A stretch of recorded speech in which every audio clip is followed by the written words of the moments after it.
Hey, everybody. Thanks for joining us. So we are doing the third installment of healing the different systems. And this time it is the nervous system, muscular system, and skin. And when we go through and we do these, we're trying to improve the systems of the body.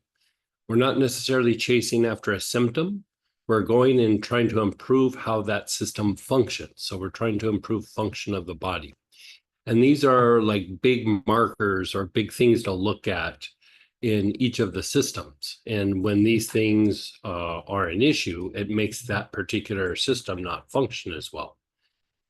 You could also say that this is a way to do a diagnostic. You go through and you kind of tune things up, like taking your vitamins. You're trying to prevent particular issues in a particular system and improving the function of the body. But like when something really improves or it knocks you out or you struggle through it, you realize, hey, maybe this system needs more attention than I realized. There's the things that we're aware of, because maybe of a symptom or some pain or some discomfort, or like in the digestive system, you eat something, you feel a little weird, or you have irregular bowel movements. But a lot of times we have issues in a particular system or area of the body, and we don't really have any idea because it hasn't been brought to our conscious awareness. And so this is a way to kind of systematically go through the body and look at where we need to spend some time addressing it. And it also just makes you feel good. The thing that I would say is doing this first would then make treating symptoms or some sort of issue much easier to treat within that system, right? And so it's not a replacement for a symptom-oriented approach. It's more of the other side of the coin. If you do them both together, you'll actually produce faster results and longer lasting results. You get a better idea of what's happening, but you're making that system function so much better that why that system is producing that symptom is usually there's some function that's off within that system. So to keep trying to chase after some end result usually doesn't produce long-lasting results, right? So the very first thing we're going to be doing is the nervous system. And right off the bat, we're going to jump into trauma.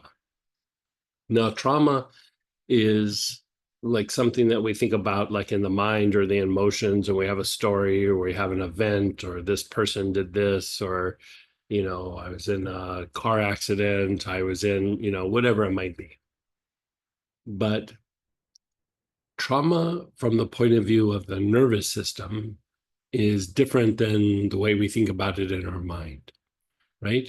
Trauma can get locked in the body, and really it's what the nervous system had to do to get through whatever that event was.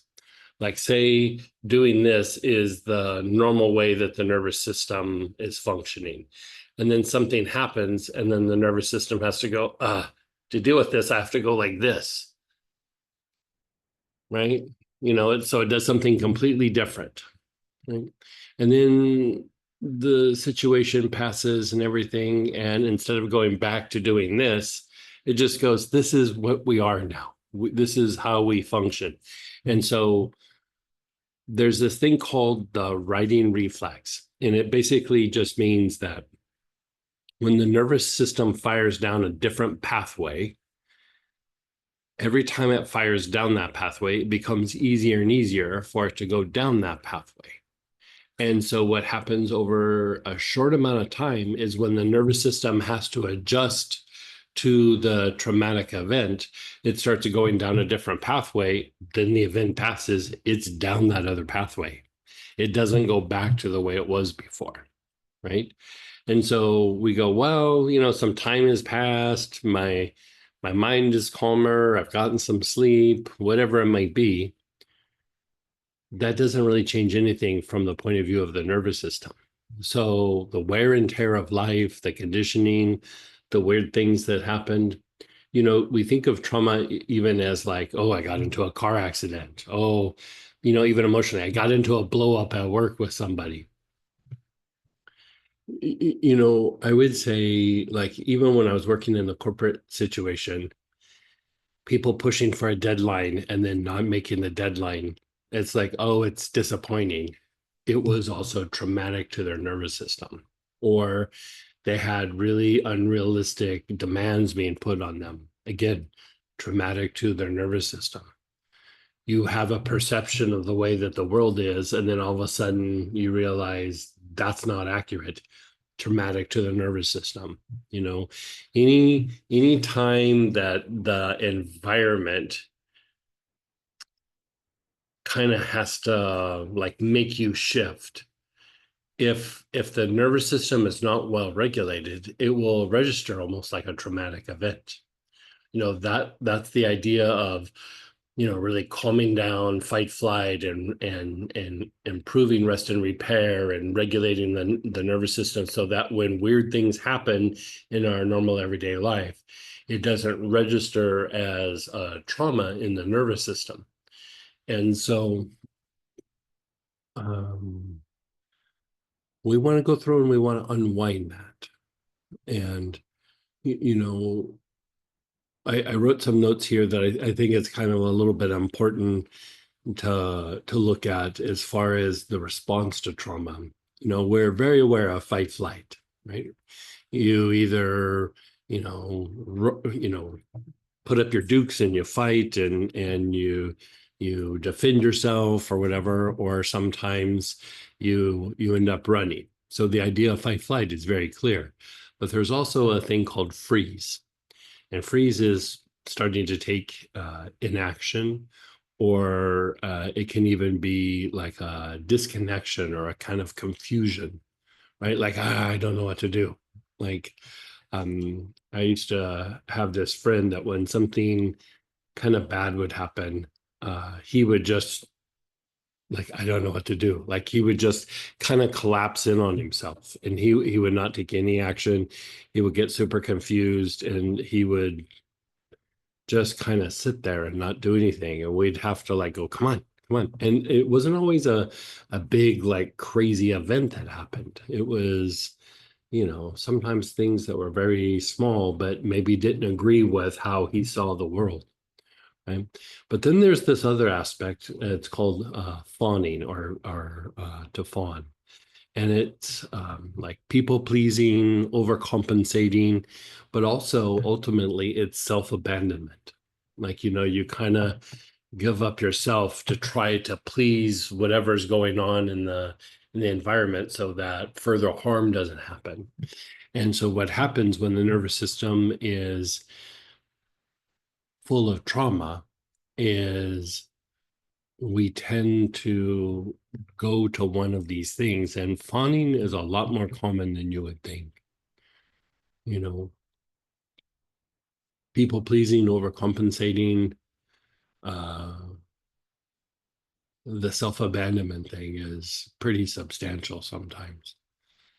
You just kind of give up your values, you give up your way of thinking, you give up who you are, you self-sacrifice, not because like, oh, this is what needs to be done, or it's just like I gotta keep everything at bay, I gotta put the fire out, I gotta whatever it is. And so yeah, so anyway, we're going to go through right off the bat and treat trauma. And keep in mind, this is not trauma that's like the way your mind sees it or the way the emotion sees it. It's releasing trauma or the effects of trauma in the nervous system. You're helping to re-educate the nervous system so it gets out of that traumatized state, right? So you can see common symptoms: anxiety, panic attack, hypervigilance, fatigue, brain fog, brain fog. So this is what I would say. We all went through a very traumatic thing together. It was called the pandemic. you know, everybody got displaced, everybody, whatever, you know, we might have liked some parts of it where we got to stay home and didn't have to go out and do things. But, you know, that impacted everybody to a certain extent, you know. Uh, but anyway, but IBS, nausea, poor appetite, you know, with digestive issues, emotional numbness or disconnection, you know, I gotta say personally, that was one for me. Like when I was younger, people would ask me, like, something would happen, they go, how do you feel about something? And I was like, I really don't have any feelings about it at all, which makes me sound like, oh, I'm very evolved, like I'm not reactive. No, I was numb. Like it wasn't that I was processing things better or anything. I wasn't processing things at all. And you know, somebody asked me, you know, this is like I want to say like early 20s. And somebody asked me if I loved something, you know, like, oh, don't you love that? Da da da da. And I sat and I thought about it. I was like, I don't know that I can even love. Like I don't have the emotional energy to even feel that emotion. And I was like, ugh, that's bad. And so it was even a few years before I was able to even start addressing it. But you know, things happen. I'm feeling stuck, overwhelmed, unable to make decisions. So you could see, like, if you have issues of procrastination, most likely you have some effects of trauma that's hit the nervous system. If you have a hard time getting things done, you have a hard times getting motivated, you know, because a lot of times we have to do things that's self-motivation. You know, we have to get up and perform. And so mood swings or dissociation, and then just feeling not safe, not feeling safe in your body, not feeling safe in your own skin, not feeling safe with being who you are. You know, you can see how this would lead to self-abandonment, you know. So with that, we have a bunch of choices. Benzoin, jasmine, marjoram, melissa, neroli, petitgrain, rose, spikenard, and tarragon. So figure out which oil you're going to use. You can see why I push Melissa so much for taking things internal, be it the tincture or the oils. You know, it does so many things, but here it constantly helps to diminish the effects of trauma in the nervous system. Same with benzo. I mean, same with all of them. You know, spikenard, tarragon. But you know, Samantha and I take a lot of Melissa, and it's just keeps the nervous system regulated so that whatever life throws at us, we just, you know, kind of roll with it rather than, you know, sitting in a dark corner chewing my fingernail, rocking back and forth all the time, going, uh, uh, you know. Okay, so I think we're good. So in the kit, it's spikenard. So if you are using spikenard, one of my little tricks is to put a few drops on each of the feet. The other oils don't work so much like this. Maybe jasmine would, but the spikenard on the feet feels very nice. Same with jasmine. You know, in one of the classes, we had a kit where we did a jasmine ointment, and it was just for applying to the feet. And you do it on a regular basis, and life is good again. You know, yeah. The thing that I want to say about trauma in the nervous system, it's a universal thing. It's not like, well, some people have it, some people don't.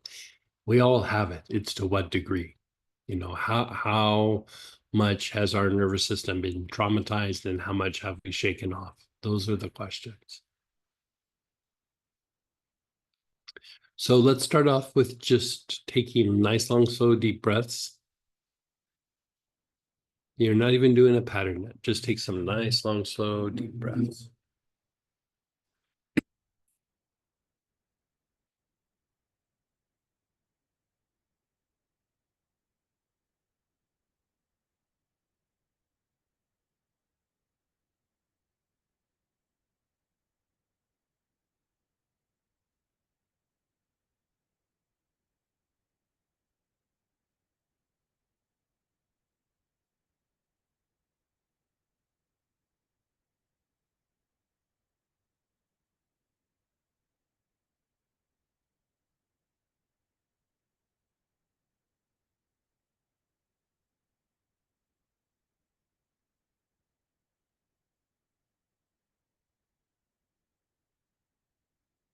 asking if the neroli petitgrain in the kit would also work. Yeah, yeah, it would.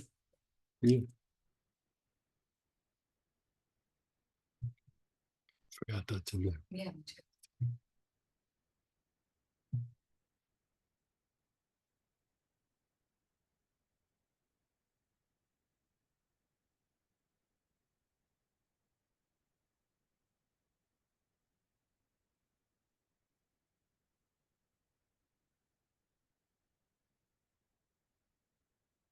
All of these would make a great salt bath too. I'd say tarragon and benzoin, make sure that it's not too sensitizing to the skin. Sometimes when you put oils in really hot water, it opens up the pores and your body might become a little bit more reactive to the oil, like it might would cause a little bit of redness or something. But all of these would be a great salt bath. Some of them would be a very fancy salt bath, but they would all be a good salt bath.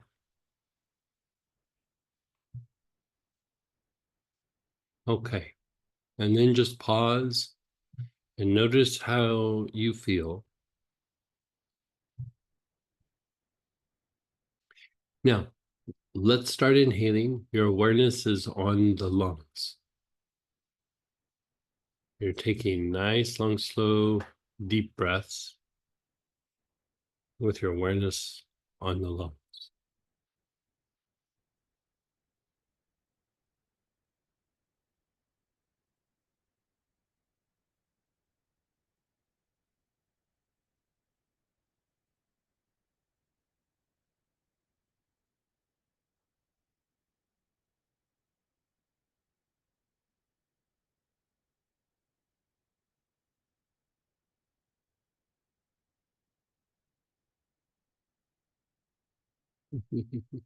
Maybe later. Yeah.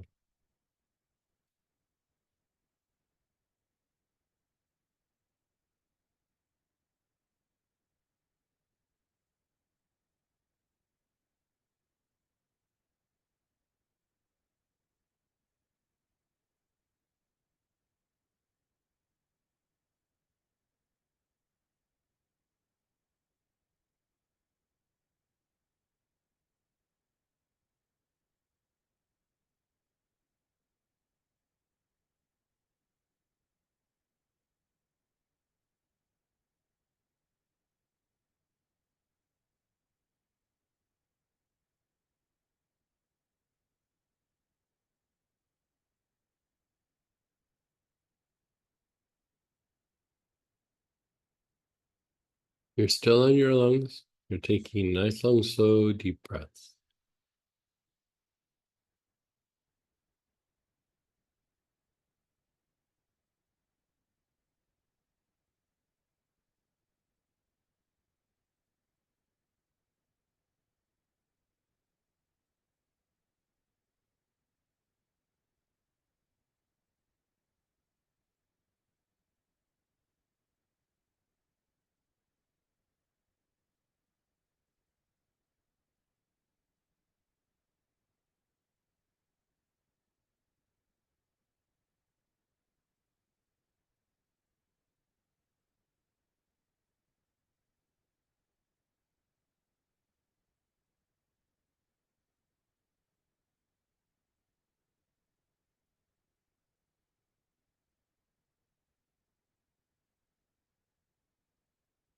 Now, move your awareness to the liver, the right-hand side of your body, below your ribs.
Now, we're going to go to the area that affects the gallbladder. So go to your midline, the center of your body, go up 2 inches to your right, and then below the ribs. So midline, 2 inches to your right, and then below the ribs.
Now, move your awareness to the kidneys. Your awareness is on the kidneys.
You're on your kidneys. You're taking nice, long, slow, deep breath.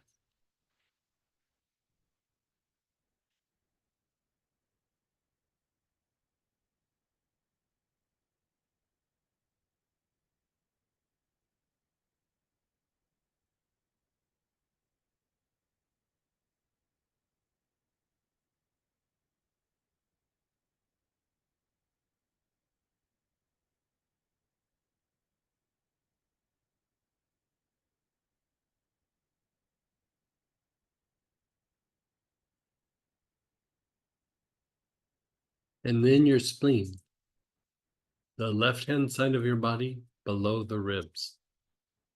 Your spleen.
Your awareness is on your brain. Your awareness is on your brain. You're taking nice, long, slow, deep breaths.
Now, just stop for a second, let it go, and check in with your body. Where do you feel something in your body? It's not necessarily an ache or pain. It can just be a heaviness, an agitation, a little something that your mind is drawn to. Like, where do you feel something in your body? If you're just being aware of your body, wherever that is, keep your awareness there and begin inhaling.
Then just pause. Pause and be still.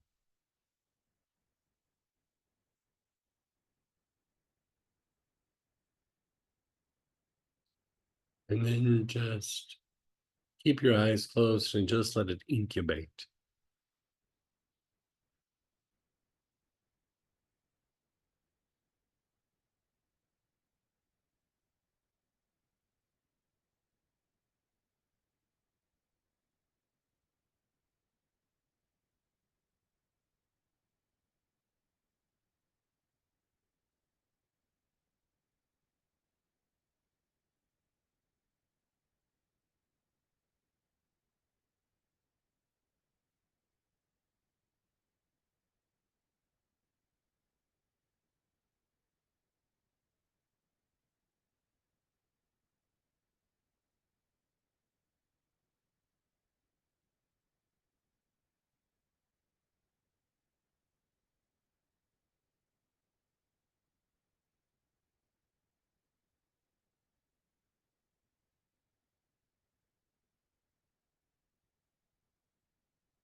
Being still.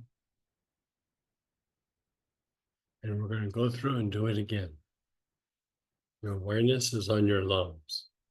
Nice, long, slow, deep breaths.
Awareness is on your lungs. You're taking nice, long, slow, deep breaths.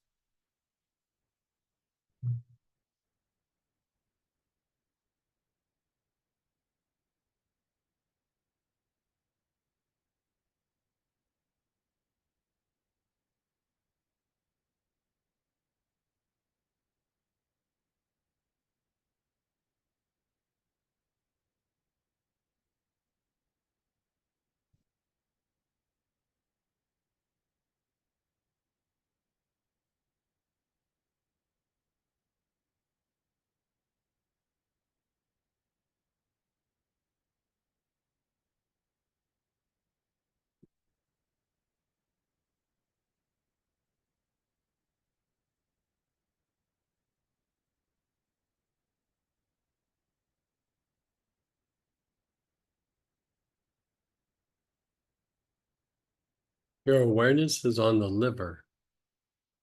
Right hand side of your body below your ribs.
Your awareness is on your liver, right hand side of your body below the ribs.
Your gallbladder, we're going to affect the gallbladder.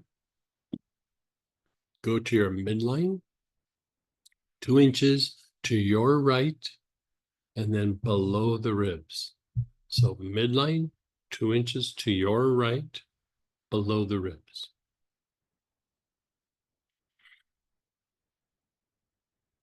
Nice, long, slow, deep breath.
Go to your kidneys.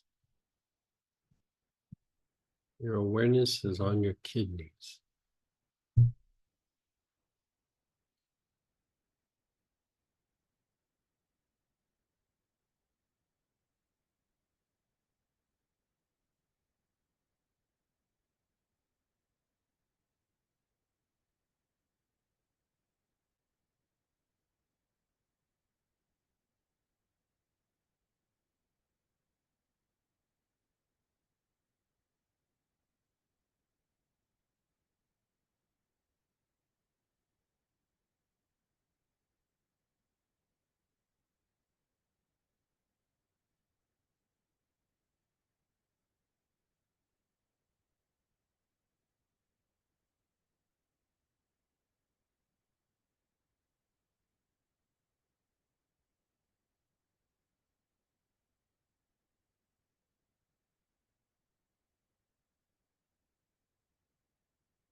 And the spleen. Your awareness is on the spleen. Left hand side of your body, below your ribs.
Your awareness is on the spleen, left-hand side, below your ribs.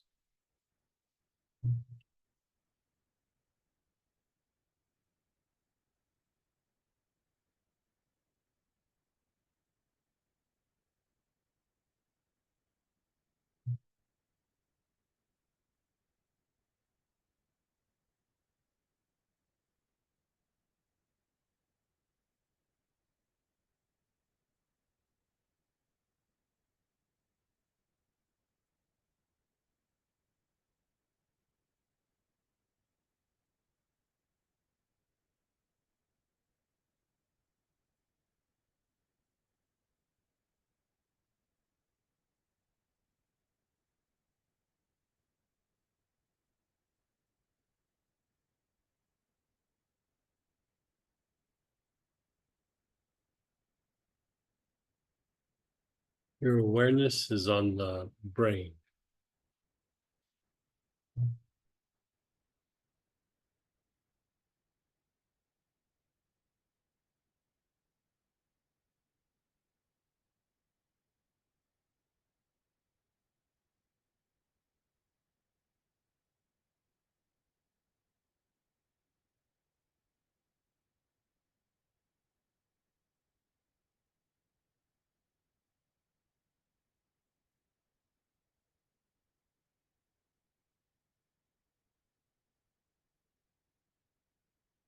Your awareness is on the brain. You're taking nice, long, slow, deep breaths.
Your awareness is on your brain.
And now check in with your body. Where do you feel it in your body?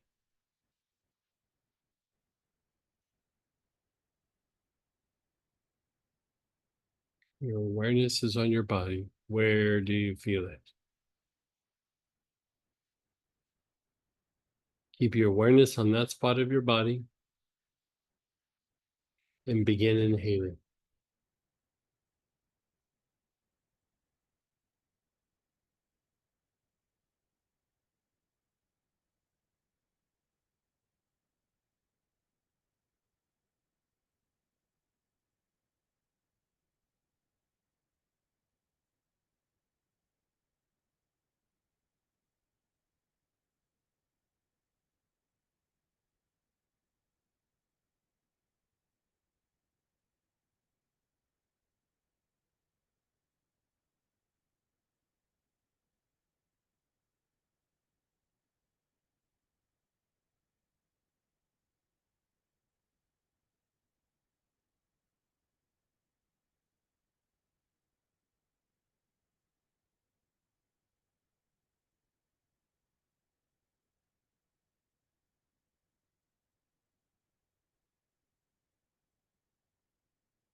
And then just be still.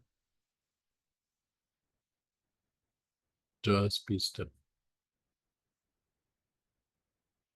How did that feel to you?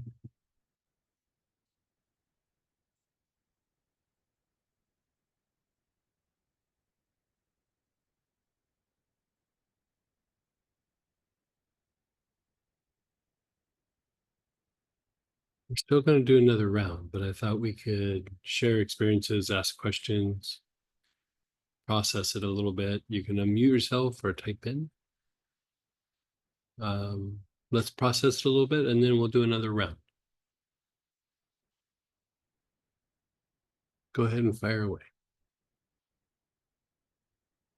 Give me just a sec, guys.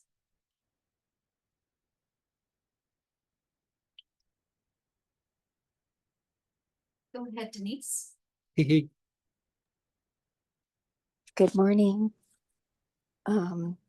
Well, it woke the sleeping giants, I'd say. It stirred everything up, but it's because it's like it's been wanting to be seen or recognized for quite a while. So what does that mean? Like the waking? the nervous, a lot of what you listed, as far as like people pleasing, fight, flight, I mean, it's been with me a long, long time, since early in my life. And so in a way, it's sort of like a ghost. It just lives within me. You know what I mean? Right. So when I Sure, said sure. it woke it up, it kind of, it was sort of not in a bad way. I mean, it stirred it up just to get my attention, like remember, and then it's like, ah, you finally see me. You know, you see me, and you can kind of address this now or work with this more now to help hopefully unwind it. And so when you say like you're aware of past traumas, or you just have a feeling? Um, both. I got both. I got feelings and awareness of kind of where it stemmed from, where it Oh, came from. Does that make sense? sure.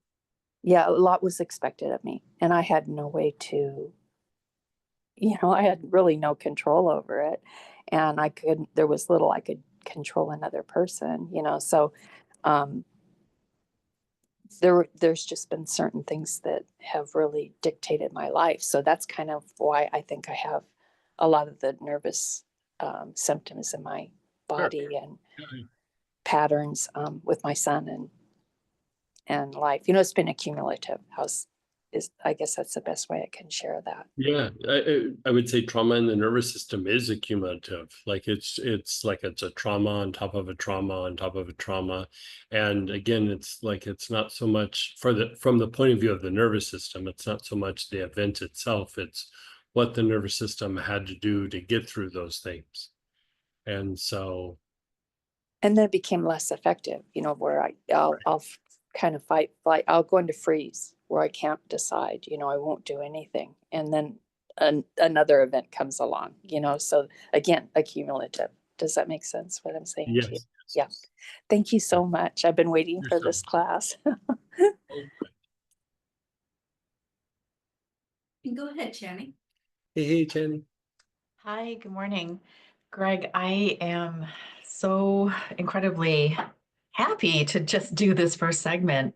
First of all, I pulled out Jasmine, and it's a nice break from using Melissa for sure that I have been Yeah, using. I wanted yeah, just to, different but still effective. yeah, I definitely feel like the edges are softer, edges that I didn't know I even had. But what really highlighted for me was the section on the fawn. We don't talk about that much, but I'm like, oh my gosh, No, that's what I have been doing, like no. fight or flight, sure. Yeah, But for me, I go straight to fawn, and I wasn't aware of it. yeah. Even in neuropsychology, they don't really do the fawn thing too much. Um, I, I I was going to start talking about it right off the bat, and then it was like, this is like a while back when we started talking about like fight, flight, and the sympathetic and parasympathetic parts of the nervous system. But I think it's a thing that you kind of ease into it, like.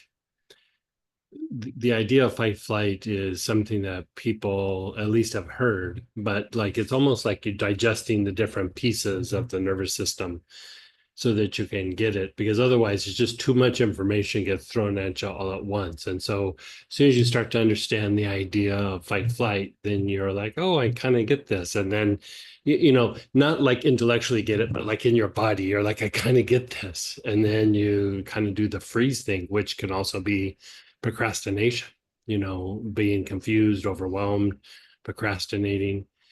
And then you get that, but then the fawn thing, it's like, ugh. Like when I look at the fawn thing in my youth, I was like, yeah, that explains a lot. That Yeah. explains a lot. I want to You- thank you for surfacing that, because it's like another door that has been so hidden. And I think this part of the traumatic response uh, is really under discussed. I would agree. Trauma is not a very popular subject. It's really not. Even when I was doing work with psychologists and stuff, they were uncomfortable even discussing it. And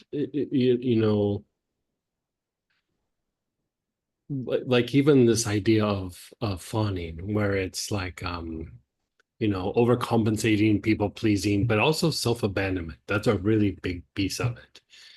Oh gosh, guilty as charged.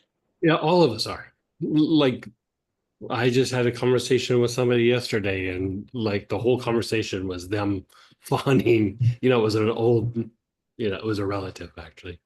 And the whole conversation, and it didn't have anything to do with me, but just the things going on in their life. They were just the things that they were talking about. They were fawning the whole time. Yeah. And the thing that I really want to drive home with this is it's not a mental choice. It's not an emotional choice. It is a neurological reaction. It's neurology. Even you recognizing and going, well, I'm going to do it different. Your neurology is going to override that. Like you really have to unpack and unwind the nervous system for it to shift. And as you start doing it, I would say for myself, I don't know so much about for other people. It's hard not to be a little bit self-judgy. You know what I mean? Like, I did this for so long. But along with the self-abandonment, I think there also has to be some compassion for oneself and go, that wasn't a thing I was choosing. That was something that my nervous system was doing. And, the more that I recognize it, I can unwind it. But it was more of what happened rather than a choice. And because really a lot of times, I mean, because a lot of this gets set in motion. It's like Denise said, a lot of it got set in motion when we were young, Mhm. and it's not like, oh, my parents did this, my parents, it's just life. Like, it's just weird things on the playground, weird things, just all kinds of places, like just not feeling safe or, uh, even for me, like going to holidays on one side of my family, it was not pleasant. They they argued a lot. And so I look back and like in my youth, a lot of times holidays were associated with like not feeling safe and not feeling comfortable. Like at the time I didn't look at it like that, but when I look back at it, that's what it felt like. And how much of that shifted my nervous system. I was 6, I was 8, I was 10. Like it's not like I get to make cognitive choices or whatever. And the way that we are able to not have that impact us in the current time is for when we unwind the nervous system. But all this effort of pushing for like more of the intuitive mind, because it's what I was saying. I can't remember if it was like a week or two ago. Even the idea of karma is incredibly misunderstood. The intellect thinks that it has karma kind of figured out and an explanation, but it's not about what you think or what you do. It's about how you do it. And the more that intuition comes into play in the normal everyday life, you are literally learning your lessons and diminishing the effects of past karmas, but you're generating good karma even when you're dealing with difficult situations. Just the act of learning is the quickest way to offset these things. And if we say, well, I don't know if I believe in karma, even that, you set that aside, the intuitive mind being able to process things in the environment not only reduces the potential for being traumatized, it undoes past traumas. And so, Sign me up intuition, for that. yeah, intuition is not necessarily like I'm going to see the future and I'm going to do whatever. It's a way of thinking. It's a way of problem solving, innovating, and learning and really, if you were to boil that down, it's a way of diminishing our suffering, diminishing the causes of our suffering. And, you know, we live in a very overstimulated world. you know, more so than, you know, it's been in a very long time. And so, you know, it's kind of one of those things where it's like it's showtime. It's do or die. Either you get there or you don't, you know.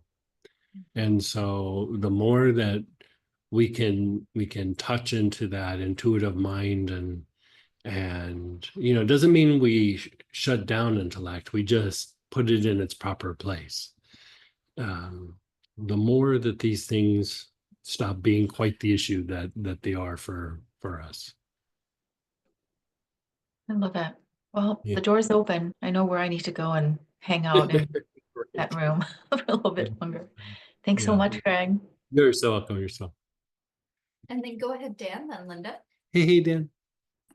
Hey, this is it kind of all came together. I mean, just reading, I love the, you know, it got here a little late, but it was just reading the beginnings of this and just with the echoing that we got going on now, it like explains so much. You had that key word, explains so much, you know? It's like Right. as I've been just, you know, more self-aware with working classes and doing these classes and stuff like that, I can really see how how things have developed and how I respond to certain things. I mean, Right. it's just it's like kind of like a Tetris thing, right? You put one piece here, one Right. piece there, and it's all built upon each other, right? And Right. this is, you know, all the stuff when, you know, like my folks always argued too, and it was Right. not a safe place, man. It was Right. just not a safe place. And I could And just, and you know, it's not really directed at us, but it's yeah, just in the environment, and it's just like, yeah, you know, yeah. yeah, So it's like I don't know, it all kind of came together. It like all makes so much sense now as, you know, yeah, why am I doing this? How am I doing this? How, right, like, where does all that crap come from, right? right, It's like it's just wonderful. And mine is always has been in the gut. It goes to the gut. I yeah, remember having yeah, yeah, tremendous yeah, gut pains when I was a kid. I yeah, was bent over walking home from school, I yeah, remember, because it was hurting so much. I mean, yeah, actually walking up the street bent over, yeah, you yeah, know. So, and now that I'm going through this, like, even this weight loss stuff, this is probably part of the whole thing that's coming out of here now. So yeah, yeah, yeah, but it's like, oh man, this is, thank you yeah. again. You're so welcome. So You know, just for me, like you're saying, the gut, like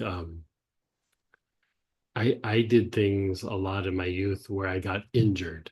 Like that was my like one of my things mm, was, you know, I was always kind of pushing the envelope, and you know, I don't know that I'd call it risk taking, but I was always doing activities where, you know, I would get injured on a regular basis. And like I think it was just like looking back in the moment, like when I was young, I was like, I'm so tough and I'm doing this and I'm doing that. And it really was just a byproduct of this aspect in the nervous system. yeah, You know, that's aspect all it of the nervous was. system. It's me Yeah, just acting out on yeah, exactly, it. You know exactly. what I mean? Yeah, Yeah. yeah. That's the coping, right? Yeah. Yeah, The exactly. the whole Yeah. thing, right? Yeah. And I will say, like, this is a really weird thing to say, but it took me a while to have the realization. The injuries made the feelings make sense because I would Mm, have feelings and I'm it's like justification. nothing works. Yeah, But if I physically got injured out here, then when I went to the feeling, I was like, oh, that makes sense. And in a way, it kind of was calming to the mind, which is really borderline sick. Like, you know, it's a yeah, really yeah, a yeah, weird thing, but that's what I did. yeah. It You makes know, sense wasn't then, right? conscious, Yeah, yeah, wasn't conscious, but yeah, yeah, yeah. yeah, Crazy how these things all kind of fit together, you know, yeah, when you yeah, think about it, especially now. I mean, I think it's really good for that we get the acknowledgement of ourselves now, right? That it wasn't, yeah, yeah. you know, it's not something that we need to, you know, bash ourselves over or Right. create Yeah, issues, it be wasn't hard a on choice. ourselves. Yeah. It really wasn't a choice. It's Yeah. just, it's like I go back to the injury thing. It was the intellect trying to make sense. It was lack of intuition at the time. Like, I wasn't like I had moments of being intuitive when I was young, but I chased it away. And the intellect was trying to make sense out of it. I got to organize my mind. I got to get my act together. I got to da da da da. And you know, you just start kind of doing things, and then that made the inner feelings make sense. And then I was like, oh, okay, well, that makes sense. Otherwise, there was this conflict that was unresolved that I couldn't figure out. Sorry. And so I looked for external solutions for inner pain. Bottom Wow. line. External solutions bottom for line. inner pain. Yeah. Yeah. Yeah. Injuries made everything make sense, which is quite sad. Luckily I got older and the body couldn't take the injuries anymore. Otherwise Oh, I'd still be man. doing it probably. Yeah. Yeah. Yeah, but that encapsulates so much. Yeah. Wow. Yeah. Amazing realizations here. Yeah. Yeah. Wow. Thanks. Yourself. And then go ahead, Linda, and we have some chat things too. Hey, Linda. Hey, good morning. Good morning. All right. So, as usual, right on perfect timing, perfect track. This is exactly what I need. I was scanning. I was like, I knew it. how It's do I like make reading this my work? mind again. No, so the process was really interesting because as we were going through it, I was noticing how like different scenes were flashing up with different organs. Yeah. Oh, this thing, oh, that thing, oh, that's there.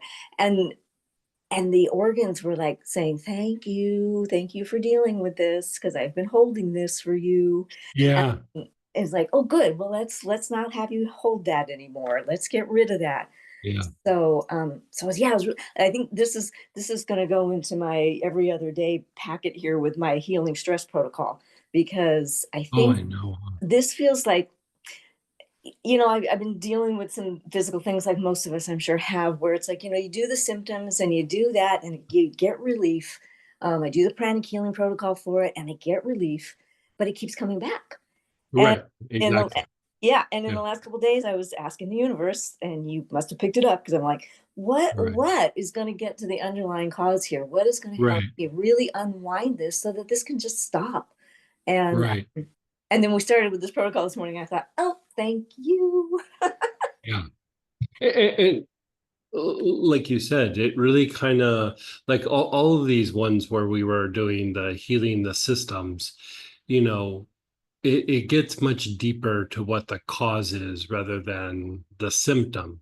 And like if you look at what's happening here, the lungs, liver, gallbladder, kidney, spleen, the reason to do that for the effects of trauma in the nervous system is that, for one, those impact homeostatic emotions quite substantially. But if there's agitation in the body, a lot of times you can go to those organs, and it's what's making other parts of your body be agitated. And so it's like you're almost like calming the source, or really close to the source, so that things can be processed or things can be released. And then going to the brain, every situation, like if you were to sit and clairvoyantly watch a person and they go from like situation to situation to the situations in their everyday life, the brains will constantly be fluctuating energetically, and even activity in the brain is fluctuating quite substantially. And so, every external situation almost has a different triggered response in the brain. And so by going through and doing this, you kind of start evening out the big swings in the brain and the mental processes. And then by feeling it in the body, the thing with trauma is the nervous system starts firing down a different pathway, right? And part of what happens is it creates these like loops in your body, how we talk about intellect being very repetitive, right? And then also maintaining that repetition. And then in the body, it's homeostasis. But you could say with trauma, there's these like loops of neurological activity that are a lot like our intellectual mind. They're repetitive and they kind of maintain themselves. And so a lot of times when we have behaviors that it's like, I'm going to do something different, and then boom, you're back to doing the same old thing again. You're like, oh, why can't I do this? It's because as soon as that loop gets engaged, your neurology kind of takes over. And as much as your mind goes, I'm going to do something different, your nervous system goes, oh, okay, that's really cute, but this is what we're doing. This is what we're doing, And the thing that shifts that is by, that thing where you put your awareness on it and you observe it. And, and this is not just a mystical thing in neuropsychology and neurobiology. They talk about the same mechanisms. They even almost use the same verbiage. They're beginning to validate what mystics have known for a very long time. If you sit and just observe it, it actually breaks the loop. Like you break out of the loop. So even that idea of, okay, where do you feel it in the body? That's why I go, don't just go to your painful spot. Like if you have a bad shoulder, like, see, I mean, if it's the thing jumping out, it's the thing jumping out. But sometimes I'll go, God, like there's this weird feeling in my back, or there's this weird thing in my hamstrings, or this one jaw is being weird or something. And you sit and observe it. It's part of that loop. And you start unwinding it. And what you're literally doing is you're re-educating the nervous system to go back to proper function. I was talking with a friend just I don't know, like 3 or 4 days ago, and she was talking about like her partner, and she would say, because we had been discussing the same idea for a while, and she was saying that he'll make up his mind to do something, and then somebody or something will kind of trigger that loop, and he'll do it very willingly. But then after it's all done, he's super upset that he did whatever he had to do. It's like in the moment he's like, okay, well, this is just how I have to do it. And then he'll get super angry because he's like, I didn't want to do that. Da, da, da, da, and he starts going through the cycle of, this person asked me something, or somebody demanded something of me, or something happened at the house, or, whatever it is. And as much as he puts his mind to it, that loop engages. And, as it engages, he goes along with it like he's a good sport about it.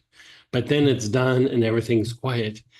Then he gets like super upset at himself and super angry and just really starts grinding on himself. And, I wouldn't quite say that there's self-hatred there, but you could say he's really frustrated with himself. But it's his neurology. It's not a choice. Like, I think that's the thing is, our mind, especially our lower mind, is the endocrine system functioning through the nervous system. And so part of our mental faculties are, yes, us making choices and cognitively functioning and doing things, but there's a big piece of our mind that is just neurology. It's just neurology kind of playing out and doing what it does, and including generating thoughts and thought processes and how we think about things. And so the more that we practice, awareness, sustained awareness, observing something without really trying to fix it, where you're just observing. So, the mystical practices where we use the tools, or Lama yoga, or just feeling it in the body, basically all the oil processes are doing some form of that, where you're you're kind of observing, and even the way that the information is presented, like you notice, I talk a little bit and then we do the process and then we really kind of talk it out versus talking it out and doing it. Is it in doing so, you're not quite sure what's happening, you know what I mean? And so you're doing the process and you're having to observe what's happening. And then later you kind of have questions, and even the process itself is breaking the loops. It's you're breaking out of these neurological loops that are in place, and uh, that's just the mystical way of doing things. It's gone on for centuries, but it's not a very common thing out in the general public. But even the approach is therapeutic almost regardless of what you do. Well, for me, I find that I really love the way we do these things because it lets me go into the process without an expectation. Yes, that's a beautiful way of saying it. Yeah, it's a beautiful way of saying it. And you guys always have so much more eloquent ways of saying things than I do. That's a great way of saying it. Yeah. Because I just go into it just observing and looking and saying, being curious about what's happening here. And yeah, so. And then I do sometimes, I have to admit, I find myself thinking, how will I describe this to Greg later? Oh, yeah. Yeah. Like even that part, in the early days, I used to not even try to like explain it or write it down or something. Yeah. And I really had a hard time with putting like pen to paper or like explaining it. But I think it brings it forward and concretizes it more when you do like kind of talk about it or write it or something. I notice a lot of times like I'll go, oh, this is what I perceive. And then I start either explaining it or writing it down, and so much more comes forth into the conscious mind. And I think that is an important part of the process. It does certainly for me help clarify it, and like listening to other people talk about their processes also helps me to get more clarity. And but my practice is to not then latch onto that and then look for it the next time we do the process, right? To be able to let that go and then see what new things arise. Yeah. So thank you. This is really kind of amazing, huh? Like when we go through it, the mind body thing is really amazing. Well, it's so magical when we're not trying to solve it with our intellect and we just allow intuition to do, because we all know it's like it's in that intangible realm, and that's like I can't tell you what's happening, but I feel better. Right, exactly. Yeah. So, all right, thank you. You're so welcome. And then go ahead, Ralph, and then we'll do the chats. Hey, Ralph. Hey, Greg. Okay, for someone like myself who has I will call it a habit of grinding on themselves after they've accomplished a task. I think we're in the same club. Yeah, well, anyway, so which oil is most effective and which pattern do I use? Well, I would say start with this pattern.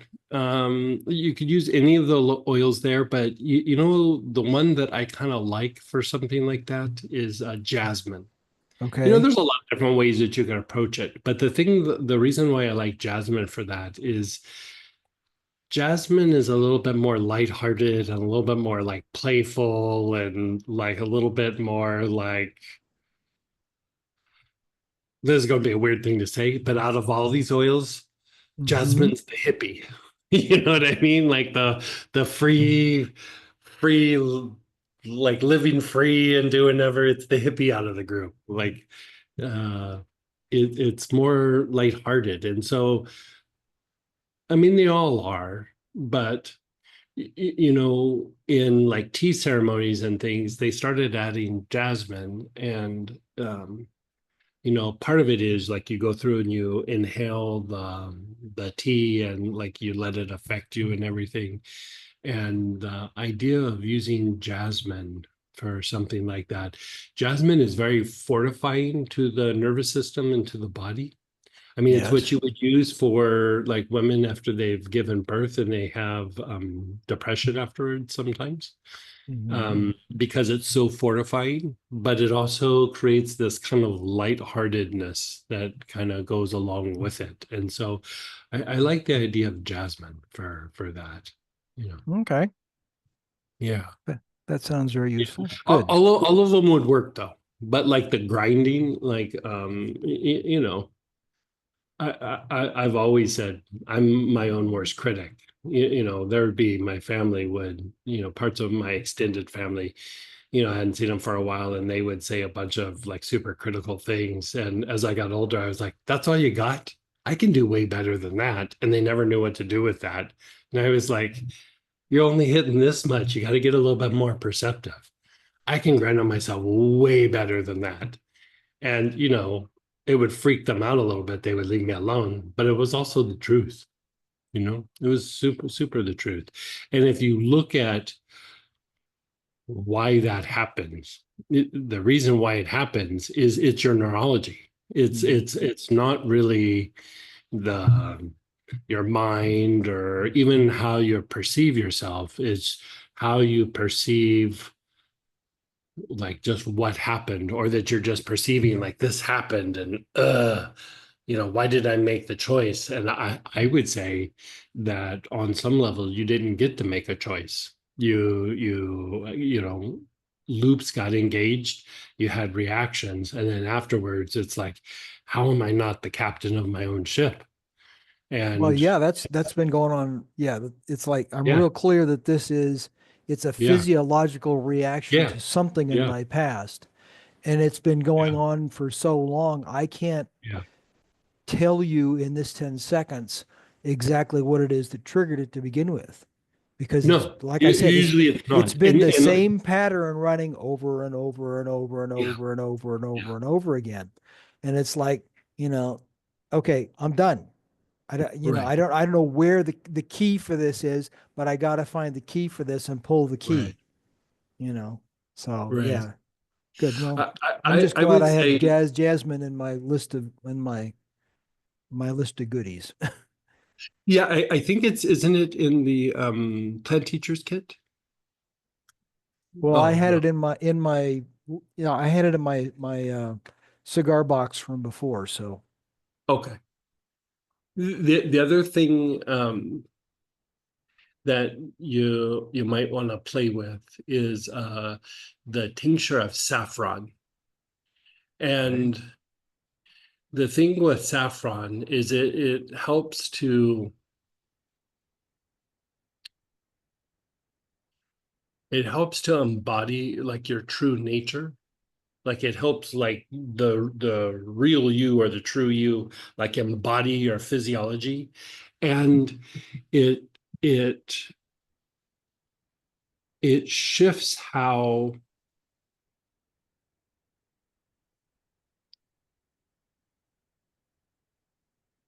it shifts how the inner parts of ourself expresses itself in the body. And the thing that I would say the byproduct of it is it it's very elevating to the mind, and it's very elevating. I don't know if I'd call it the emotions. I'd probably more like the moods. And you know, if you think of like what is happening with the neurology is a lot of mood related issues is more neurological than it is psychological. You could call it brain chemistry, you could call it all different kinds of things. But I find that when I use saffron, that I feel better about the world and I feel better about me. Even in times of like things being difficult, like I'm a little bit easier on myself. I'm a little bit uh like I shake it off a little bit better. You know, it's not a magic bullet, but it's kind of a magic bullet, you know. And so even in mystical and esoteric practices, you know, even like in Buddhism and things, Like they'll use saffron, they'll burn saffron, or even like, you know how they'll get like those little relics, like they come out of the body of a High Lama or the Dalai Lama or something, and you know, they put them on display at the museums. But a lot of times practitioners will have some of those, and they'll put it like in a little thing of water or something, but they will put it in with sprigs of saffron. And part of it is it helps to physicalize that spiritual energy. But you could say that, I'm trying to think of the right words to say here. It closes off the negative influences of the environment and allows you to be more of you rather than the influences of the environment. Like it closes off the doors that shouldn't be open, if that makes sense. So the door that shouldn't have been open when I was pick an age 7 years old and this thing got triggered, Right. we would close that. It's just, yeah, it's just has stayed open since then. Yeah. It's like saffron helps to close those doors somewhat. Okay. Yeah. I mean, it's a thing in the tantric practices. When you receive some sort of transmission or an empowerment from like a lama or high lama, or even like from a relic, is that you know, you receive the transmission and then you usually immediately use some sort of saffron or something to like lock it into your body. And it's the same idea. Okay. Yeah. All right. I'll have to get some saffron tincture. Sometimes Okay. that is in meditation practices, like they'll do certain things in meditation practices to do that. But saffron's a really easy way to do it. Okay. Yeah. All right. Thanks.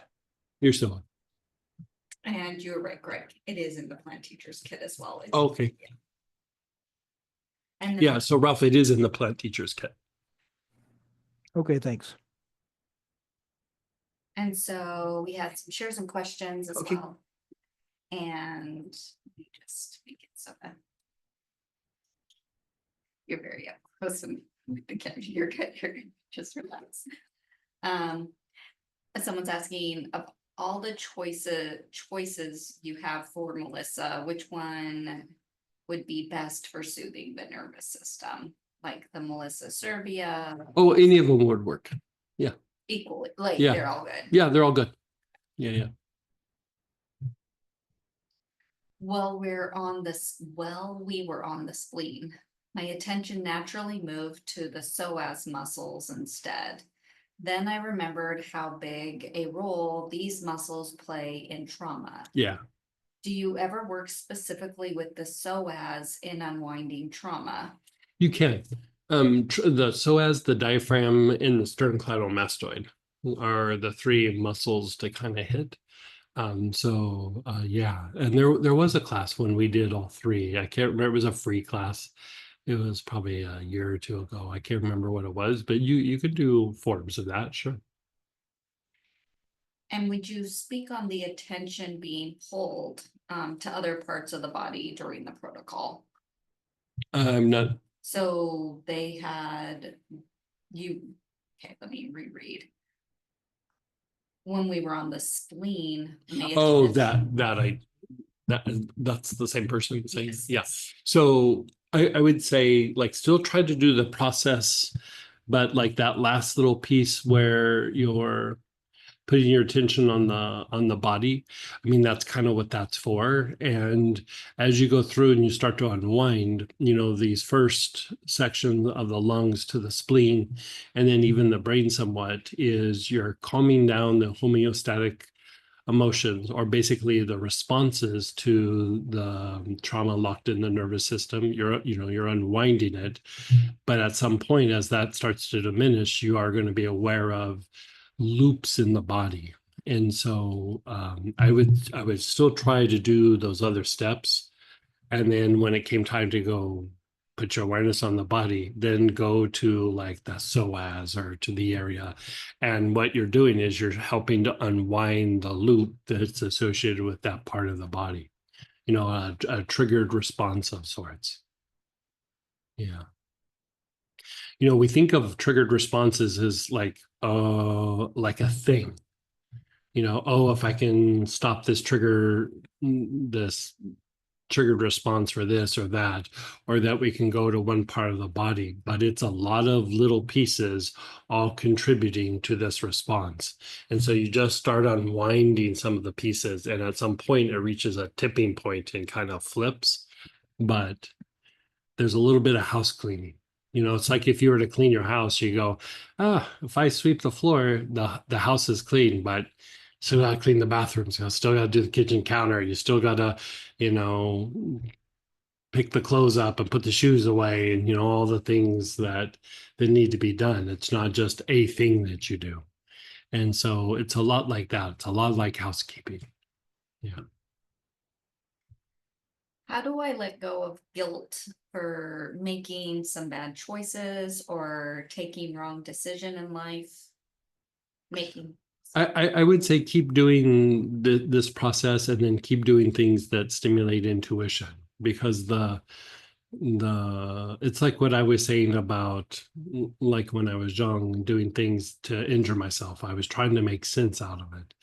And even the grinding on the guilt and feeling guilty for what you did or whatever it might be, it's still trying to make sense out of your neurology and the loops and the triggers. And so for one, I would say keep unwinding the loops. It doesn't have to be just this process, even just doing things where you put your awareness on your body. I mean, we do it in almost all the Astara sessions that we do on Sunday and Wednesday. It's some form of this, right? It's what accelerates healing, because like even when you're trying to address a symptom in a body, and it could even be an emotions or mental process, if there's a lot of trauma in the nervous system, it's really hard to address that issue. You're really, as much as you try to engage the healing process, your body is almost non-responsive when it comes to the healing. Just because our body needs healing means that we're really engaging the healing process. And so, I would say that it's multifaceted in your approach. So unwinding these things is good, but also practicing awareness on the body, awareness on the environment.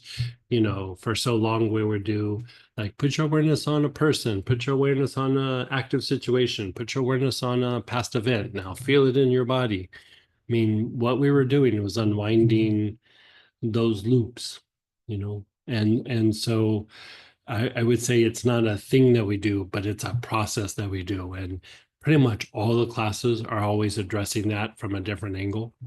And even the things with Astara, that's what's happening there. The thing that's easy is we get into our mind, the intellect, and the intellect tries to micromanage it and tries to, define it and make it go away and release it. And all it usually does is make it worse or hides it, or impersonates what healing should be. That boy, in my youth, that was my middle name, impersonating healing. Oh my God. And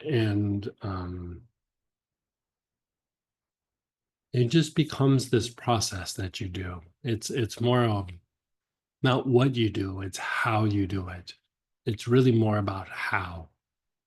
And all the things that we're doing, they're always leading you down that path. It's shifting how the inner you is expressing yourself in the external world. Yeah. If you think about it, like this will be weirdly esoteric, but if you think about the form or intellect, which is form, and then essence, which is intuition. You could also say yin and yang, yin being the form, yang being the process or the movement.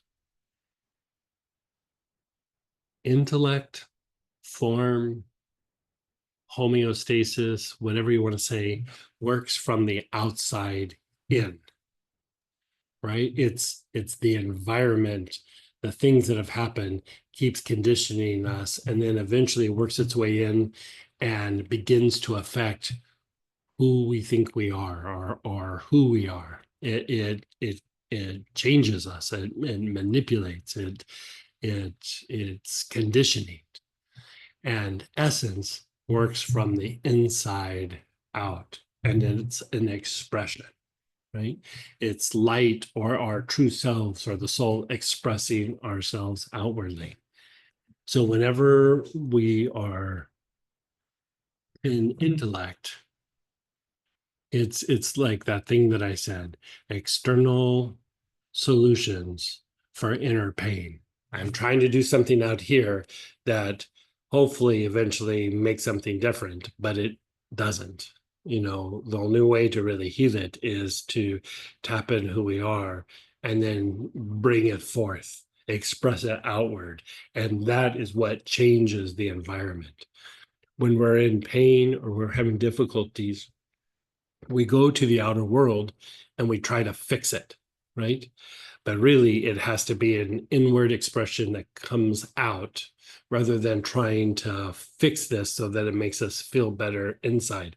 And you know, I go back to the thing that I was saying is, I really didn't understand this when I was young, and I had a lot of internal pain. And so the thing that made it make sense was, well, if I get injured out here, it makes this make sense, right? But if there's no reason out there, there must be something horribly wrong with me, right? And so that was my way of fixing it. And it sounds ridiculous. And in the moment, it wasn't like, that's what I decided, but that's what I did. You know, that's what I did. I'm being super honest with myself. And that made me not hate myself as much, or not judge myself, or not be super critical of myself. But at some point, I just woke up and I was like, this is bullshit. This is so bullshit. Like, I got to get old with this body. I can't keep beating the body up like this. And then at some point, I'm like, this strategy is not working. I have to do something different. And, you know, it didn't happen all at once, but little by little, there started to be this expression that started to change the environment. And I was like, "Ooh, what's this? Ooh, I kind of like this. Ooh." But, you know, it's not going to just be a light switch. It's lots of little movements over a period of time, until all of a sudden that person I used to be isn't around much anymore. You know, every once in a while he shows his head, but not often. You know, yeah. From earlier, as is being said, this is all making sense of things in my early life. Feels like quite a relief. Thank you. Feels hopeful. Yeah, good. Good. Aren't some of these physical responses delivered to us through the DNA stream, through the genetic ancestral history recorded in the DNA? I don't know about that. Yeah, I mean, it might be dictated, it's like some of the behaviors and things, but I would say don't get very intellectual about this process. Yeah. Started out this morning rough, very agitated and emotional. After doing this first protocol, I am feeling calm and more centered, and Good. areas of physical pain have been substantially reduced. Thank you so much for offering these classes. They've been transformational. And then someone shared, yes, the explanations are immensely helpful to me. Helps me both understand and grasp things. Yep, Jasmine rocks. And it's a nice break from using Melissa. I'll inhale that hippie Jasmine vibe anytime. Right, no joke, huh? It's not quite as hippie as patchouli, but it's pretty hippie. Question about saffron, since Greg mentioned burning it, I wonder if I can use it in a diffuser. The tincture doesn't really diffuse. Like it would be more like something that you take internal or apply to the body. Yeah. And Yeah. someone gave me guys, some of the different, oh, never mind, that's something else. I thought it was gonna be all the classes that Saffron was in. Self-harm does not sound ridiculous. Come on, eating disorders, addiction, Mhm. thank you for sharing. Yeah, yeah, yeah.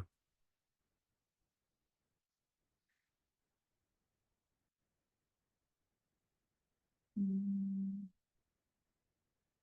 I am so grateful to be addressing freeze and fawn. Yeah. Yeah. I think those are the shares and questions. Okay, so let's go through and let's do one more round, and then we'll take a break.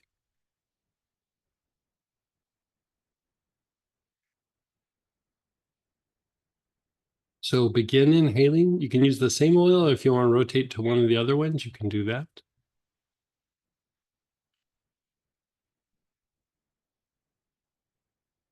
You're inhaling, your awareness is on the lungs.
Your awareness is on the liver.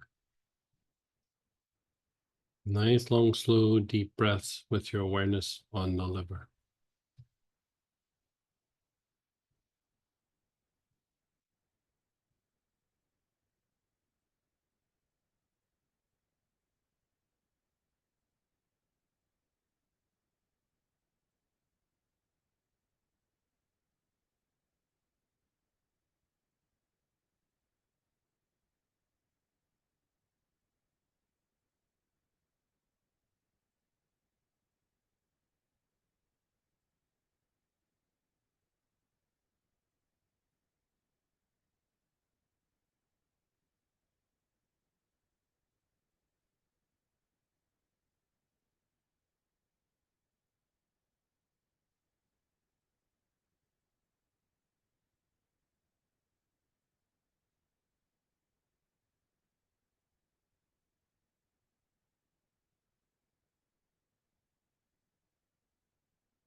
Your awareness is on your liver.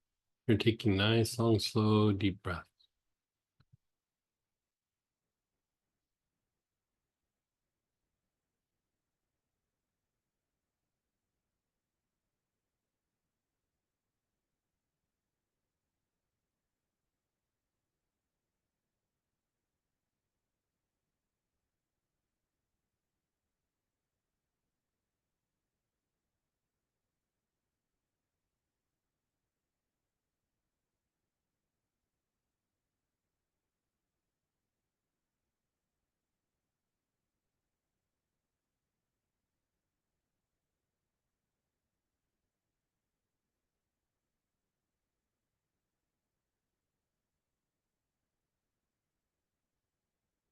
And your awareness is on your gallbladder. So your midline, 2 inches to your right, below the ribs.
The kidneys.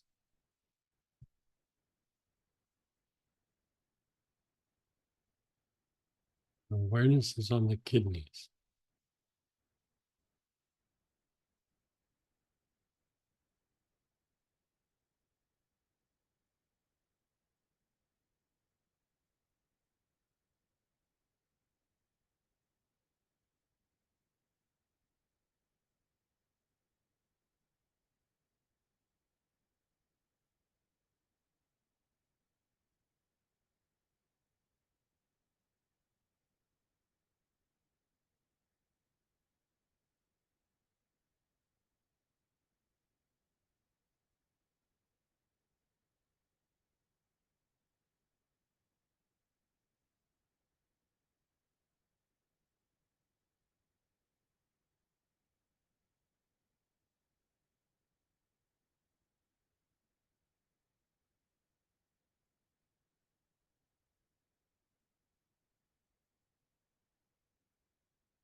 Your awareness is on your kidneys. Nice, long, slow, deep breaths.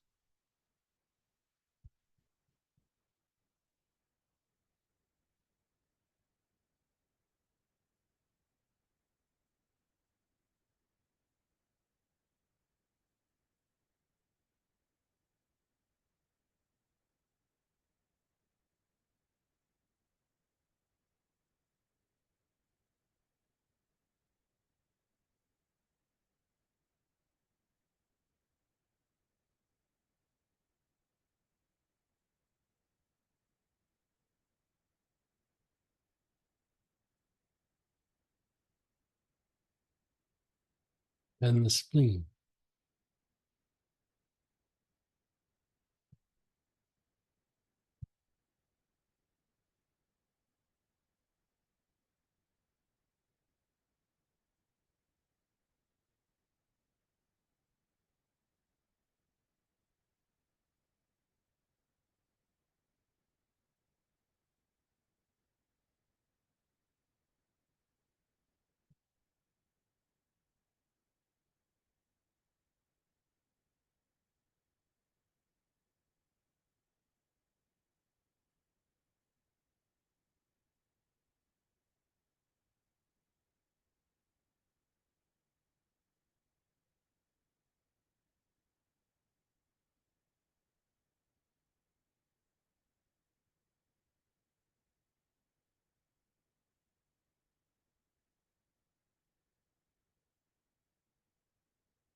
Spleen, left-hand side of the body below your ribs.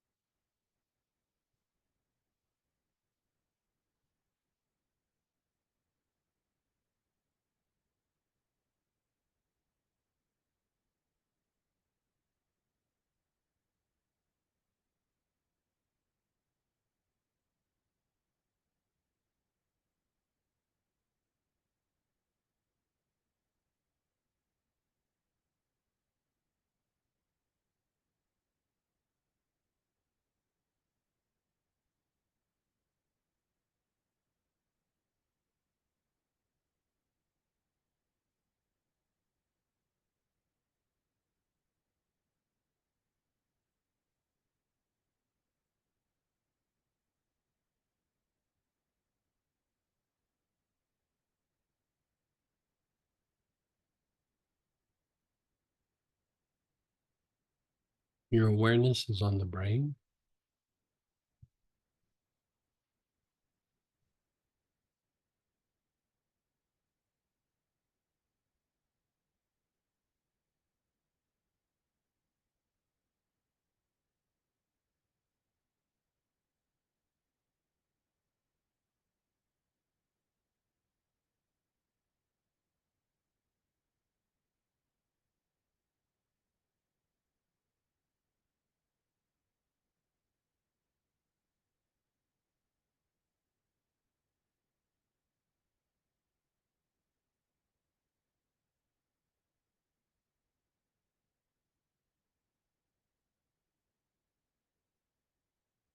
Your awareness is on your brain.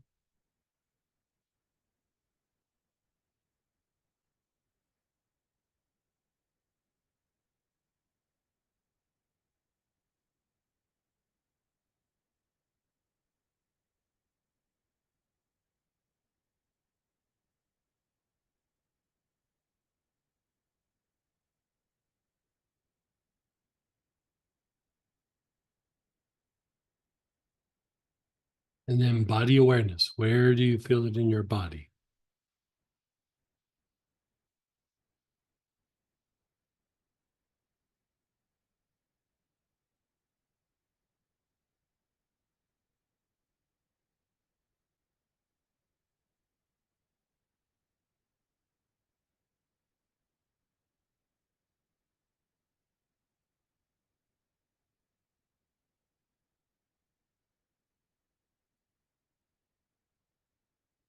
Your awareness is on your body.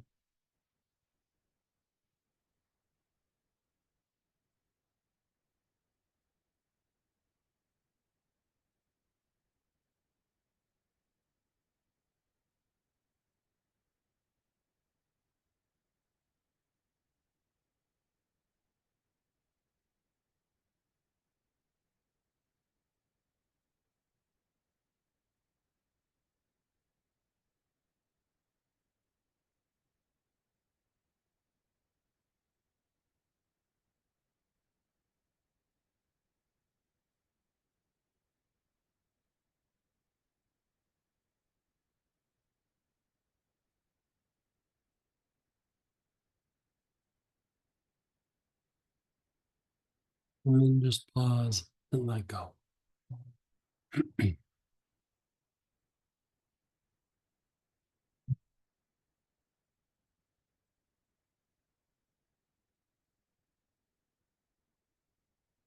Back in with your body.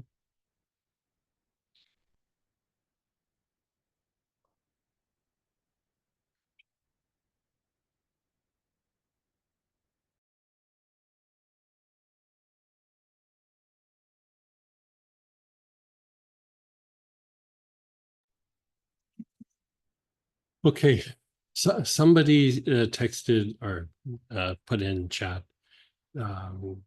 We should do a class just on this piece. Yeah. So, like I said, it's multifaceted, but we are doing a deeper dive on this aspect of trauma in the nervous system, in the developing the mystic heart the mystical heart is like a deep dive into unwinding the nervous system, kind of like you said, like doing things from the inside out. But even in the class, the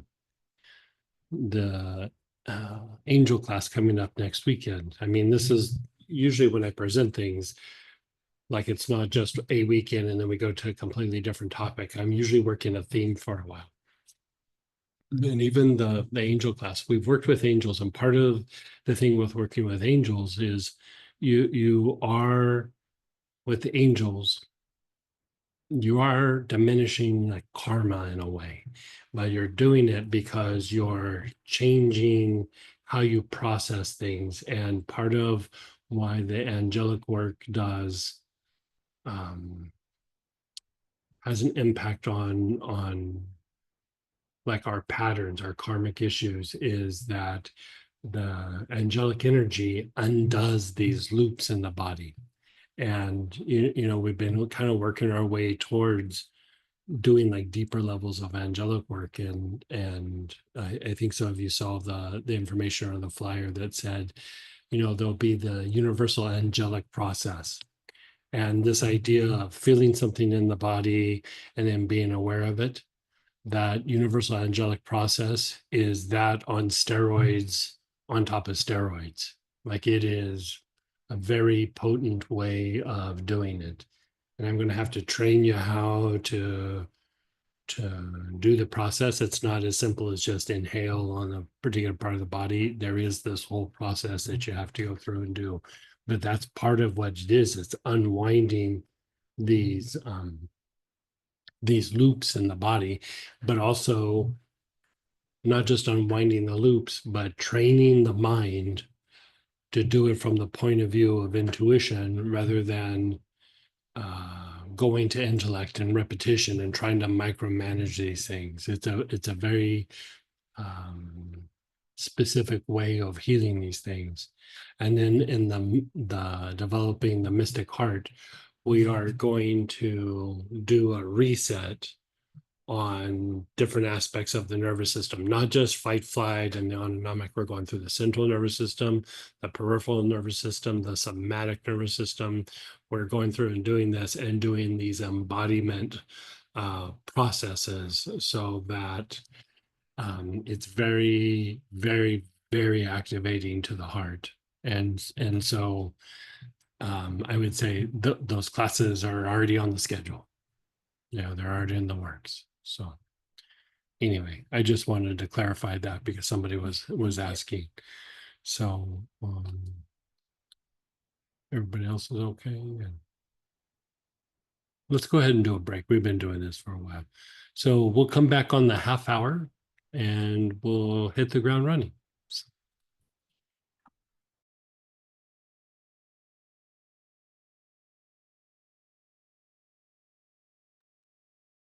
Hey, everybody. We're coming back and we're going to jump to the top of page 3 and we're looking at brain fatigue. So brain fatigue is a thing that we have talked about in some of the processes and some explanations. You know, we look at it like PTSD, chronic fatigue syndrome, fibromyalgia.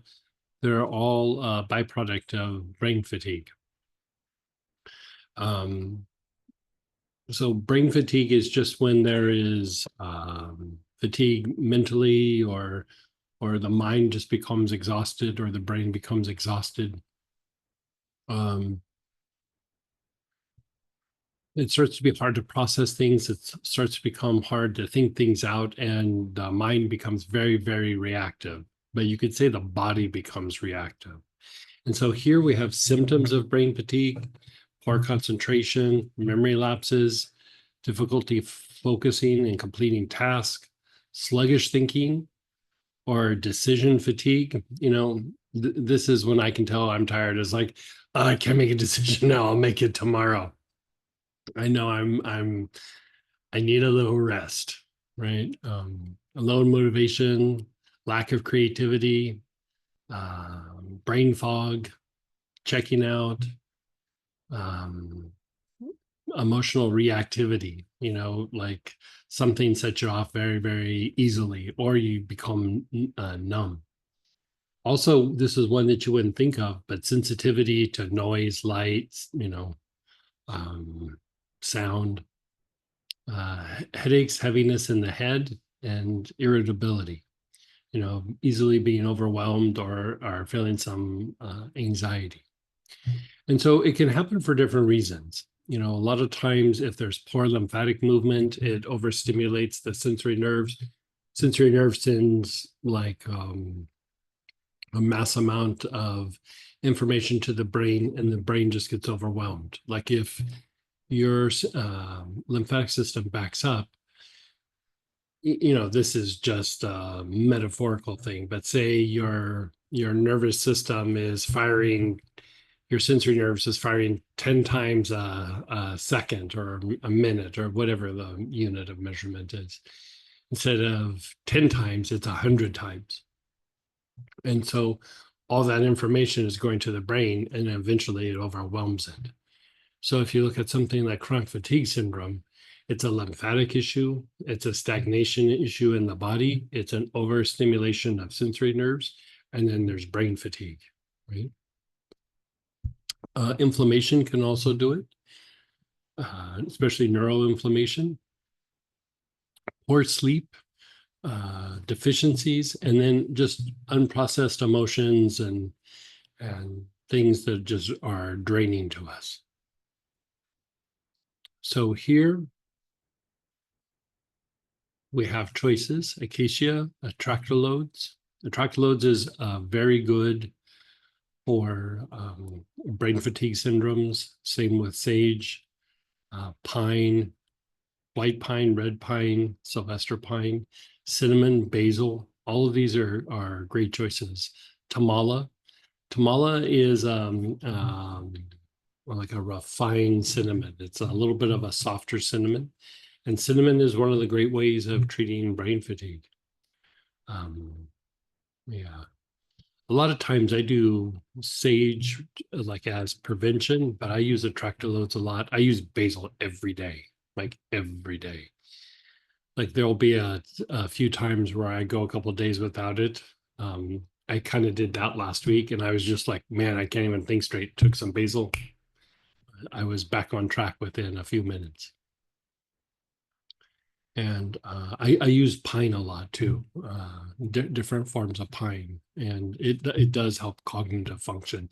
And it makes the body feel good, but it also is very fortifying to the cognitive processes. And so it doesn't always have to be the same thing over and over again. I think I want to stress that a little bit. Is it's good to mix it up a little bit. I do sage a lot, I do pine a lot, I do basil all the time. I do atractalodes a lot.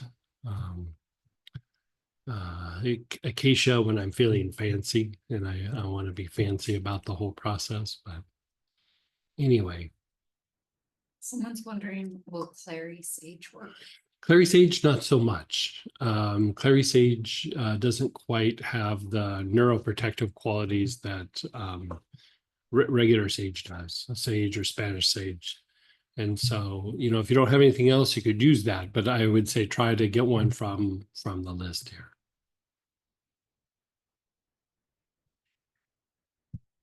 Okay, so I'll give you a minute to kind of pull out your oils.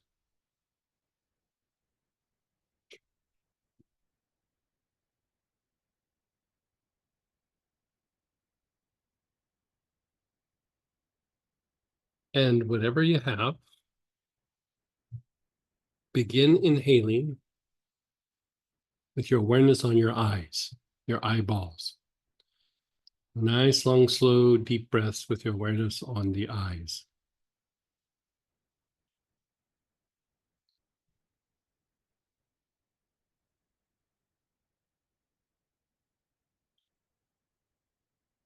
Enjoying that? Yeah.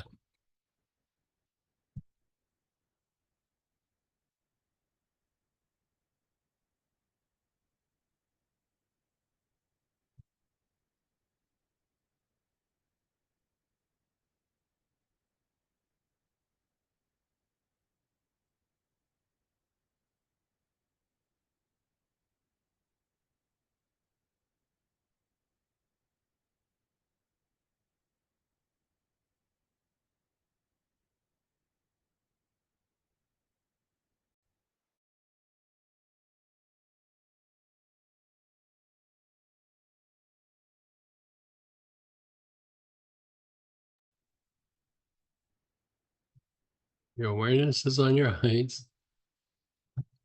You're taking nice, long, slow, deep breaths.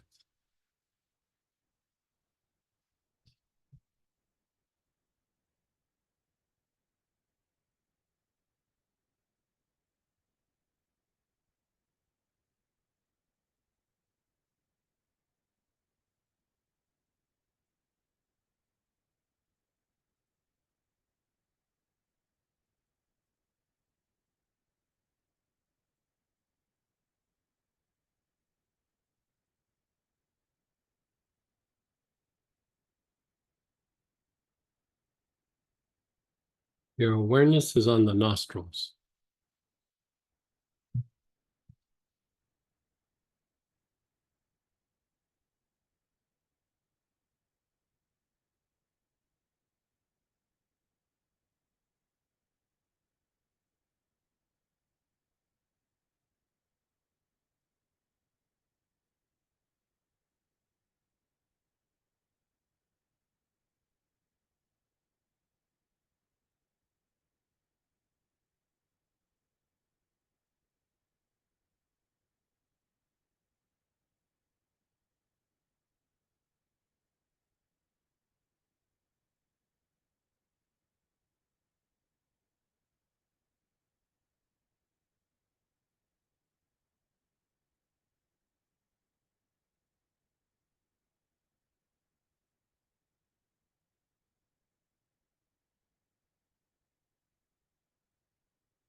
And then the tongue. Your awareness is on the tongue. Nice, long, slow, deep breaths.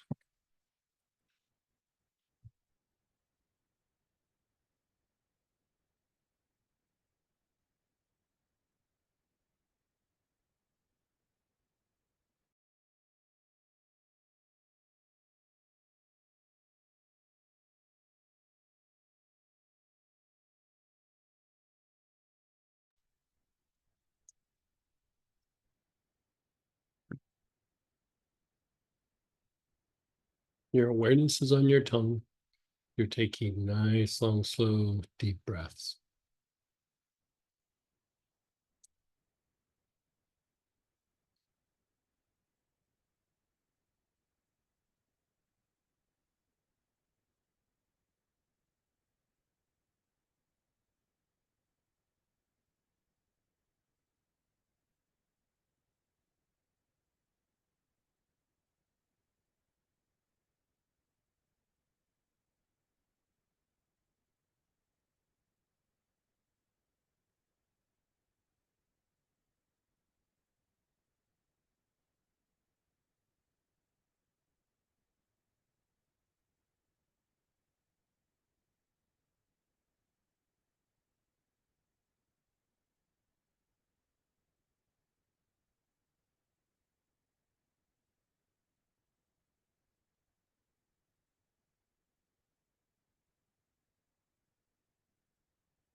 Your ears, your ear minors, the holes in your ears.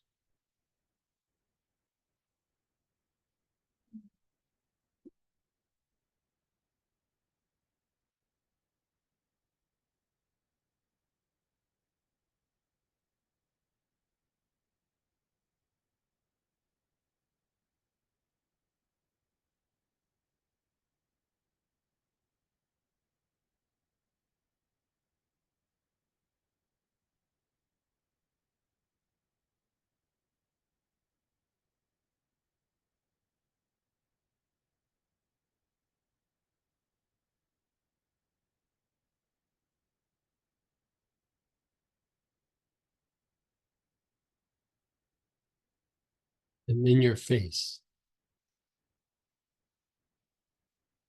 The awareness is on your face.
Go to your ajna, the area between your eyebrows.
Your back head. Your awareness is on your back head.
And then both sides of your head. So this whole entire side here, like that, where my hand is.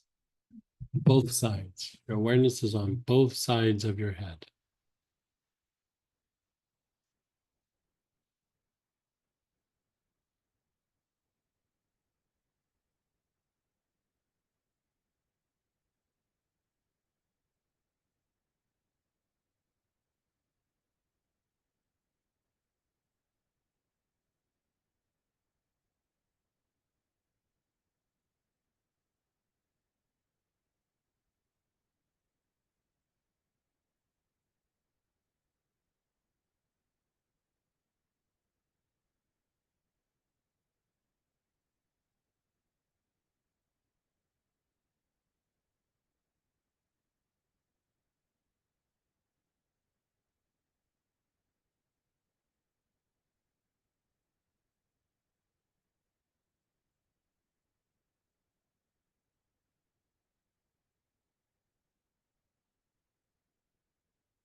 And then the brain, your awareness is on the brain.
Your awareness is still on your brain.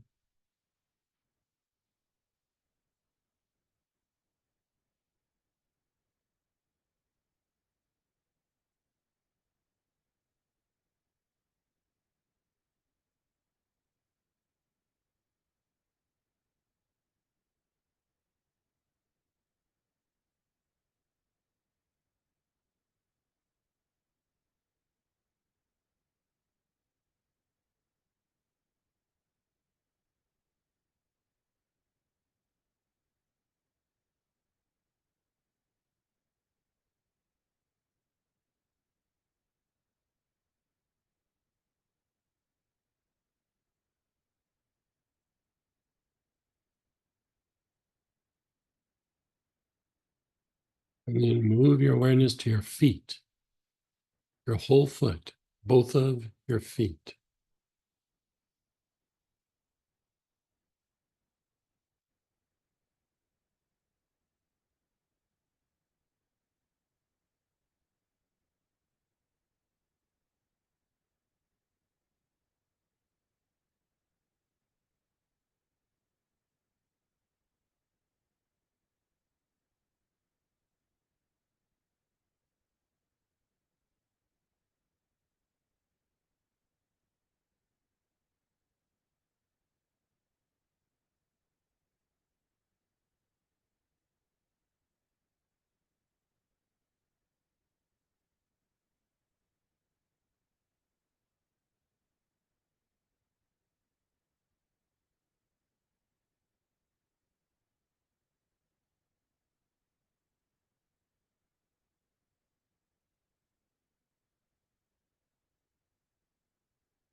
And then just pause and let go.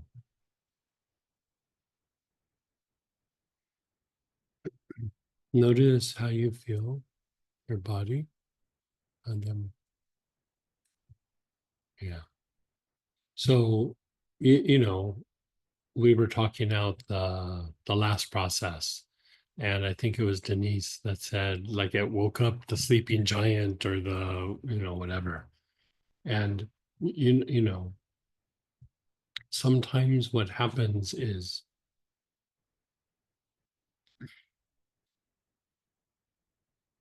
the idea here is to shift the brain out of the thing that's causing the fatigue.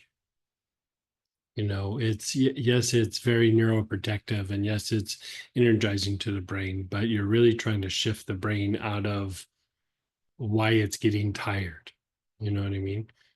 It's like somebody who's like, I'm tired all the time. And then you start asking them questions. You go, well, I stay up till 3 o'clock in the morning, and then I have to get up at 6. It's like, well, you're tired because you're only getting 3 hours of sleep. Try getting full night's sleep. And then all of a sudden, like, I feel better. Right. And so for the mind, when you think about the repetitive thoughts, those are the thoughts that you're aware of. But when our brain is fatigued, or we have a lot of reactiveness in the mind, and they're loops, repetitive thought. If you think about it, it's a repetitive thought, it's a loop, grinding on yourself, it's a loop. It's a loop, just like there's loops in the body, there's loops in the mind. And the remedy for that is not to try to macromanage it or try to change it or try to make it go away, but you walk it out of that place that it's at to another place so it stops doing it. And so really, like, grinding on ourselves, or repetitive loops, or repetitive thought, a reactiveness in the mind. Another way of saying that is it just is a mind that lacks the intuitive influences, which again, learning, problem solving, healing, spontaneous action, doing something different, breaking out of whatever the thought is, like being able to assess and observe and then react in a different way. And so here you're trying to break out of that repetitive thought, out of those reactive loops that happen in the mind, so that you can make a choice, or you can problem solve, or you can learn, or you can do something different, or you can even just the act of observation, just observing, breaks you out of those mental loops. So that idea of how we are paying attention to our body, like our awareness is on the body. You can even do that. It's a little harder, but you do that with the thoughts that arise in the mind. It's easier to put your awareness on the body, and then you get used to it. Then you can go to something a little more subtle. The more subtle aspect is the thoughts that arise in the mind, the repetitiveness of the mind.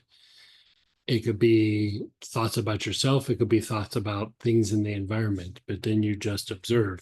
And if you notice, like, okay, this situation is upsetting to me, it keeps triggering repetitive thoughts. Observe the situation. Okay, I'm just going to sit with it. I'm just going to observe it.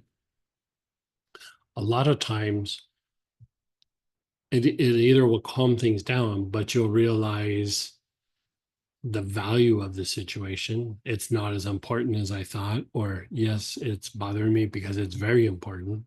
But also solutions start to arise in the mind, rather than just the self-critical thinking, or like the hypothetical of how bad it is. I mean, if you look at it, it is part of the stress response. First part of the stress response, you're pushed out of equilibrium. Something's happened, right? The second is you start assessing a value. How is this going to hurt me? How is this going to displace me? How am I going to have to change? How am I going to have to do whatever? You're trying to establish value in it. And in that moment is when the loops happen, the repetitive thoughts, the hypotheticals, the grinding on yourself, grinding on a situation. And the more that you can observe it, the more you get closer to the truth. And in the truth, you can problem solve. But when you're in hypotheticals and when you're in things that you're just reacting or the mind is made up, even if you take action, you're not problem solving. You're just, doing busy work, which was my middle name when I was young, and just doing busy work, just ugh. And there's nothing wrong with being busy, but you want to be able to produce a result. You know, Mm. You want to get to the heart of the matter.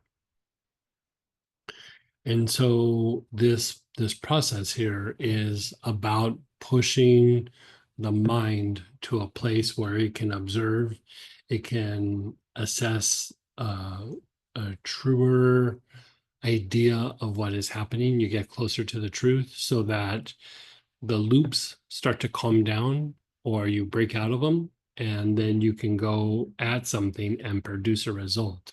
You can problem solve, you can resolve it, you can have a resolution rather than just over and over and over and over again. And so with that, let's do another round. Your awareness is on your eyes.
Nice, long, slow, deep breaths.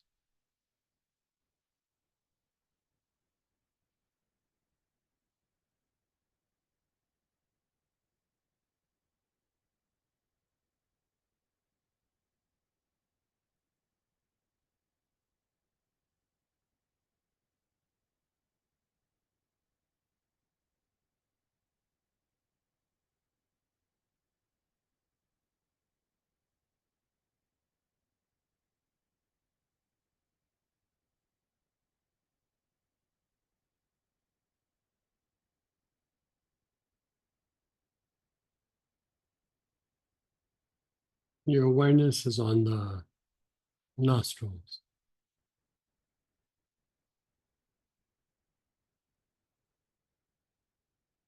Your awareness is on the nostrils.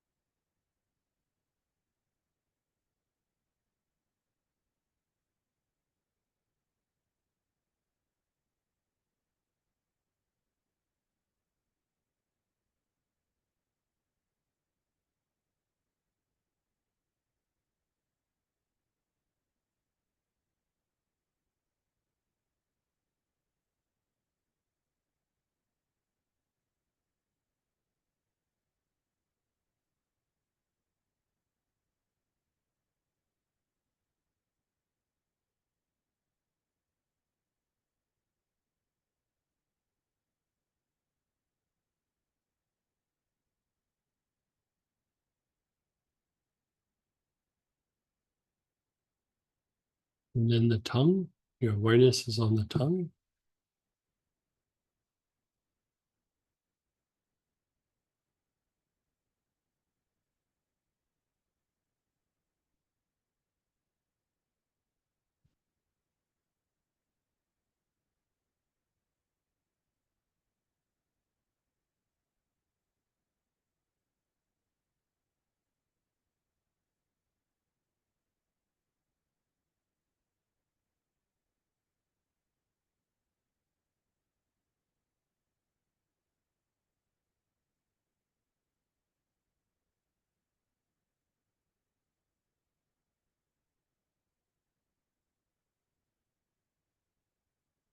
Then the ears, the holes in your ears, the ear minors.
And the face. Your awareness is on your face.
And then the area between the eyebrows, the ajna.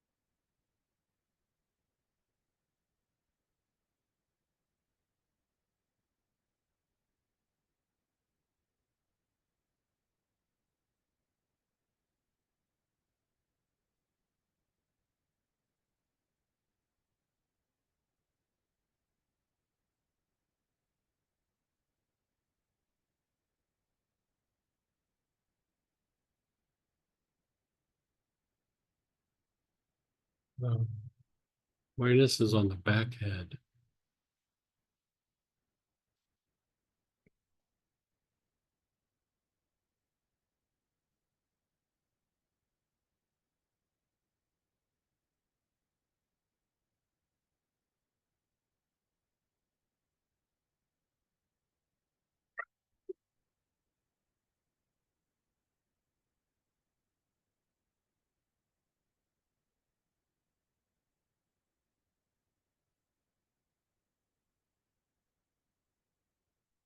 Hmm.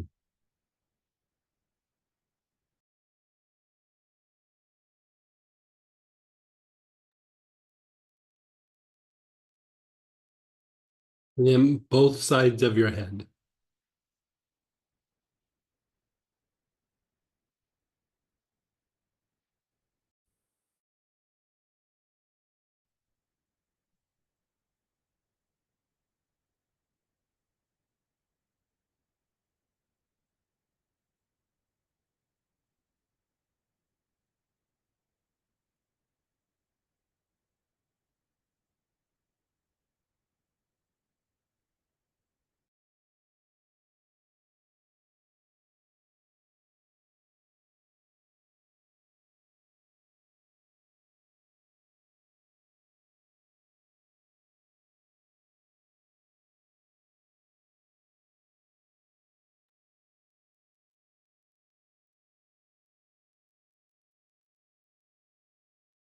Your awareness is on the brain.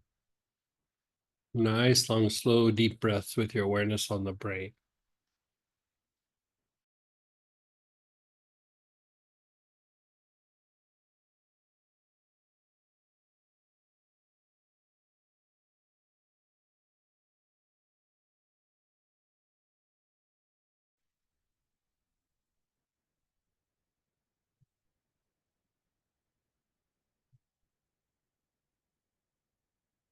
But I might have to wear that anyway.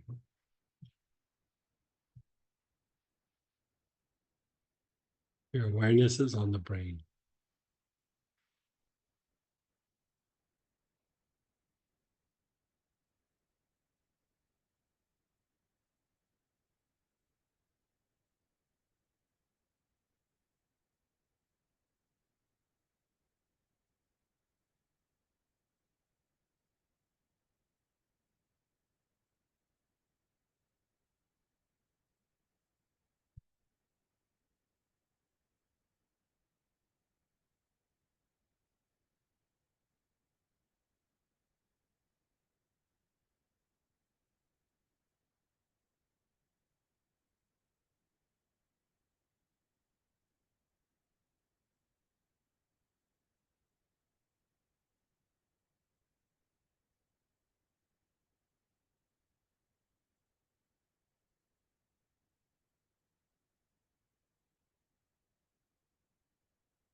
Your awareness is on your brain. You're taking nice, long, slow, deep breaths.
And then your feet.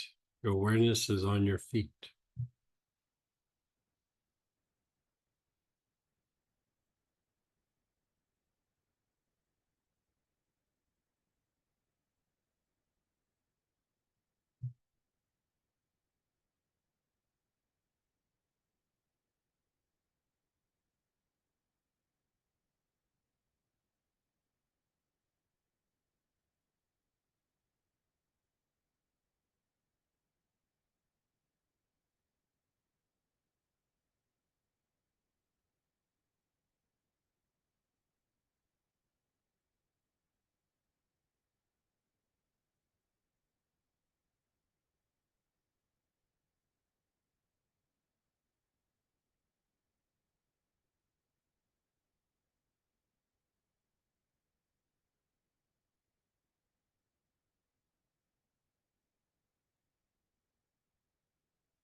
And then just pause and be still.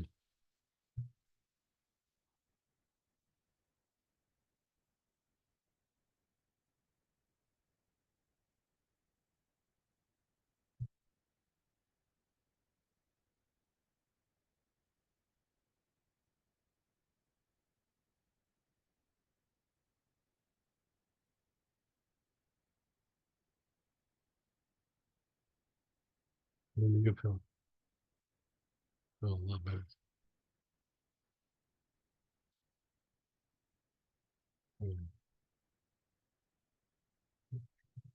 Okay, let's process this. Unmute yourself, type in, do shares or questions.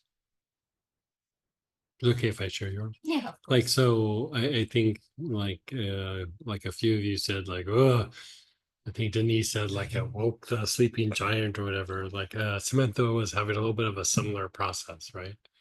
Like with the first one, it was like, something's going on. And this one, she's like, I feel so much better now. Like she's like smiling and she wasn't upset or crying or anything, but it was just like something's happening. And it felt a little something. And so I mean, like when we go through and we do this process, it's important to do all 4 steps, where we're going through and we're hitting, like based on the years of doing therapy, I would like if I was assessing a system or what's going on with the person, these are the like 4 or 5 things that I would look at to go through and assess if there was an issue in that system. Nervous system, everybody has got an issue there. Everybody, nobody's going to escape that. And so it was a way to assess like how much I had to treat that particular area. But anyway, let's go ahead and share and unmute. Go ahead, and Teresa, then Robert. Hey. All right, let's see if I can unmute. Can you hear me? Oh, fantastic. That was amazing. I used white pine and Oh, nice. I am super relaxed. I could just feel my brain. It was almost like little teeny bubbles are letting go, like little teeny nice. attachments. Yeah, I don't know how to express it. Yeah. Could you talk a little bit more about the benefits of white pine? Yeah, it's very, I mean, all the pine is good for like respiratory system and a respiratory tonic and things like that. I would say white pine is, and I should say all forms of pine are also regulating to the adrenals. You would say stimulating, but it's a little bit misleading because it's stimulating proper function. And so proper function could mean that it needs to relax, which you're like stimulating relaxation, which almost sounds like counter, but I mean, that's the terminology. Okay. And so it makes the adrenals function better, but I would say white pine is a little bit better at strengthening the immune system, where like black pine or dwarf pine is a little bit more of an analgesic. It has a little bit more pain relieving properties to it. Sylvester pine stimulates a little bit more of cortisone production in the body, so it's a little bit more anti-inflammatory, where white pine is more about colds, flus, lymphatic function, things like that. But all of them, black, Sylvester, red, and then the white pine are good for stimulate cognitive functions. And I would say the longer that you use it, the more benefit that you'll notice. Like I use basil all the time. I mean, there's several oils here that I use in this particular process all the time. When I got it, because I got it because you had requested, hey, is there white pine out there? And I was like, there is. I haven't carried it, and so like I ran it down. I started playing with it. I was like, oh my god, I love this. It's different. I've used it herbally, but I have never gotten the essential oil before. And so I started putting it on every day, and I noticed that my mind wasn't fatiguing like, you know, like there's like long-term fatigue, but there's also like, oh, okay, you're doing a bunch of work during the day, and towards the end of the day, your mind just gets a little loopy, and it's like, okay, it's time to stop. My mind's not as clear as it was, you know, 2 years ago. I started noticing that wasn't happening anymore. Like my body could be tired, but my mind was still clear and strong. And I was having to go, I have to stop because I'm exhausted, but my mind is like going, no, we could keep going. And I noticed over a period of time that was the benefit. And my guess is it probably was because it was regulating the adrenals more. Got And it. you know, I could be wrong, but it made sense, you know, because the adrenals kick in because of, you know, fight, flight, and all that. But one of the things that makes them kick in as well is fatigue. And so if your body starts getting tired, your adrenals start producing like low levels of adrenaline so that you can still function throughout the day. And then it just starts doing that all the time. Mhm. And being able to stimulate that regulation of the adrenals, you know, they were quieting down sooner, quicker at night, and then they weren't being stimulated during the day. It improved my cognitive function because adrenaline, even though it's a strategy for the body, it does make the mind more reactive.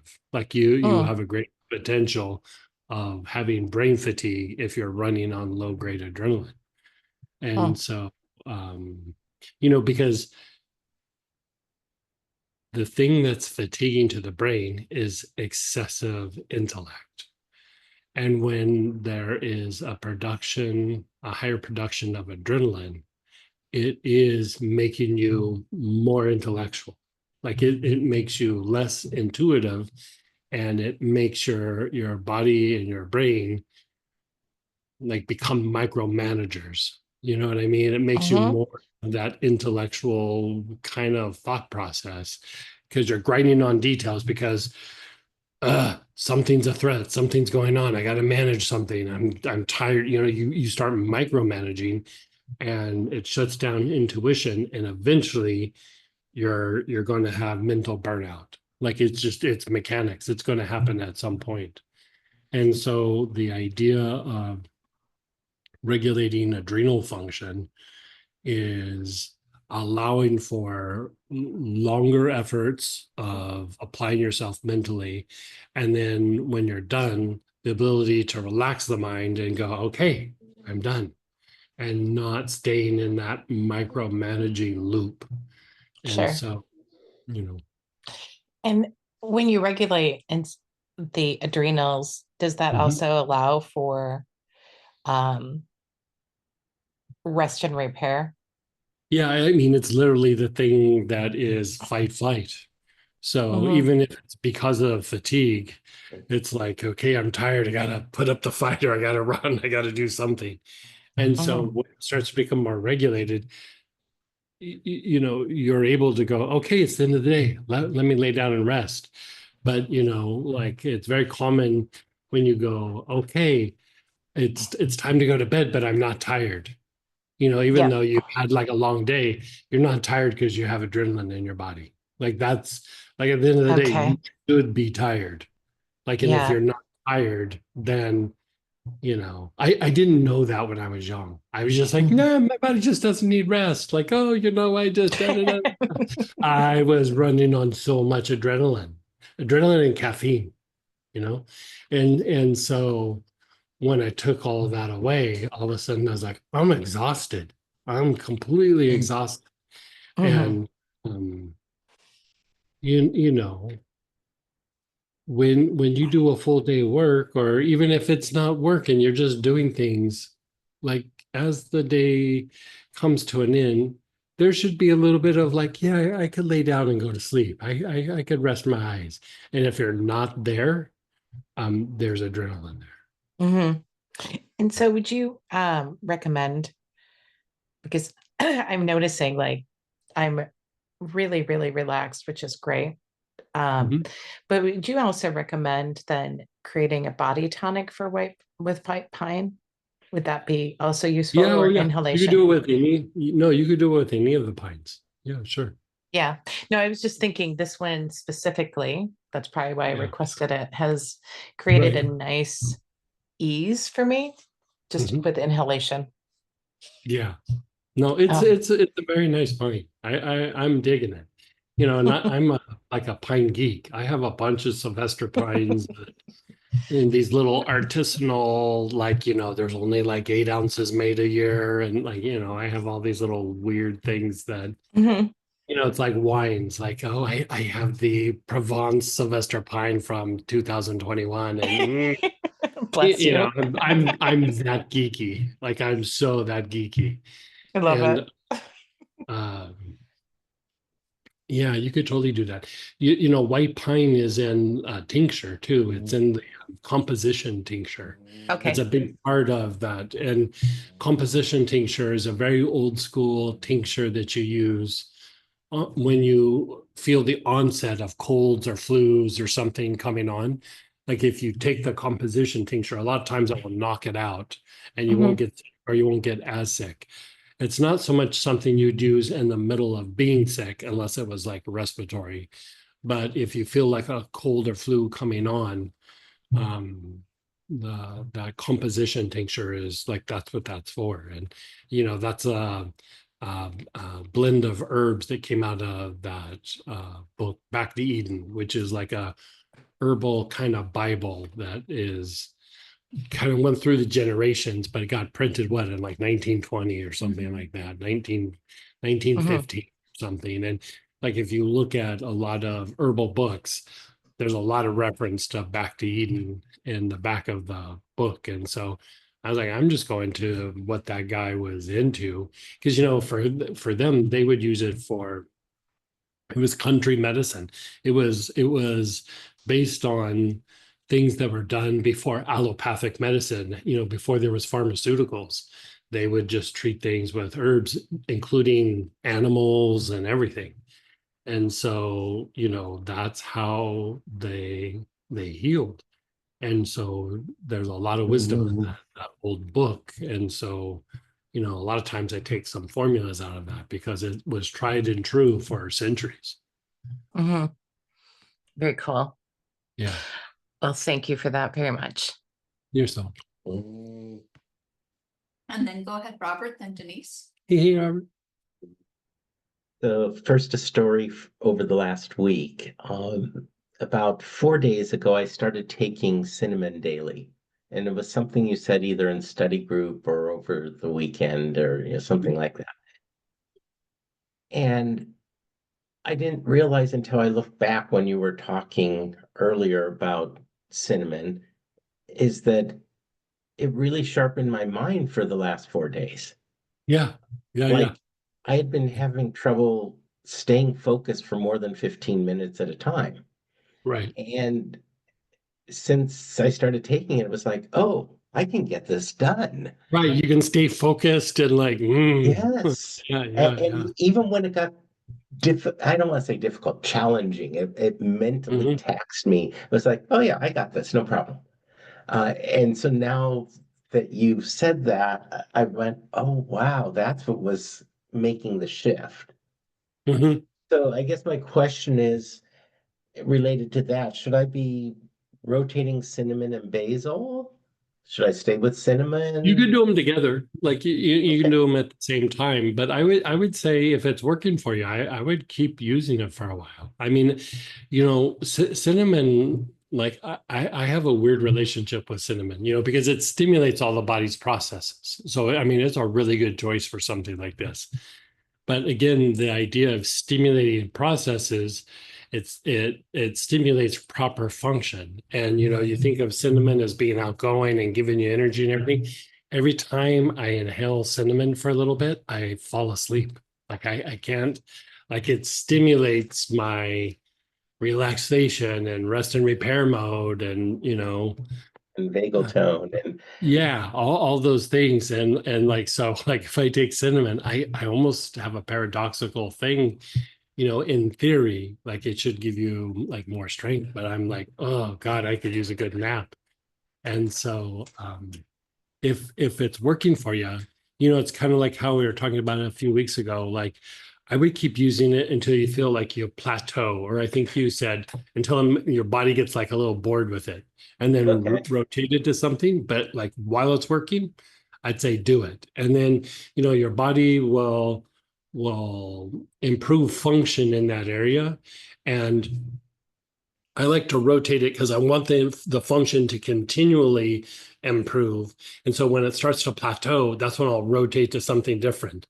But if you're riding a wave and it's working, keep Yeah. working it until the wave starts to even out and then switch to something else. It doesn't mean you're not going to come back to it, because you are, but just keep that moving in that direction. So then when you were talking, I went and pulled the bottle of basil and said, okay, maybe I should be taking this every day. And I set it here on the desk. And then uh, in this uh, in this pattern we just did, I did basil the first Mhm. time, and then I had a small bottle of Blue Mountain Sage, so I switched to that. Mhm. And I don't know if you remember or not that I have tinnitus. I've had it for quite a while, and it's Oh like yeah. not overwhelming, but I started to do the Blue Mountain Sage, and it was like the tinnitus started to go down just a little. Yeah, sage is usually good for tinnitus. Because tinnitus isn't necessarily in the ear; it's neurotransmitters and things in the brain, and so it does have an impact on those aspects in the brain, and then it usually quiets down the tinnitus.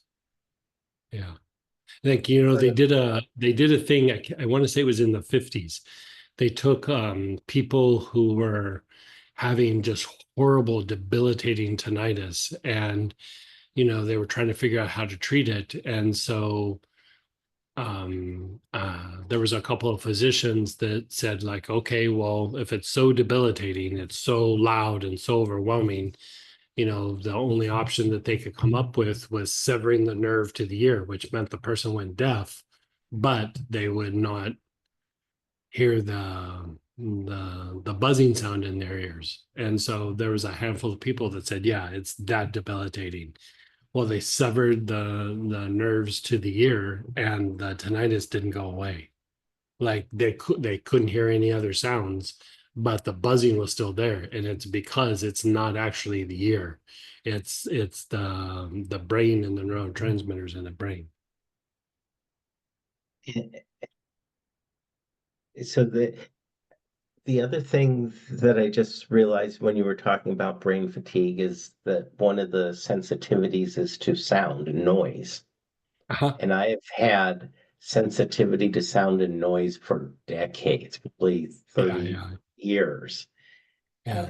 Is that, do you feel that the tinnitus is what was coming about for a long time and we're Probably. shifting that and hopefully the Yeah, noise sensitivity will go away? yeah, yeah. And even the part like before the first segment, the hypersensitivities are a byproduct of that. So I would even say do both of them. Okay, I will Yeah. do that. Thank you very much. You're so welcome.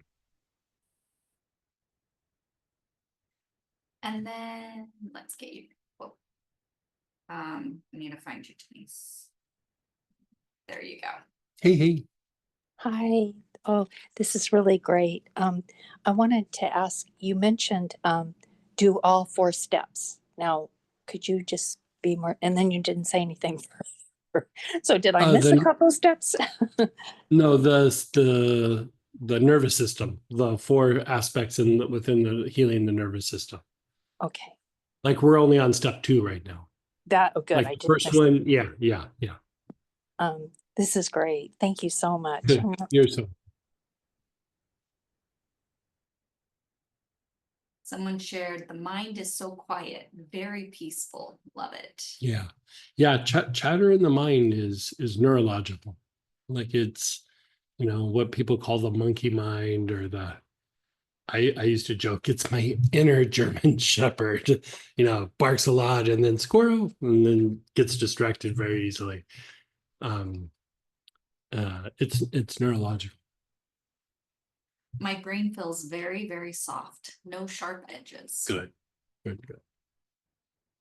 Feeling so much relaxed and dancing happily, Good, good. especially after Greg mentioned and explained about the internal pain in the first segment. Yeah. And it's very helpful and relaxing. Yeah, Thank you very much. Yeah. Some trauma has been lodged in my throat chakra since childhood, but it's finally beginning to release, Oh, good, bringing a deep energetic cleansing. good, good. This section is profoundly healing as my throat chakra and brain clear. A wave of possibilities is opening. Long silenced truths, creative expression, and purpose are finally free to flow. Thank you, Greg. Oh, good. That makes me happy. Good.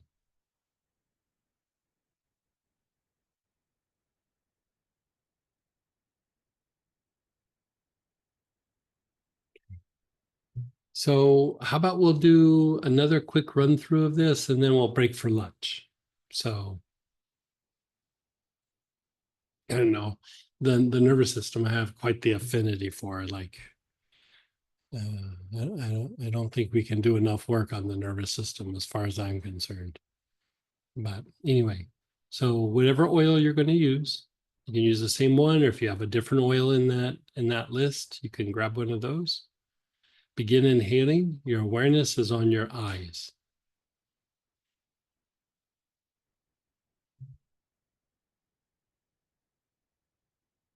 Which one are you? We call it Tamala.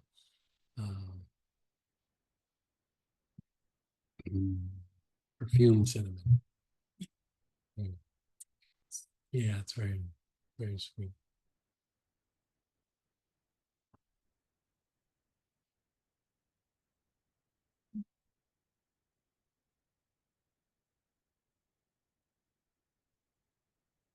Nice, long, slow, deep breath.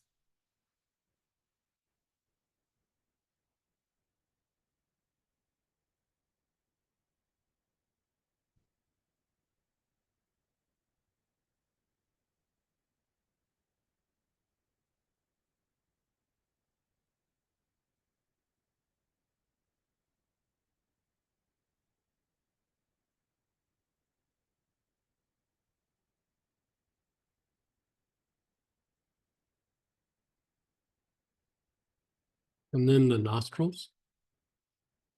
Your awareness is on the nostrils.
Your tongue.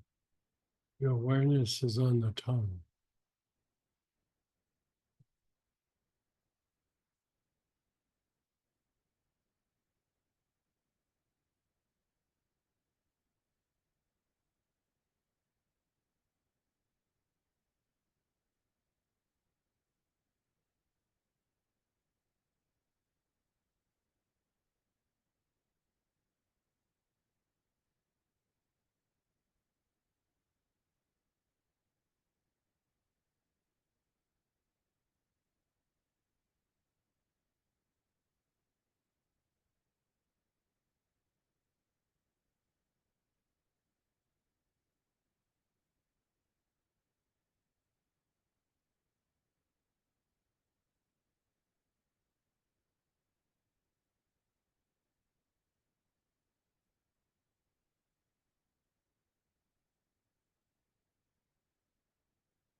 The ears, the ear canals.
You're on your ear minors.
Your whole face.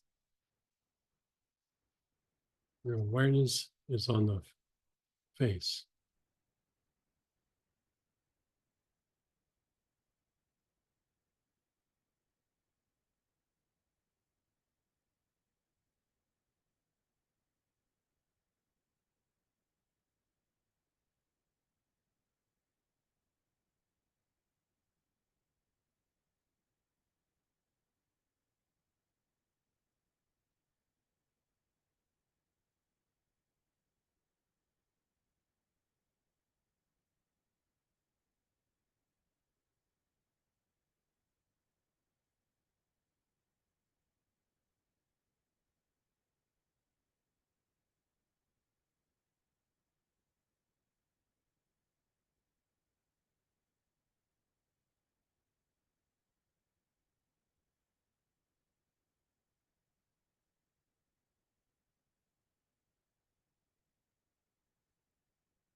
Your awareness is on the ajna.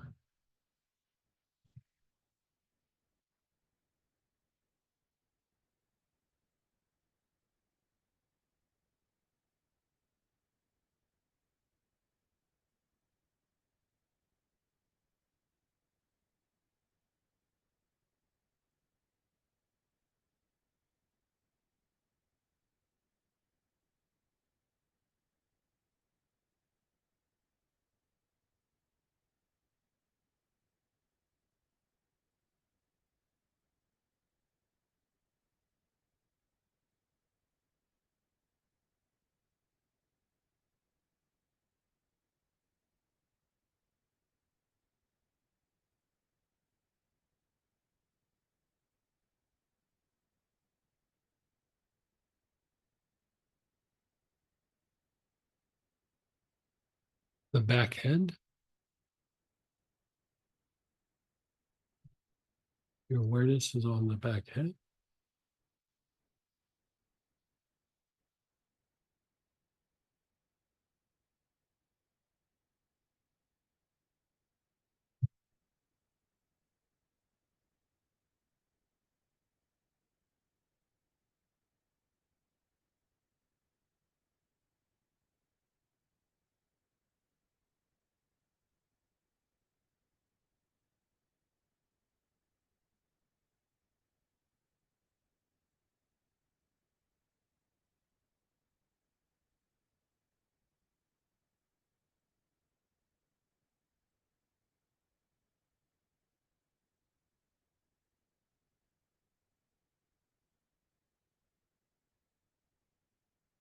The sides of your head. Both sides of your head.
Your awareness is on the brain.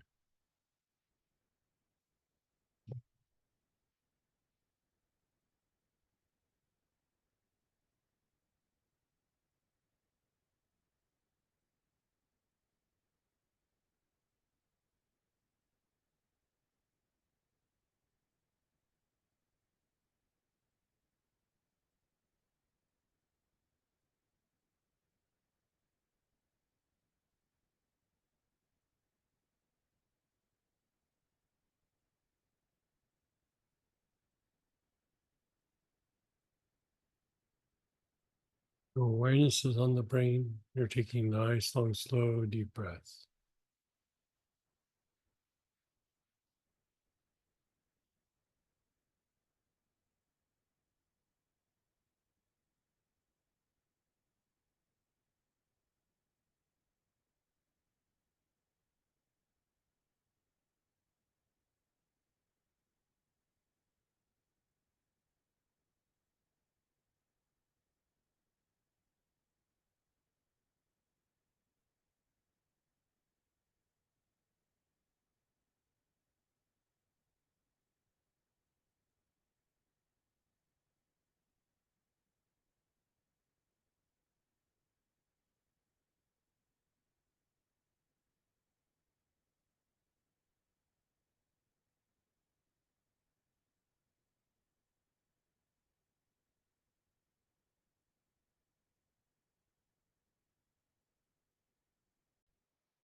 And then the feet. Your awareness is on the feet.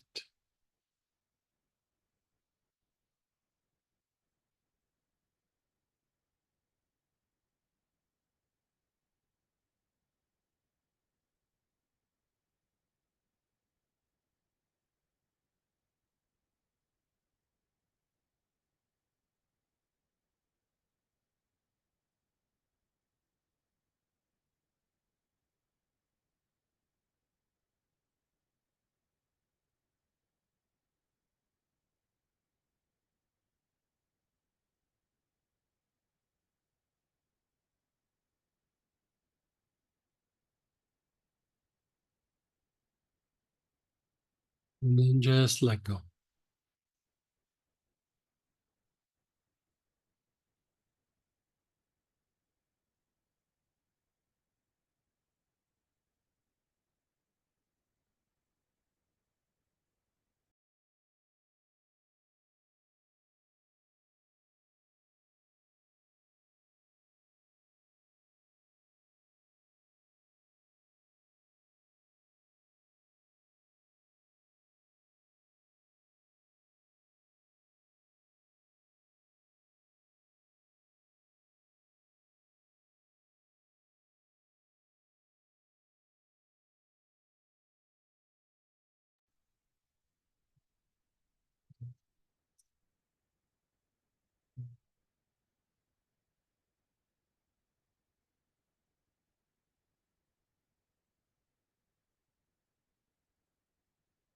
Notice how you feel, your body, your thoughts.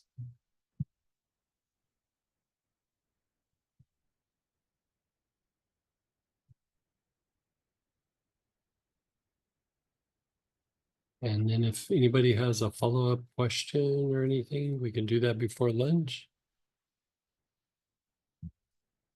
Someone's asking, when you say both sides of the head, does that exclude the center of the head? I.e., is it not the left and right halves, but Okay. When you're doing the sides of your head, you're actually not doing the brain. You're just doing the sides of the head. Later we go into the brain. So at first you're just doing like the sides of your head. You know, your attention's just like on the outer part of your head. Yeah. What you're doing is you're kind of working a chakra that's right there. So if you go into the brain, you won't work the chakra. So just keep your awareness on the side of the head and the chakra will be stimulated.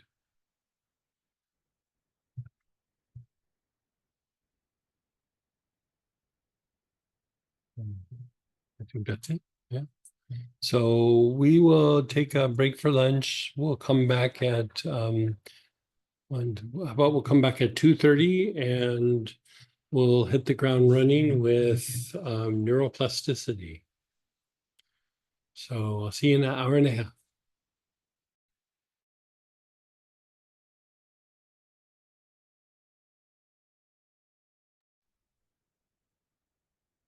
Hey, everybody, let's come on back.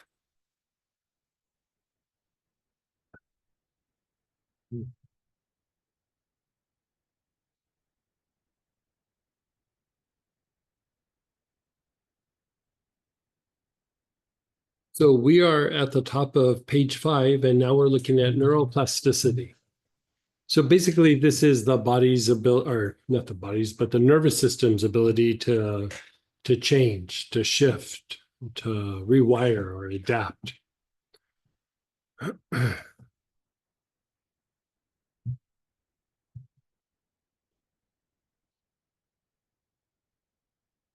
This is that area, you know, how we talk about like for the ones that have done things in Astara, you go through and you do processes that like kind of calm and quiet the system, and then you do the affirmation, I'm surrounded by the pure white light, only good comes to me, only good goes from me.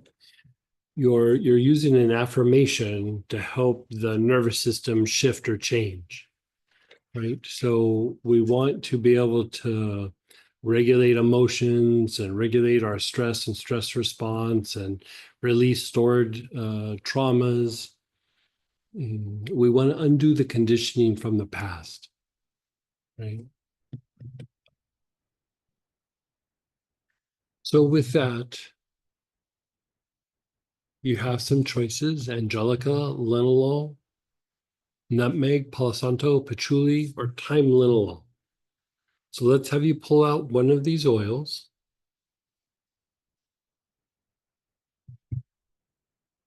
And thyme linalool is in that optional kit for Right. witches.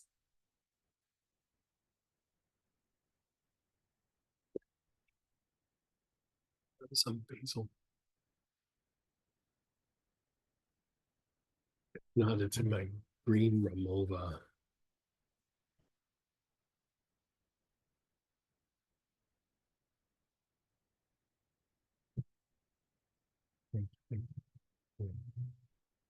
Or I guess that's not green, but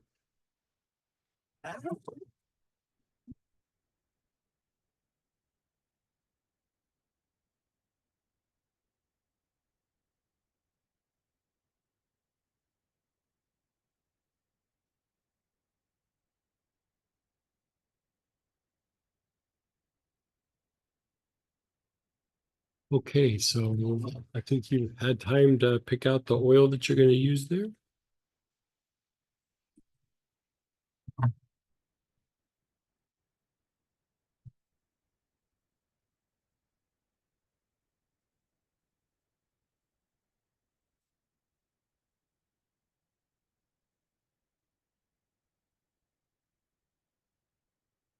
So we're utilizing one of these oils, and we're going to do this kind of long process. It's basically the pattern forward programming, but this is more just kind of shifting the nervous system. You're not really doing auric programming, but you're shifting the nervous system through the aura, and then the somatization process as well. So whichever oil you're using, you're inhaling, your awareness is on the left side of your body, left side of your face and neck, your left shoulder, all the way down to the left outer ankle. Nice, long, slow, deep breaths.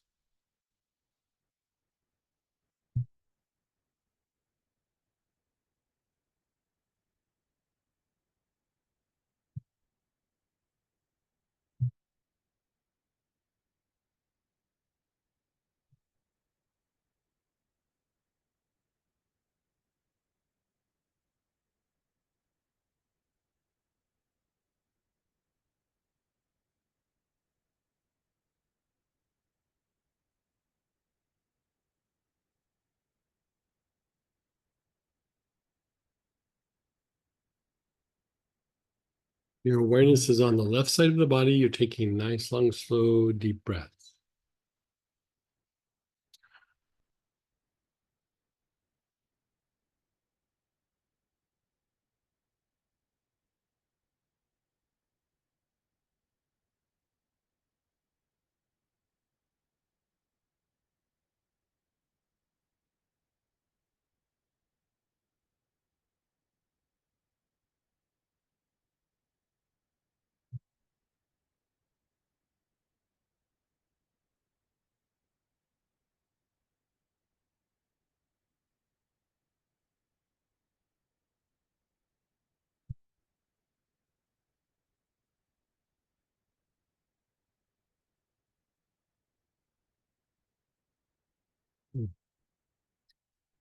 Mhm. That's right. Now you're doing the back side of the body. So back of the head and neck, your whole back, your hips, down the backs of the legs to the heels. Nice, long, slow, deep breaths.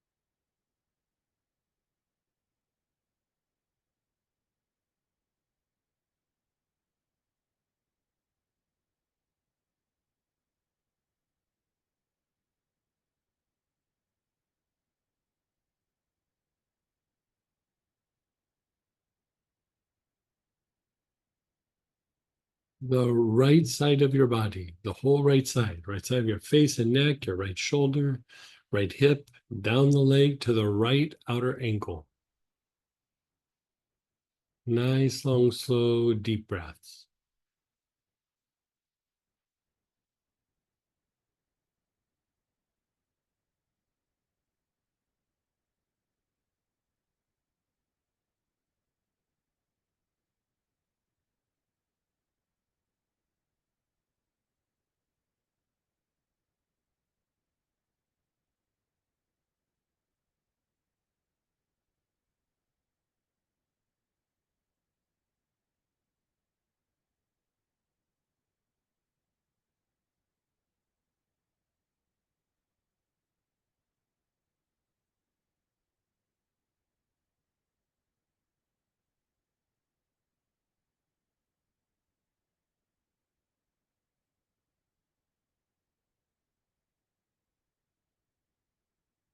And then the front side of the body, the whole front side, your face, throat, chest, abdomen, the front of your pelvis, down the fronts of your legs to the tops of your feet.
And then just pause and be still.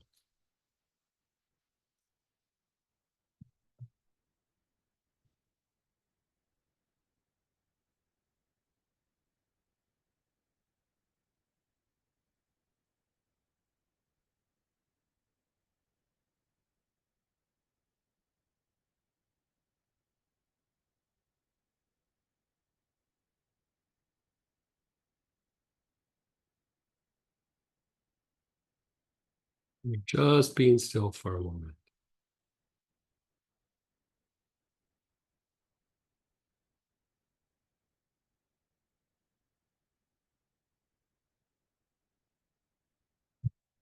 Now, do your knees. It can be the whole knee or at least the back of the knee. Nice, long, slow, deep breaths.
And then your ankles. Your awareness is on the ankles.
and the soles of your feet.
And then just pause and be still.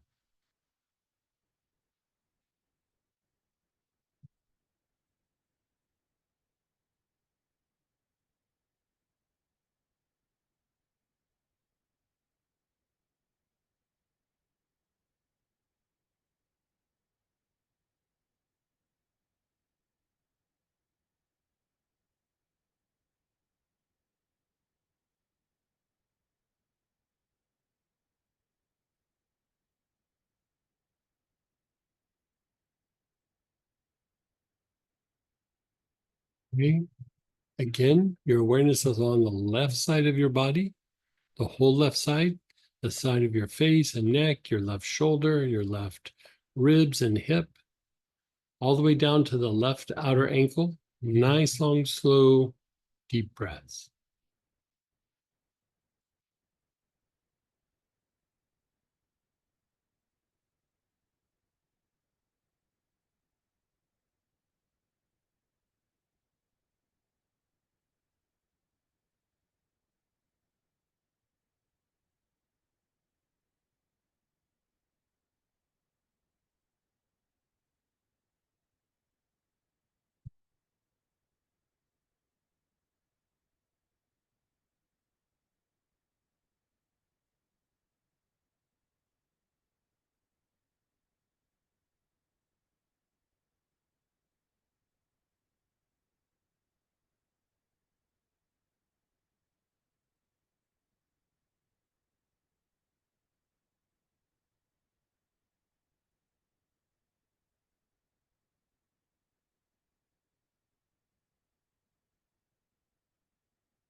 The front side of your body, the whole front side, your face, throat, chest, and abdomen, front of your pelvis, all the way down to the tops of your feet.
The front side of your body, the whole front side. Your face, throat, your chest, abdomen, all the way down to the tops of your feet.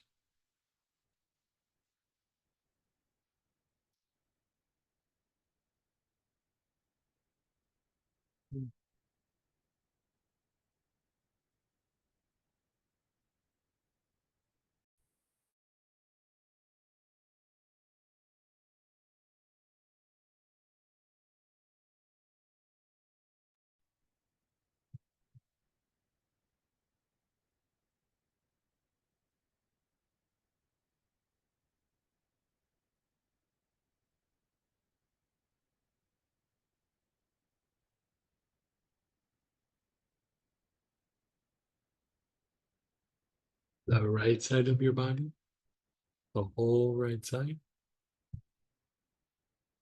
From the side of your face all the way down to the right outer ankle.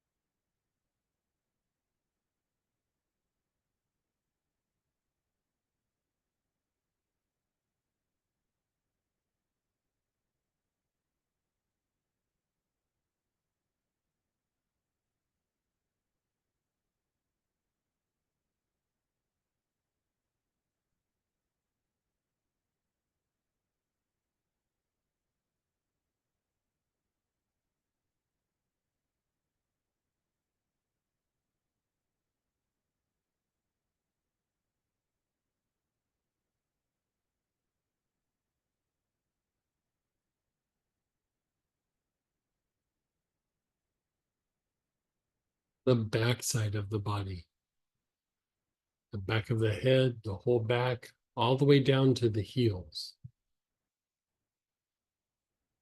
How's this feeling towards you? Yeah. Mhm.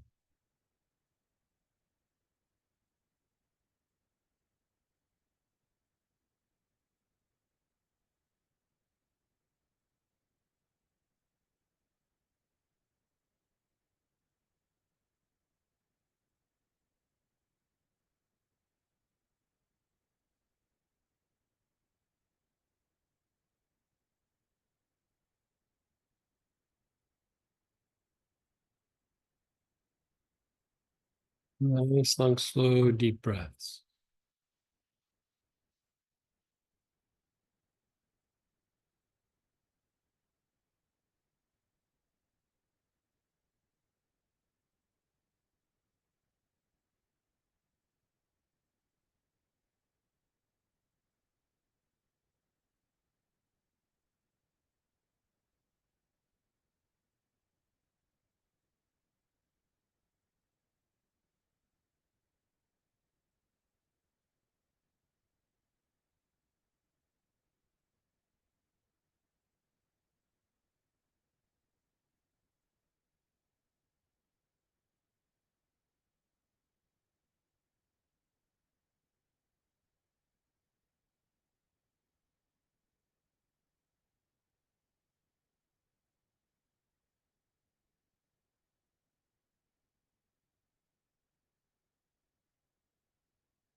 Just let go.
Again, begin inhaling. Your awareness is on your brain.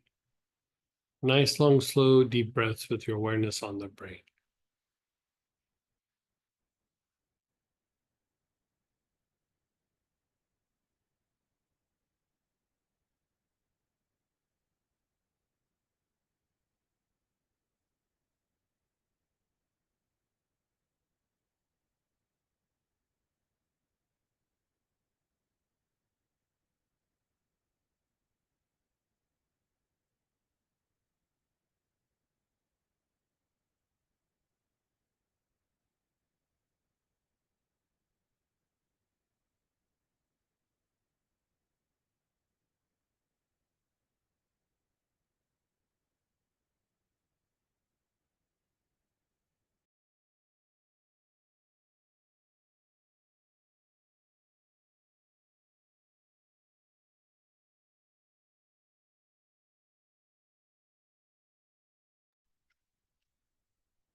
Your awareness is on the spine.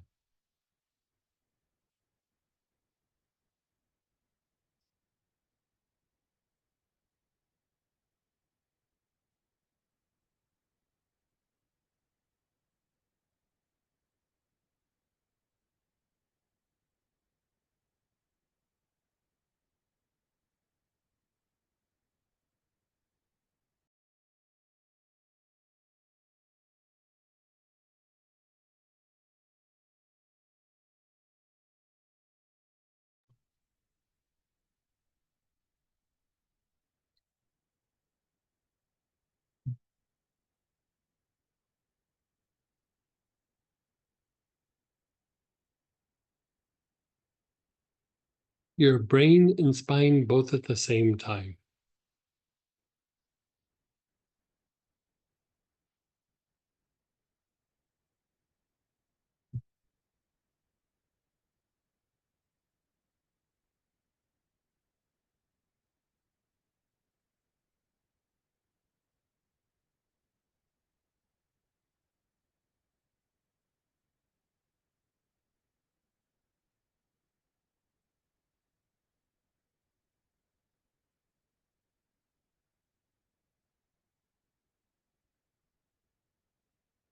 Nice, long, slow, deep breaths.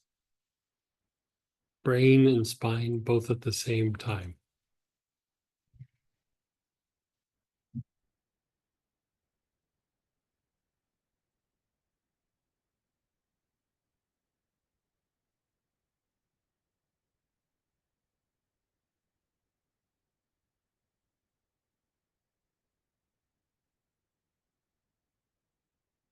The brain and soles of your feet, both at the same time.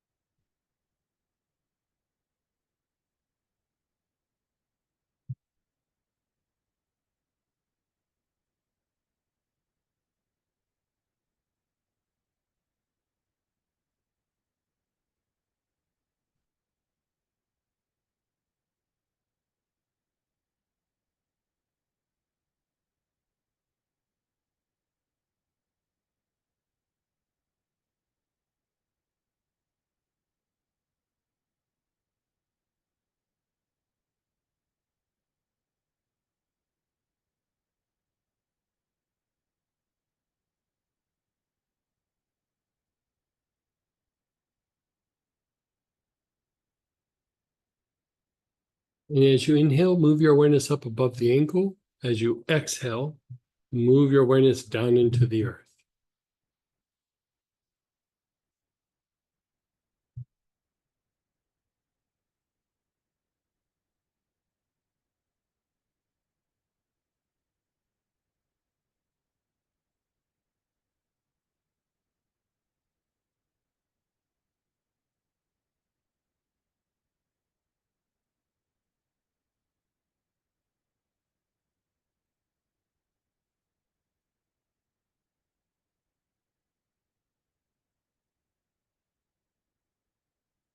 And then just pause and be still.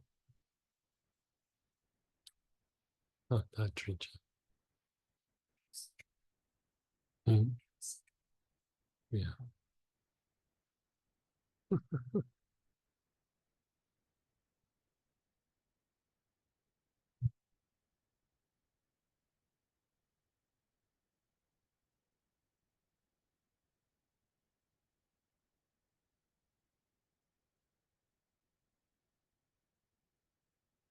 Just be still. Let it incubate.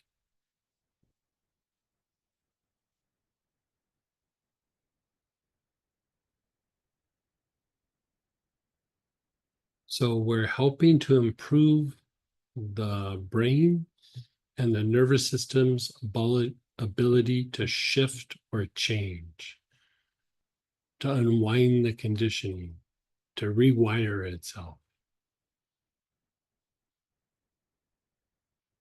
We're going to go through and do that process again.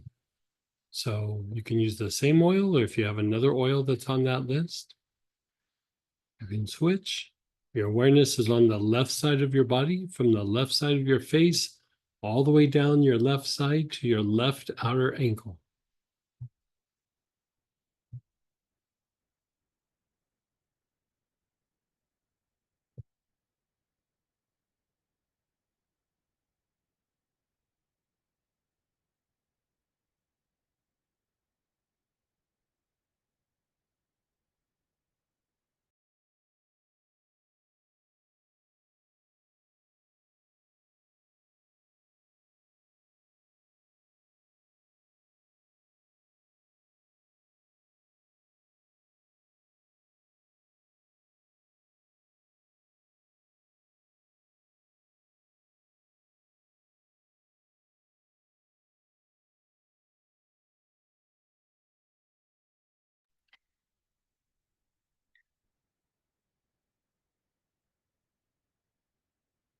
The back side of your body, the whole back side, the back of the head, all the way down to the heels, your whole back area.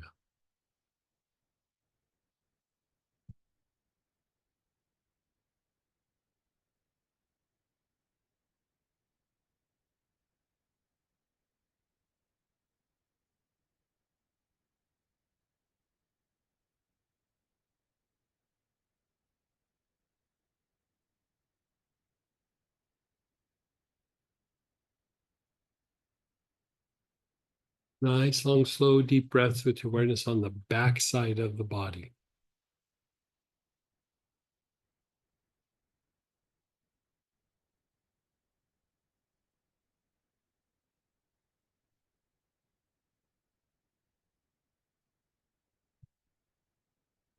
Go to the right side of your body, right side of your face and neck, your right shoulder, all the way down to the right outer ankle.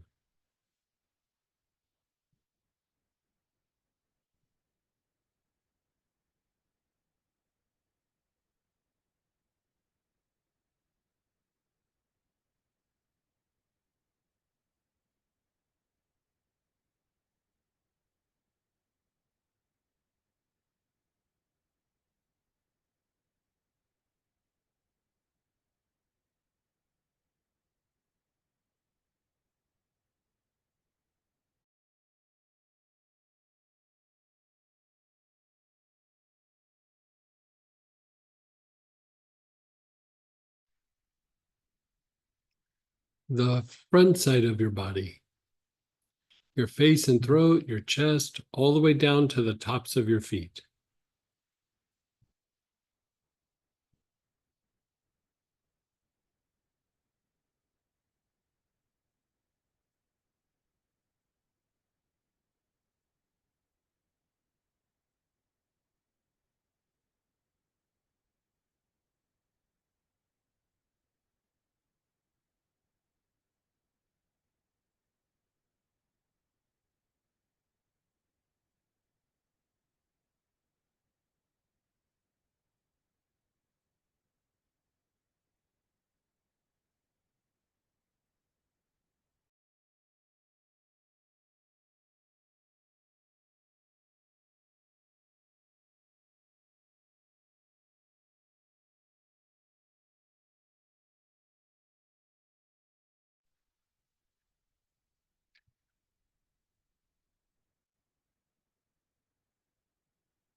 Begin inhaling.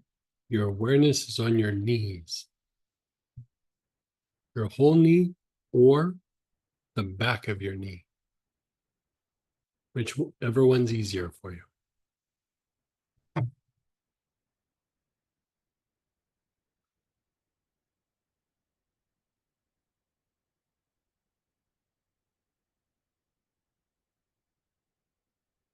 Nice, long, slow, deep breaths.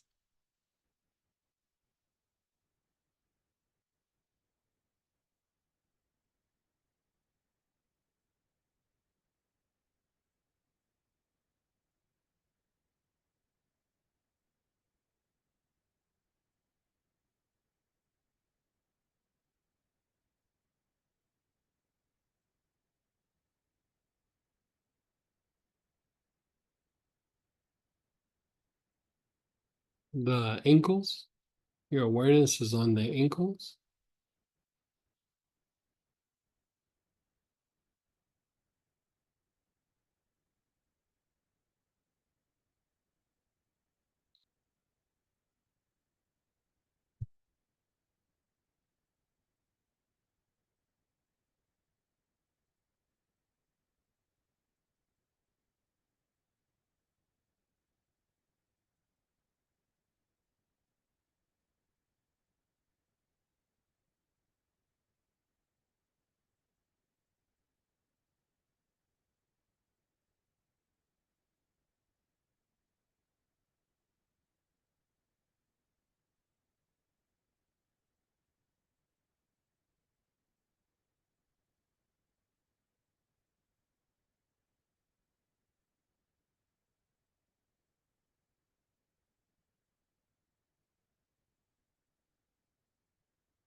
And the soles of your feet.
And then just pause and let go.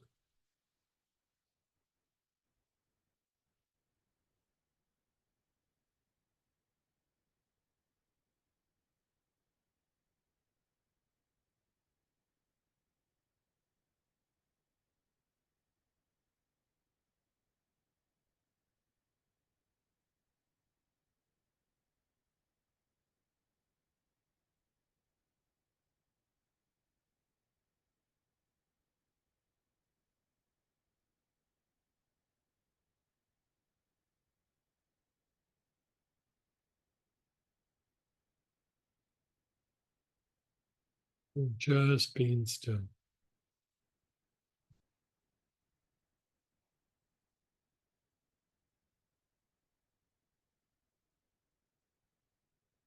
Again, the left side of your body.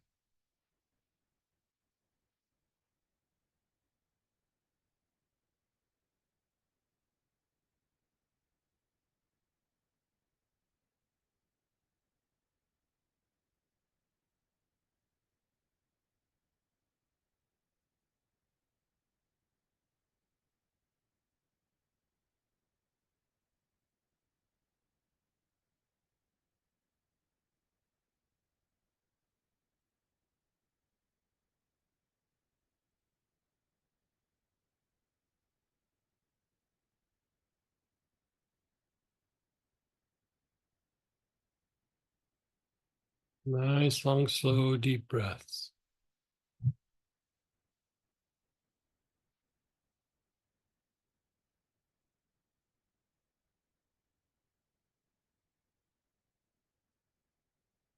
The front side of your body, the whole front side, your face all the way down to the tops of your feet.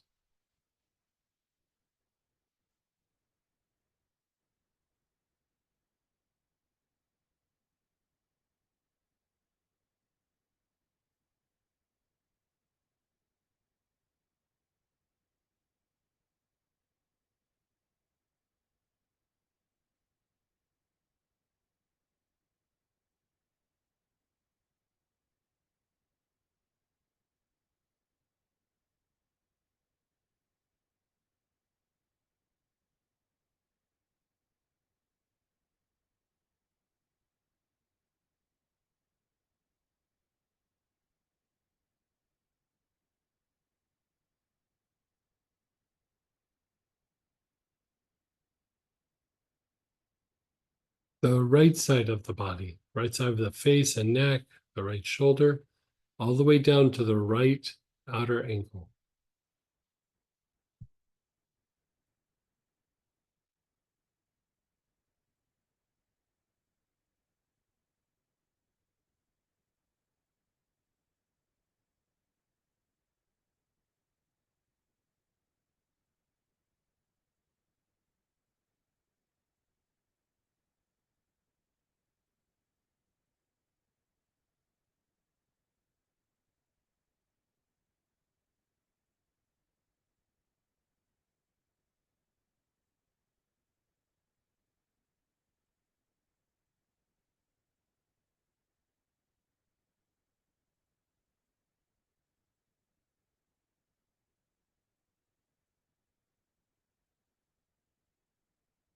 And then the back side of the body, the whole back side, back of the head and back, down the backs of the legs to the heels.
And then just pause and be still.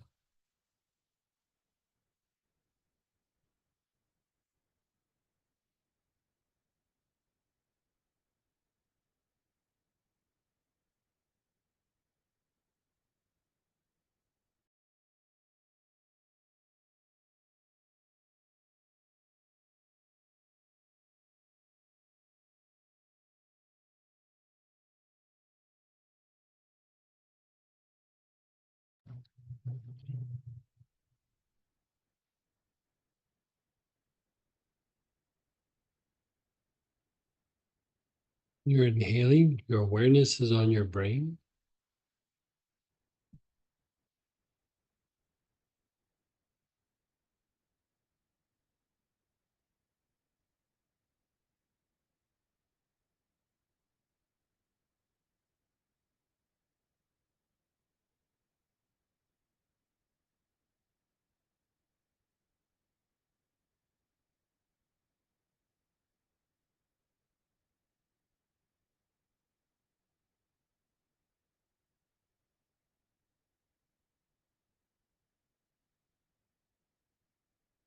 Your awareness is on the spine.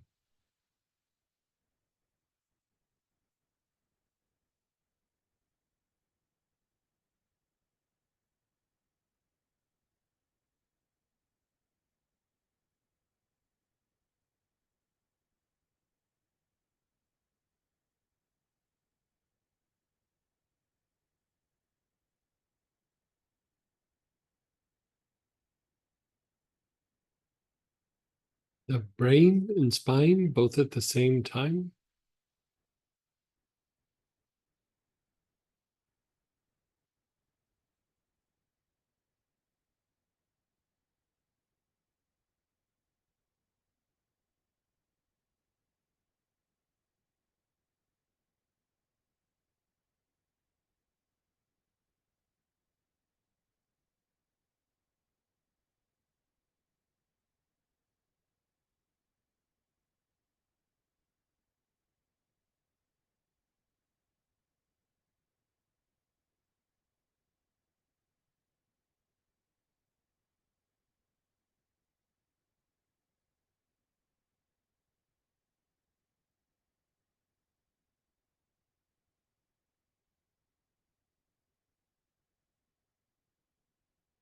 The brain and the soles of the feet.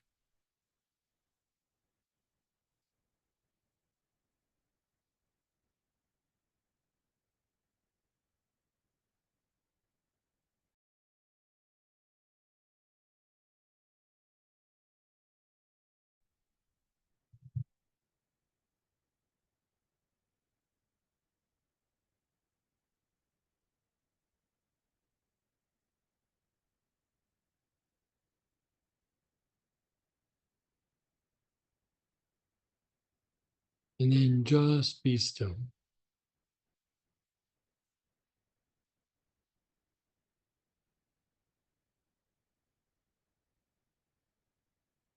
How do you feel? How's your body? Your thoughts? Now, the idea is like doing this on a regular basis, you're increasing the potential for your brain and nervous system to shift and change. It makes it more flexible, like it re-educates itself at some point. Let's go ahead and share experiences, ask questions. You can unmute yourself, type in. Let's go ahead and process this.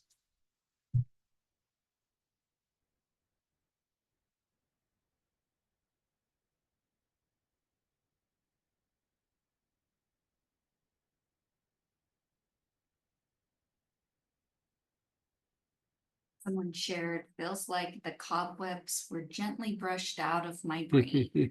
Yeah. Well, it was funny because you were like, how are you? Like asking me. And I'm like, at times I was like passed out. And then at the end of the first cycle, I was like, oh, good to go. Like reset. Yeah. I'm still a little out of it after the second Yeah. round though. That can a little happen. bit deeper. That can happen. Getting a little out of it can happen when you work on the nervous system like that. Yeah.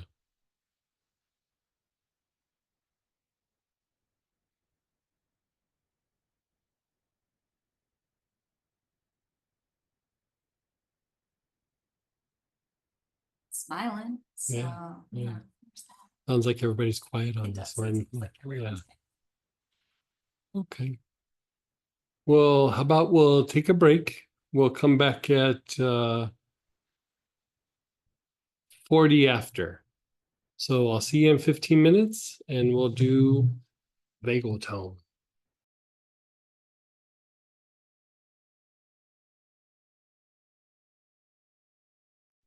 Hey, everybody, let's come on back. We're at the top of page 7 and we're doing vagal tone.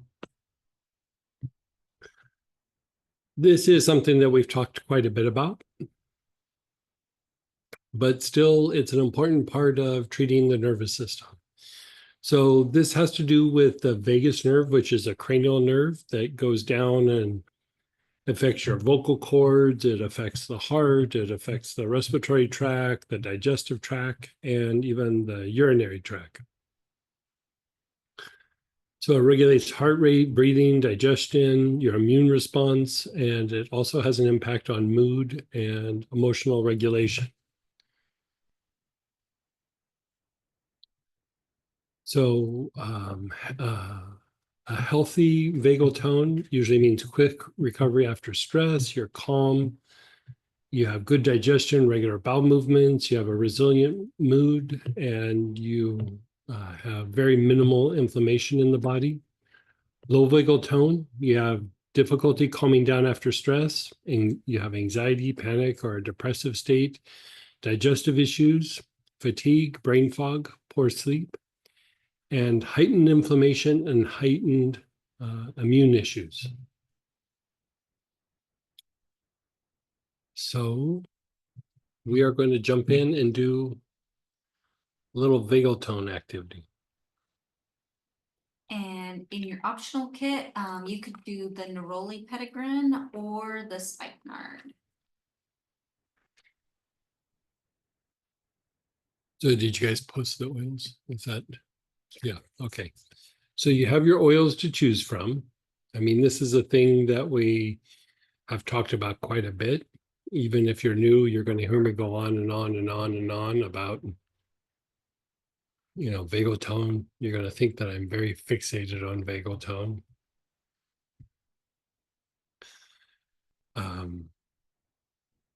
So we have all these choices. And for those that got that kit for purchase, you also have a spikenard body tonic that you can throw on either before or after this process.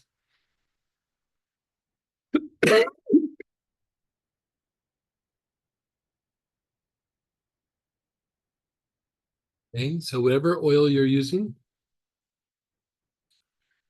let's go ahead and have you start inhaling. Your awareness is on the eyes.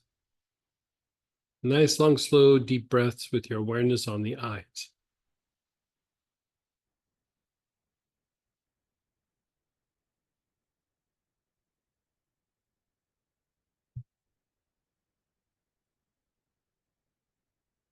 And someone's asking, is vagal tone blend an A choice here? Yeah, it's a choice. Yeah.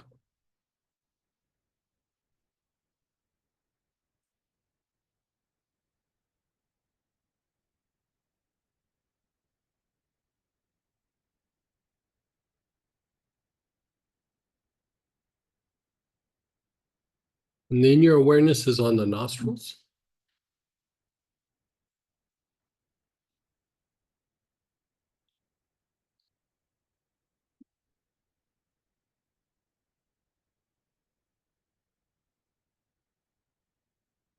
Nice, long, slow, deep breaths with your awareness on the nostrils.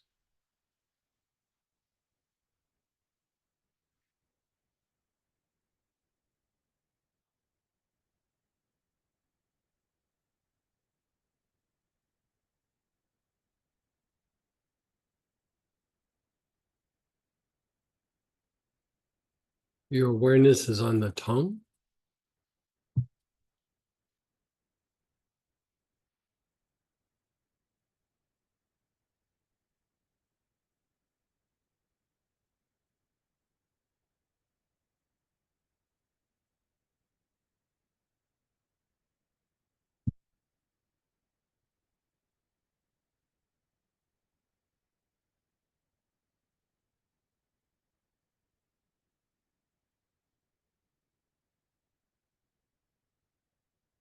And then the ears, the ear minors.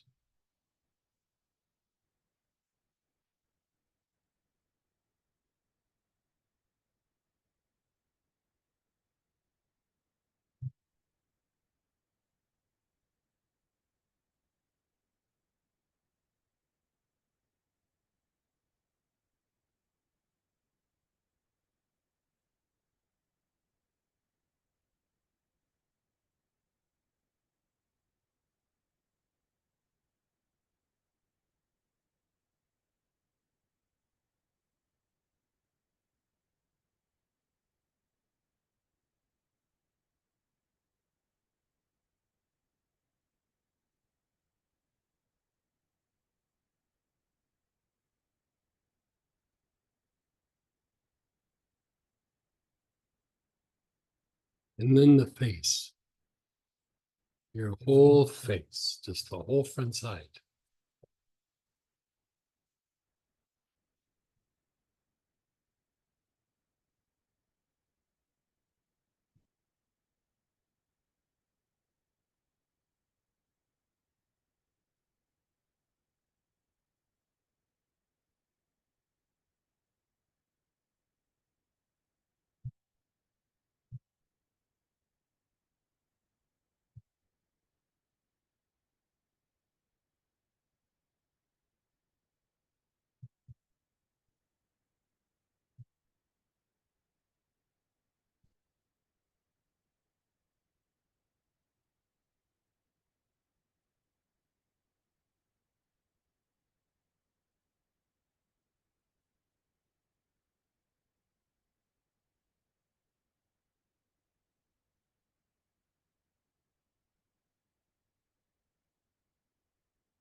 The ajna, the area between your eyebrows.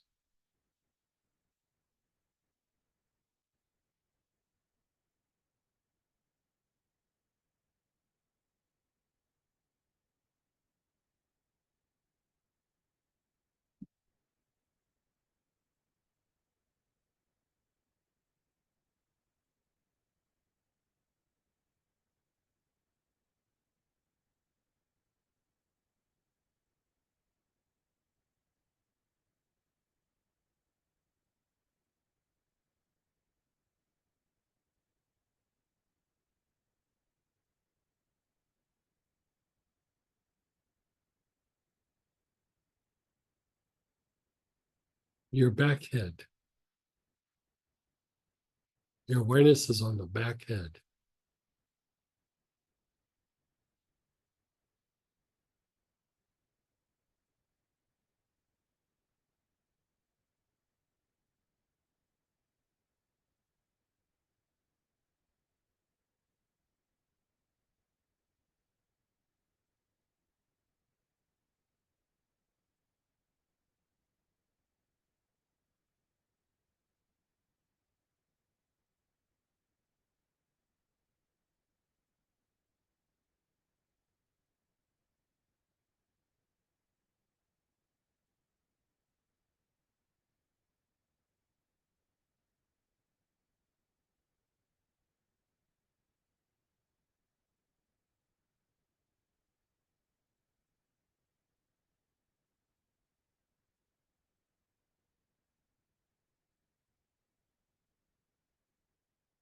Now do both sides of your head. So you're just hitting this outer part of the area. You're not going into the brain.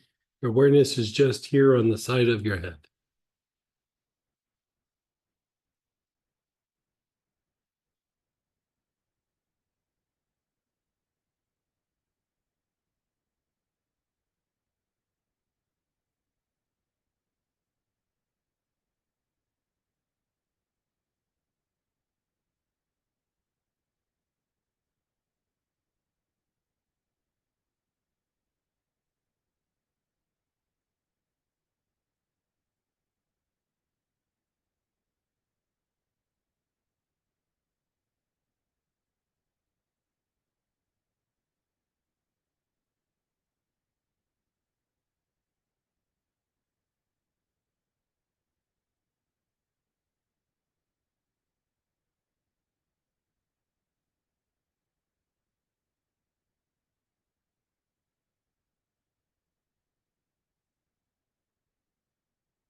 Your awareness is on your brain.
Awareness is on your brain.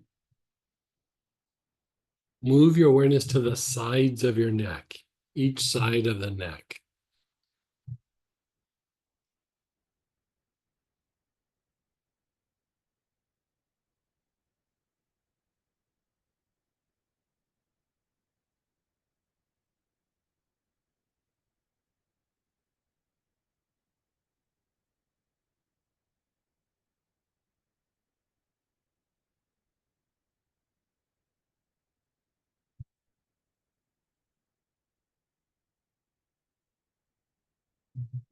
Nice, long, slow, deep breaths.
And then pause and let go.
Begin inhaling. Your awareness is on your lungs.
The liver.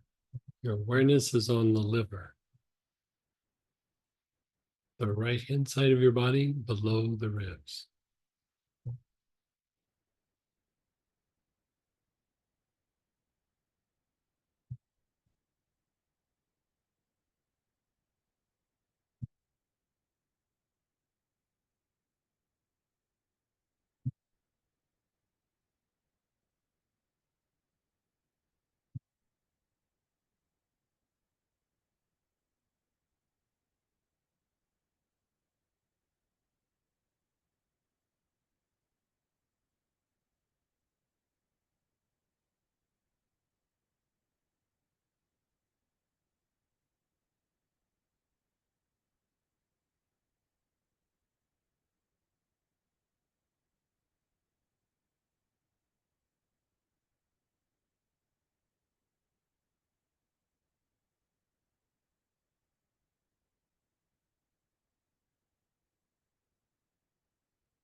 Your awareness is on the gallbladder. So your midline, 2 inches to your right, below the ribs.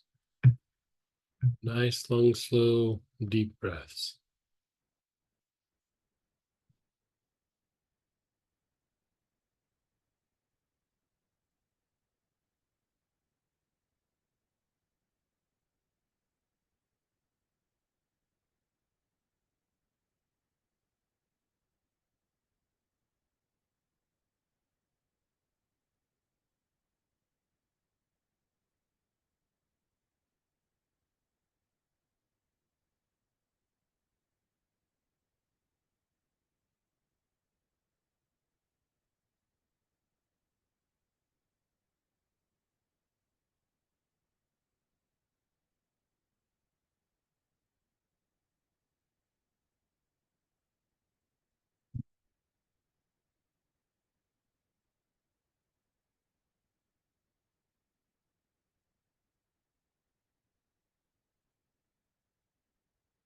The kidneys.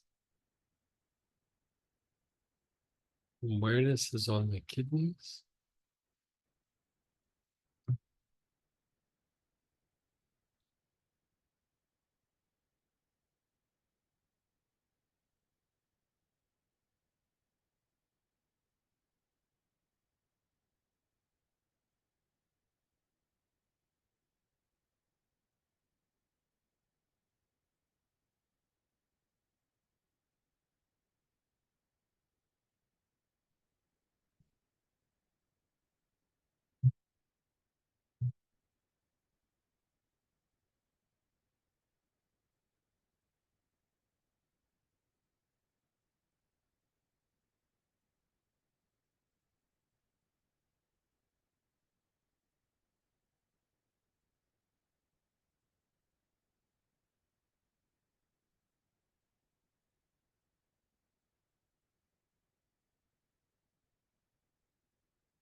And then the spleen, right hand side of your body below the ribs.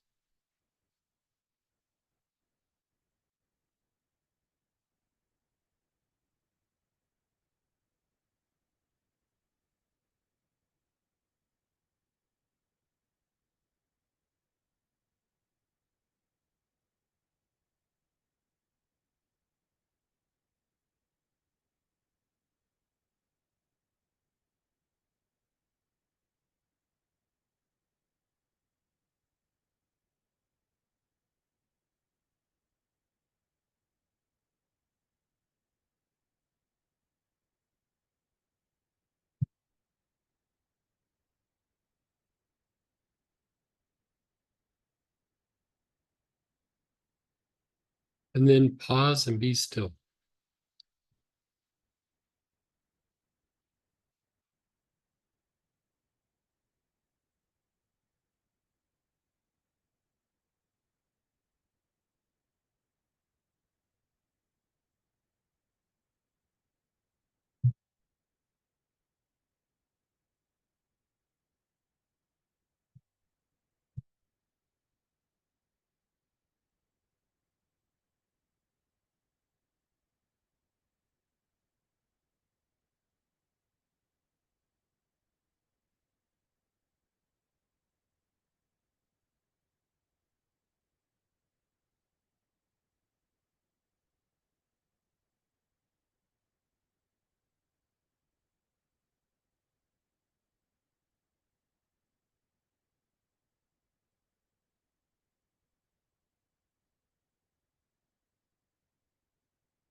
Now you're going to put your awareness on the perineum, which is the floor of the pelvis between the sex organs and the anus, like the very bottom of the floor of the pelvis. So your awareness is there. You're taking nice, long, slow, deep breaths.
Move your awareness to the soles of your feet.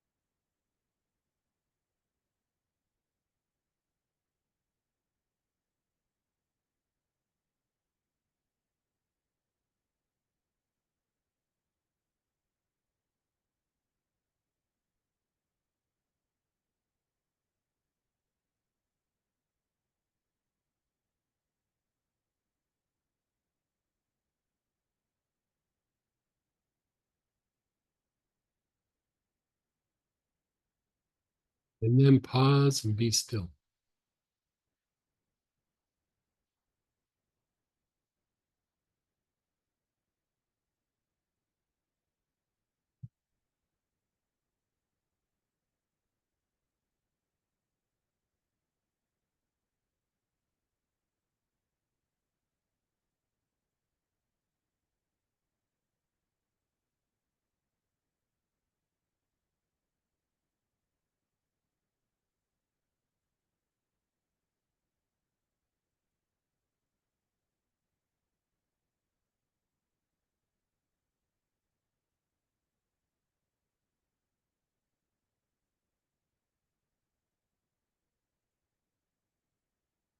Let's go through that one more time.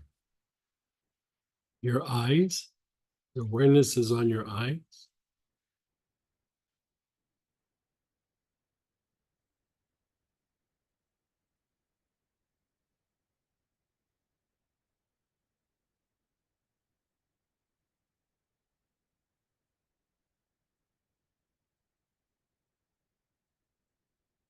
Your nostrils.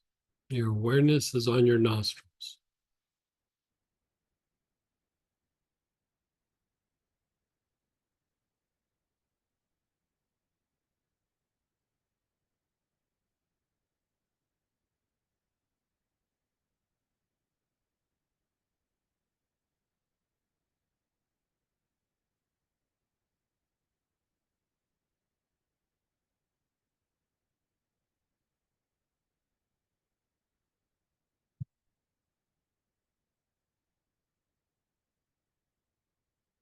Your tongue. Your awareness is on your tongue.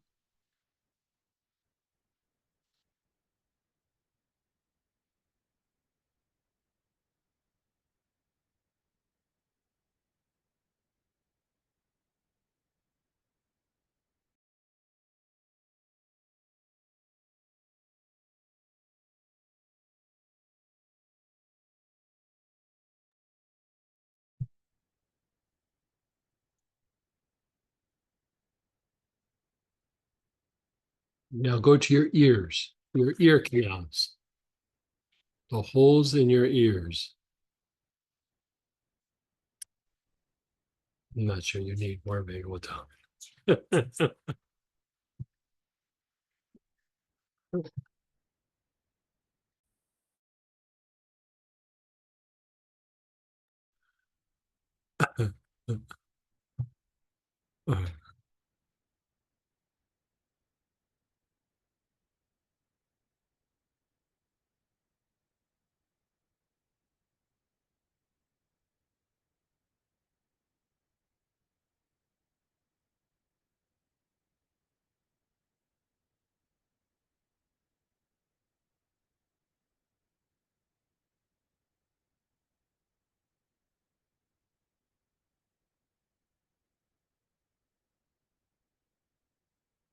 Your face, your awareness is on your face.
The ajna, the area between your eyebrows.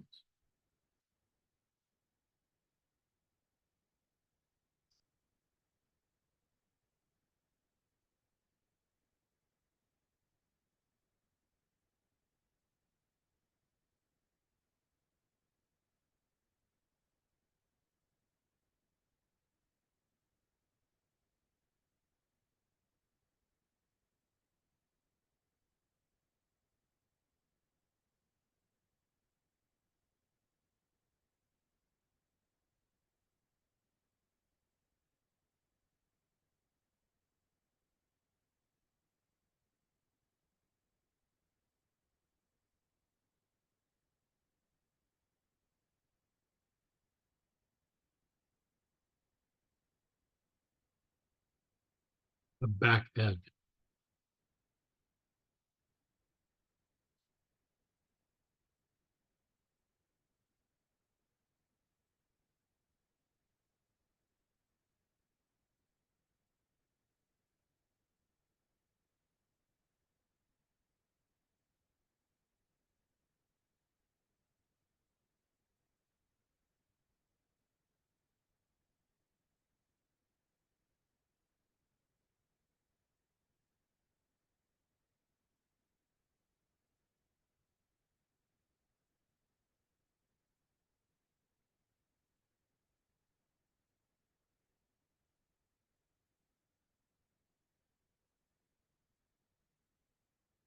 Both sides of the head.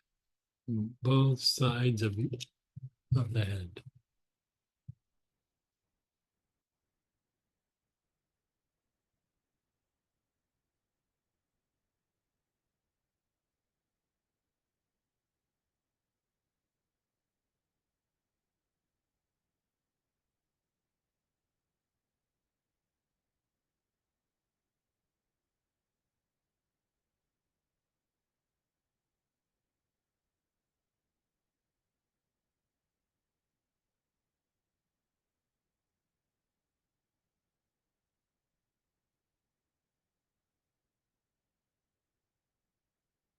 The brain.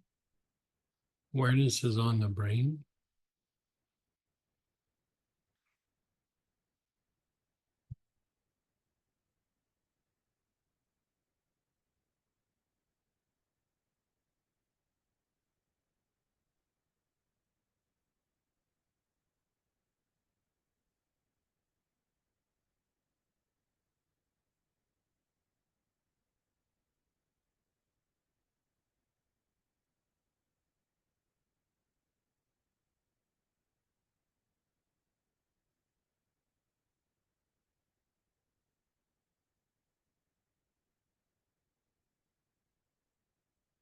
And the sides of your neck. Someone's asking, can you show like sides and neck here or also on the front and back? No, like on the sides right here.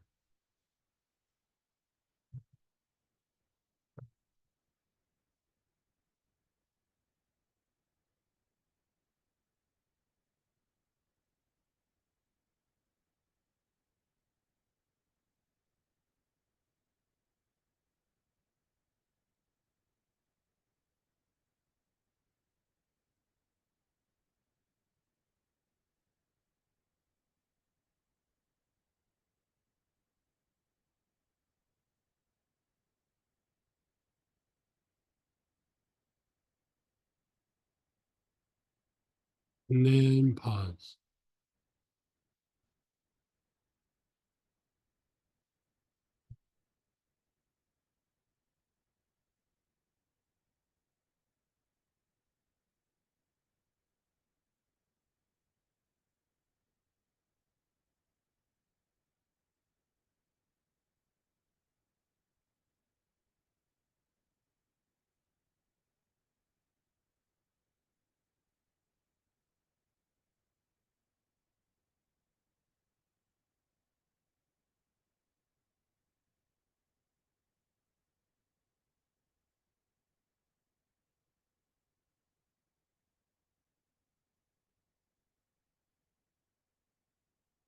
And inhaling, your awareness is on the lungs.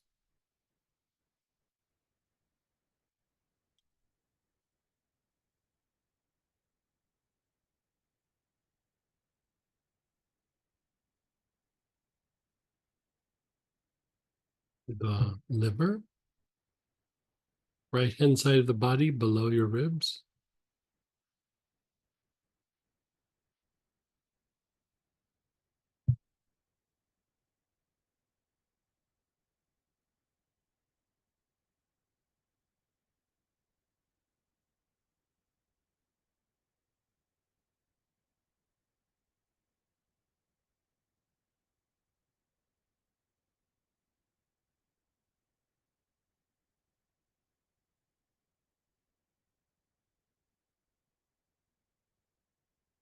Gallbladder. So again, midline, 2 inches to your right, below the ribs.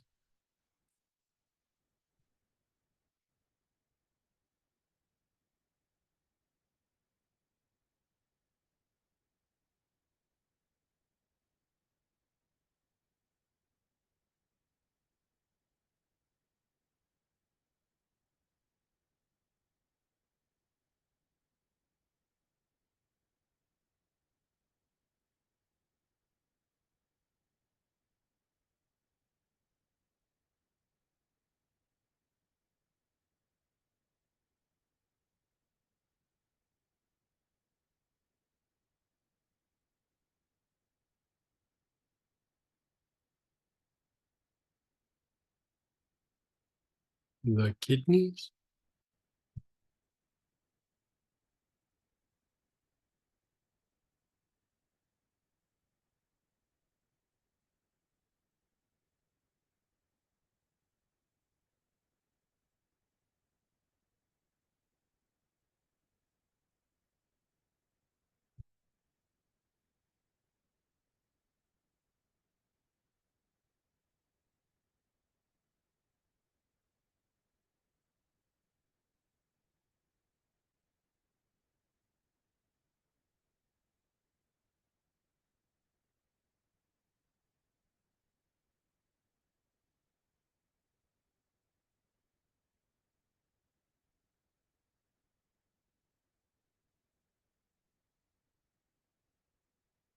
and the spleen, left-hand side of the body below the ribs.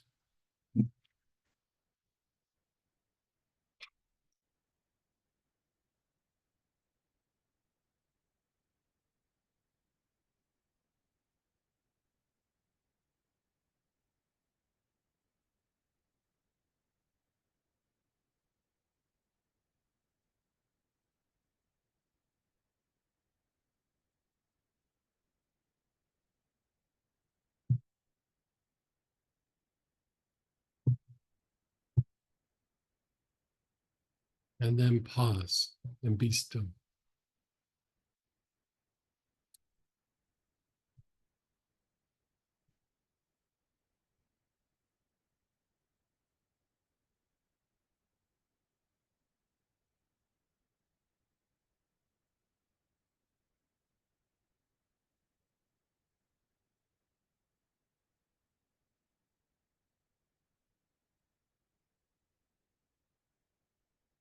Now you're on the perineum or the perineum, however you'd like to say it, the floor of the pelvis. Nice, long, slow, deep breaths.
The soles of your feet.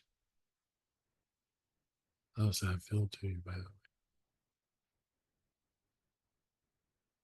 the way? You're giving me the special mood dress.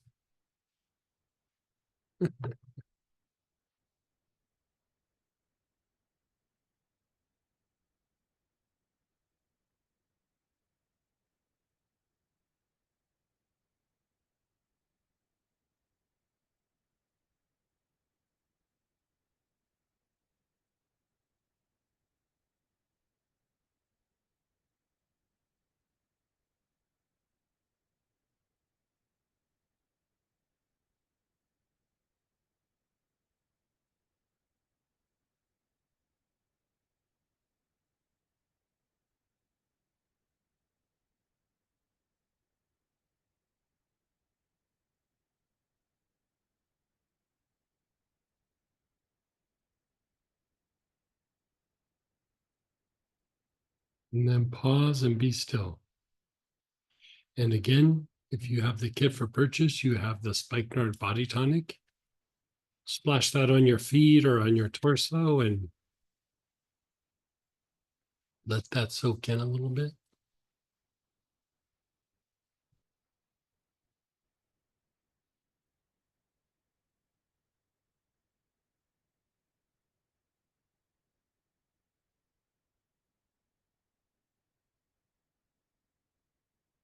Notice your body, your thoughts, your emotions.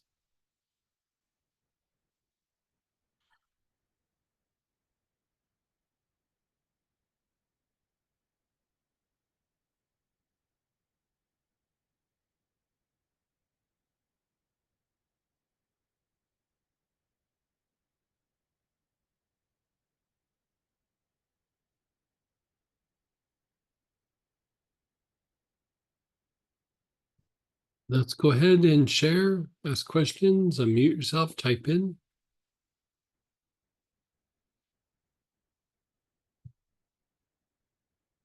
Vagal tone is necessary for good heart health, good respiratory function, good digestive function, good urinary tract function, even your voice, muscle tension. Yeah, like there's a whole little thing written up here. You might want to read through at some point, but I tried to keep it brief and hit the highlights, but yeah, let's go ahead and have shares or questions. And this is an ongoing conversation, by the way. Like it's been going on for a few years now.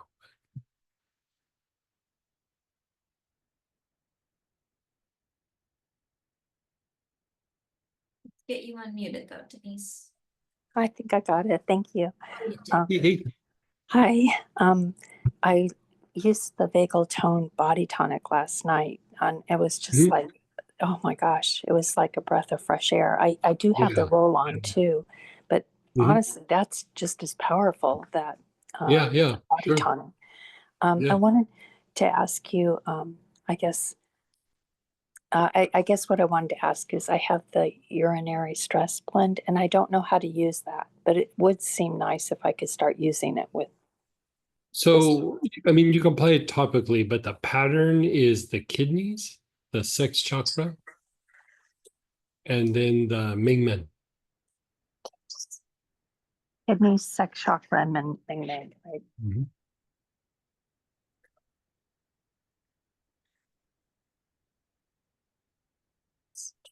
Okay, thank you. Kidneys, You're so, sex, and that order, right? yeah. Okay, thank you. And then not internal. This is more of an inhale, No, it's inhalation. Yeah, inhalation. inhalation. Inhalation are a little bit topical. Yeah. And this kind of all ties in kind of sort of semi with that class that we did, right? Yeah. So the urinary stress blend, the one for the digestive tract, the one for the cardiovascular system, the was it cardiac stress blend, Yes, that was it. Cardio. and let's see, respiratory, digestive, urinary, cardiac. And I don't think we put the one out for the vocal cords yet, but there's one that's real specific to the vocal cords. And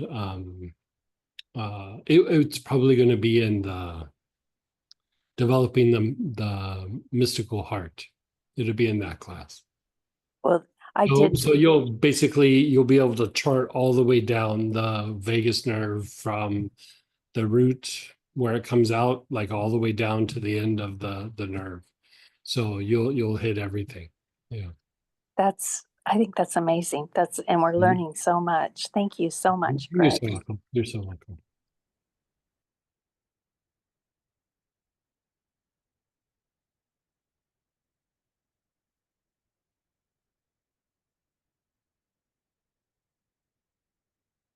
Okay, everybody. Well, you can tell that the class is working because it keeps getting quieter and quieter as the day progresses. Working on the nervous system does that. Boy, it'll start making your body relax in ways you haven't done in a very long time. So let's take a break. We'll come back at 10 till the hour, and we'll start the muscular system.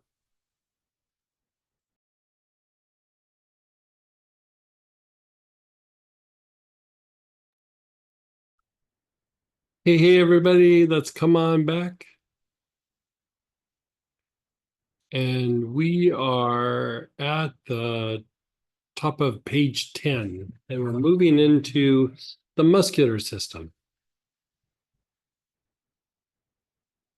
I say top of page 10, actually the top of page 9.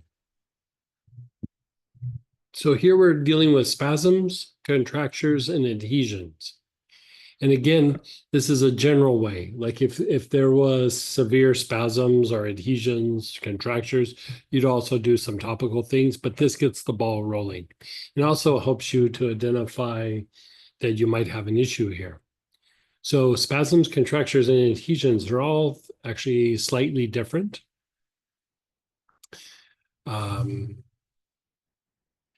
If you look at spasms at first, it's an involuntary sudden contraction of a muscle group or a specific muscle. And, you know, basically like when you get a cramp or something like that. And so it can be dehydration, it can be overuse and fatigue, poor circulation, nervous system overactivation, emotional stress or trauma, or a spinal nerve entrapment or impingement. And so you can see the symptoms: cramping, pain. A lot of times it happens during rest or when you're sleeping.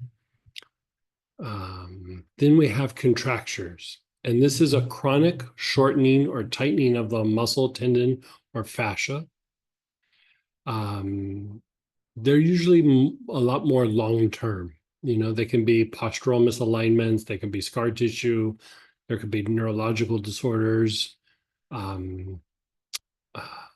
There can be issues because of chronic inflammation, or it's a type of like guarding or, you know, it's like what we call spasmophilia sometimes, where an area has tightened up to protect a joint, an injured area, or because of misalignments in the body.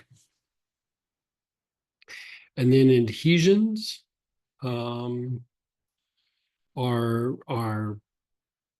not really in the muscle, it's more the fascia.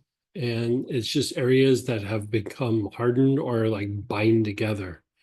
It can actually even be in the internal organs. And so this can be, you know, due to dehydration. It could be due to repetitive motion, surgery, inflammation, or an injury. And so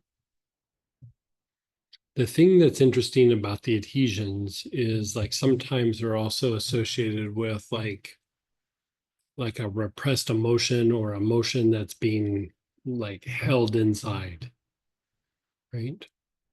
So we are going to go through and treat this aspect. And you have several choices. You have basil, you have birch tar, you have Buddha wood, lavender, marjoram, milfoil, petitgreen, sitka, spikenard, valerian, or wintergreen. In the kit for purchase, you have birch tar. And spikenard too. You also have spikenard. And yeah. But yeah. Yeah, either one works, and maybe try them both, but spikenard actually works very good, especially for contractures, but birch tar is medicinal smelling and quite yummy. At home, we make like the Thera soap. You know, I make it for the shower, and we use birch tar for that. I don't know if you remember, but was it like 3 years ago, maybe, when we were doing the bars of soap? We were kind of experimenting with bars of soap, but one of the ones we were doing a lot of was birch tar. Yeah.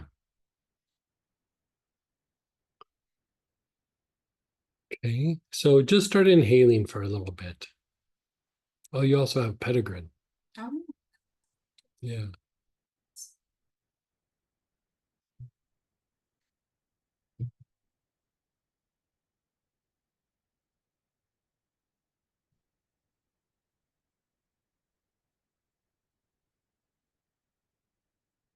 You're just inhaling. You're taking nice, long, slow, deep breaths.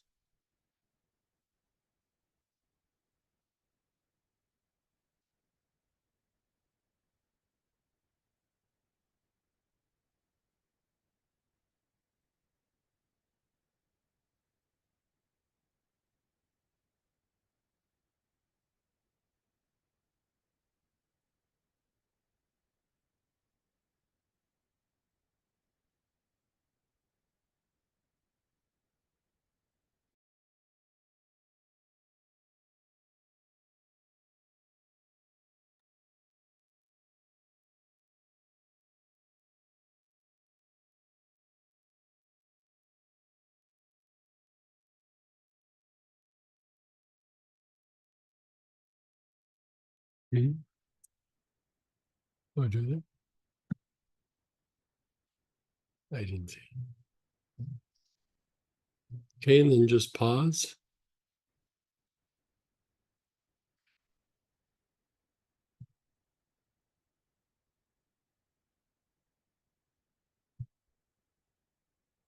Begin inhaling. Your awareness is on your navel.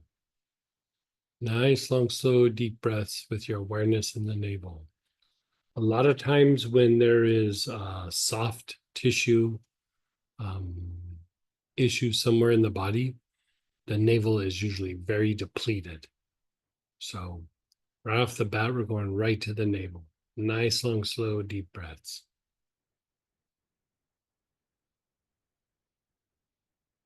You're using birch tar? Yeah, it smells good. Oh my God.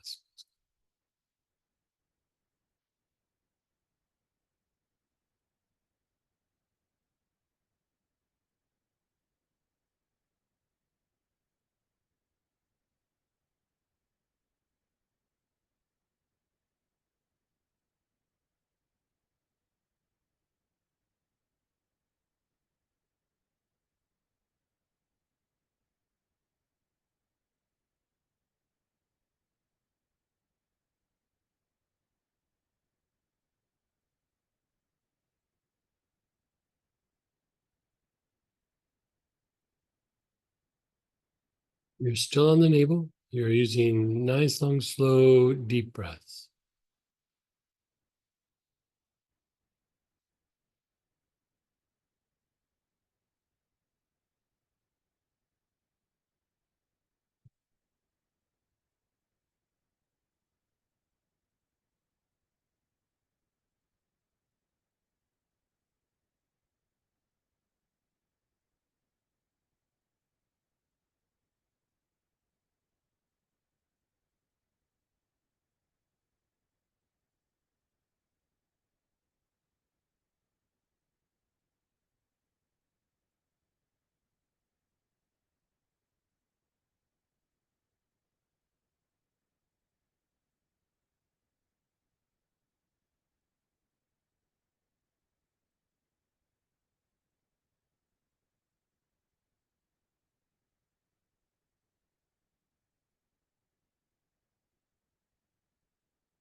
Now, move your awareness an inch and a half below your navel. An inch and a half below.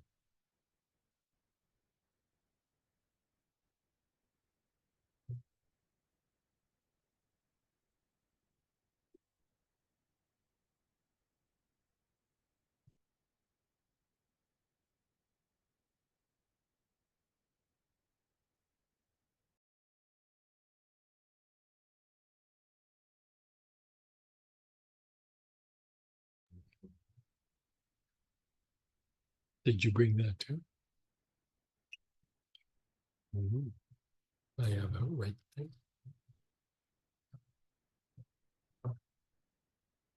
Your awareness is an inch and a half below the navel.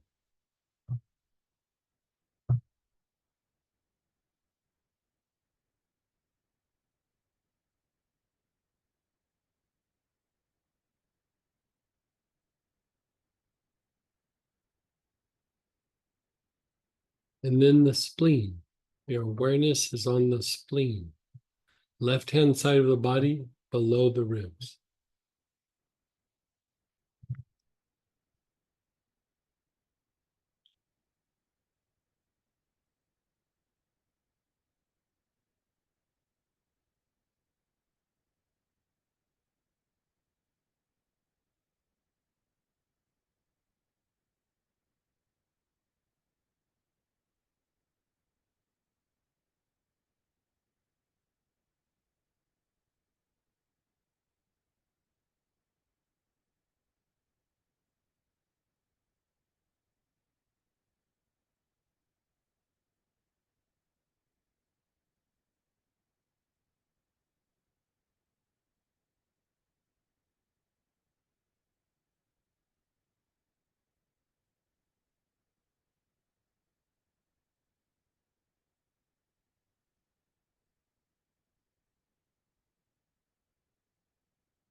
Your awareness is on the spleen, left-hand side, below your ribs.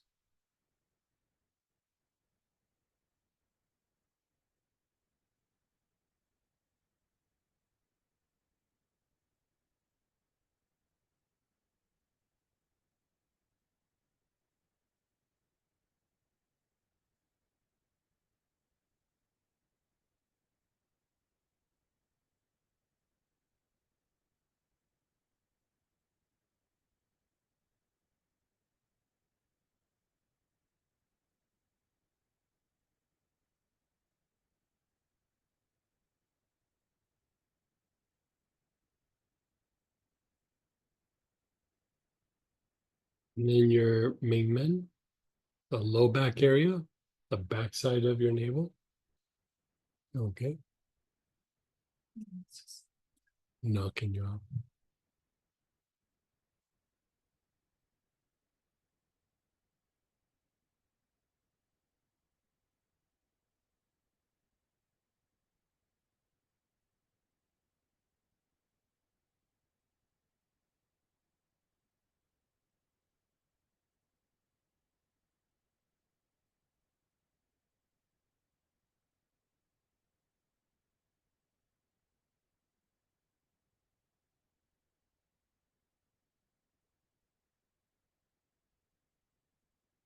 And then your awareness is on the sex chakra, where the sex organs are.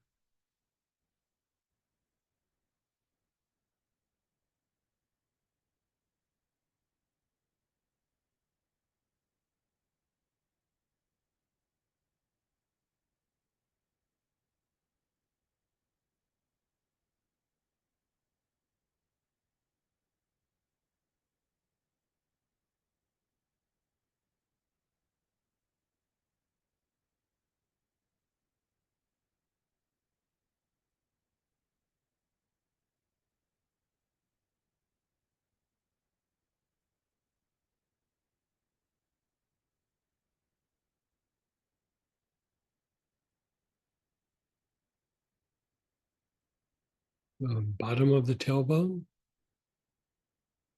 Your awareness is on the bottom of the tailbone.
Your awareness is on the bottom of the tailbone.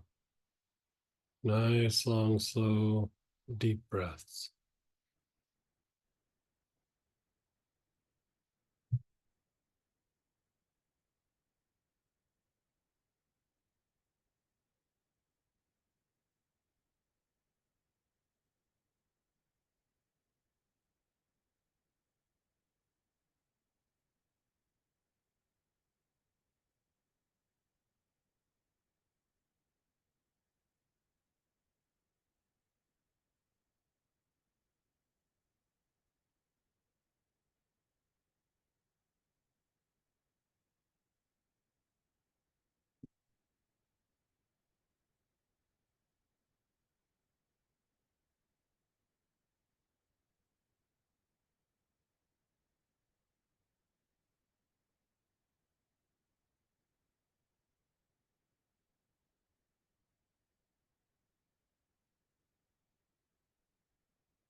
Now you're going to go to an affected area. So if you have a back issue or a knee or a leg or shoulder or neck, whatever it is, You're going to put your attention there and take nice, long, slow, deep breaths.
And then just pause and be still.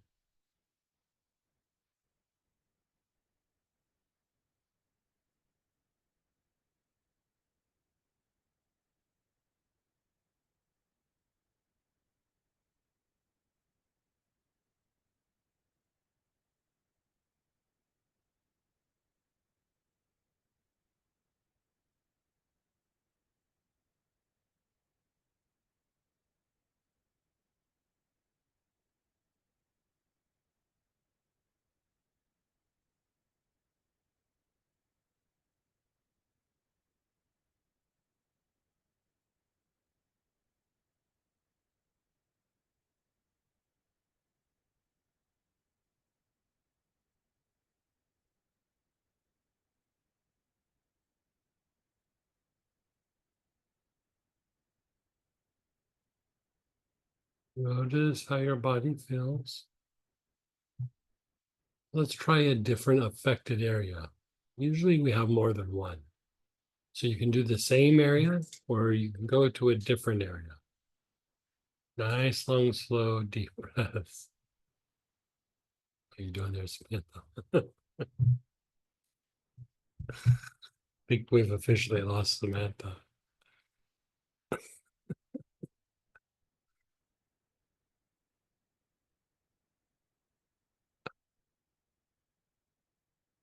What are you using, birch chart? It's nice.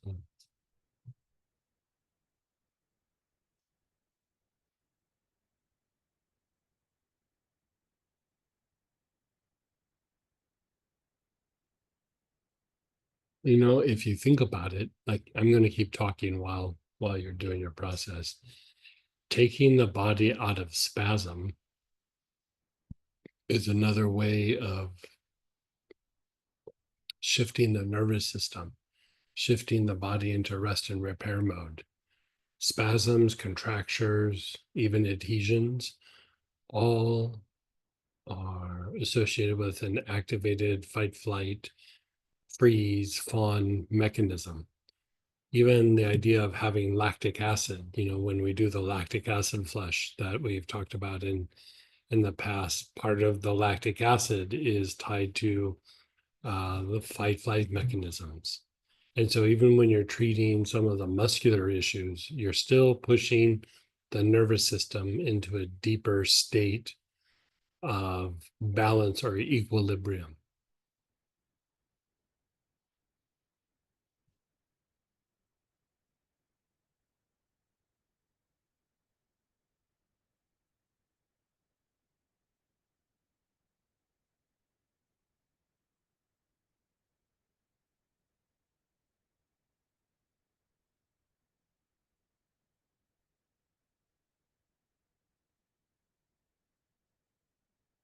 You're inhaling on that affected area. Nice, long, slow, deep breaths.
And then just be still.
Just letting go.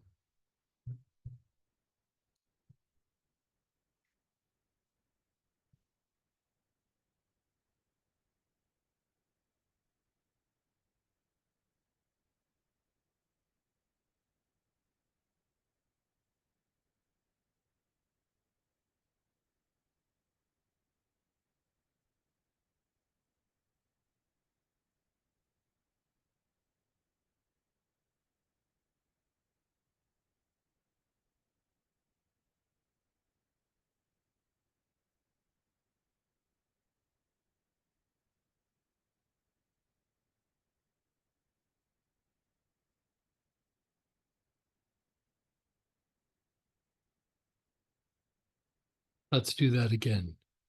Your navel. You're taking nice, long, slow, deep breaths with your awareness on your navel.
Taking nice, long, slow, deep breaths with your awareness on your navel.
An inch and a half below the navel.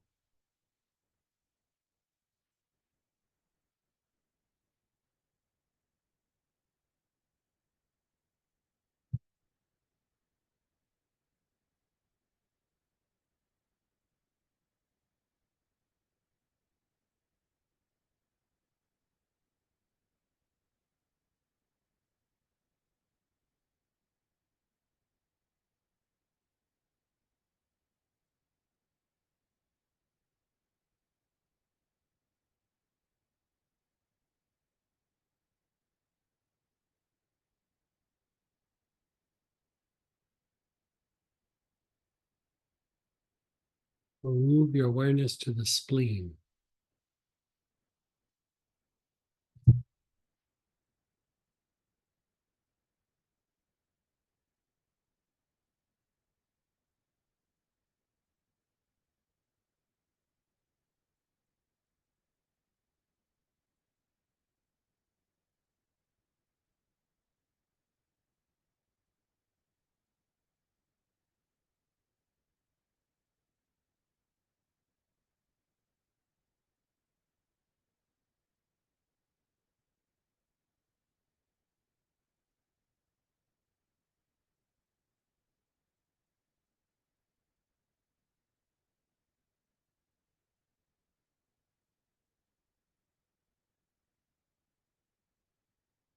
And then the low back, the back side of the navel.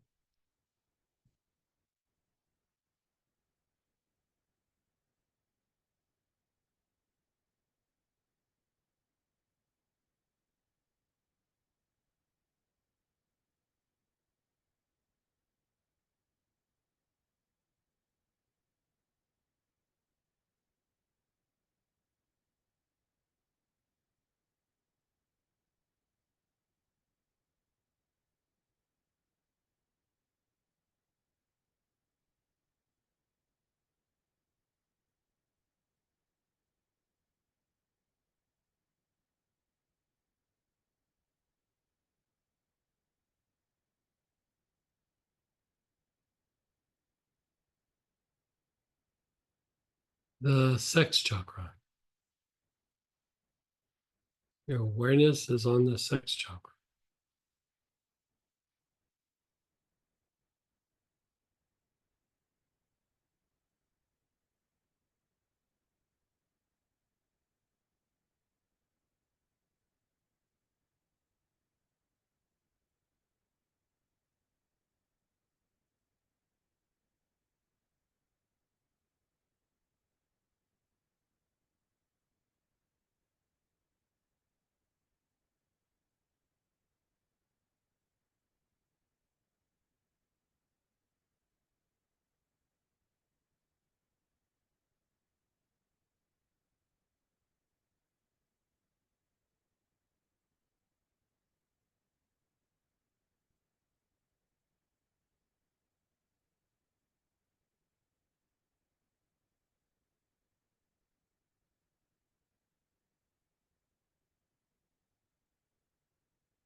Your awareness is on the sex chakra. You're taking nice, long, slow, deep breaths where the sex organs are.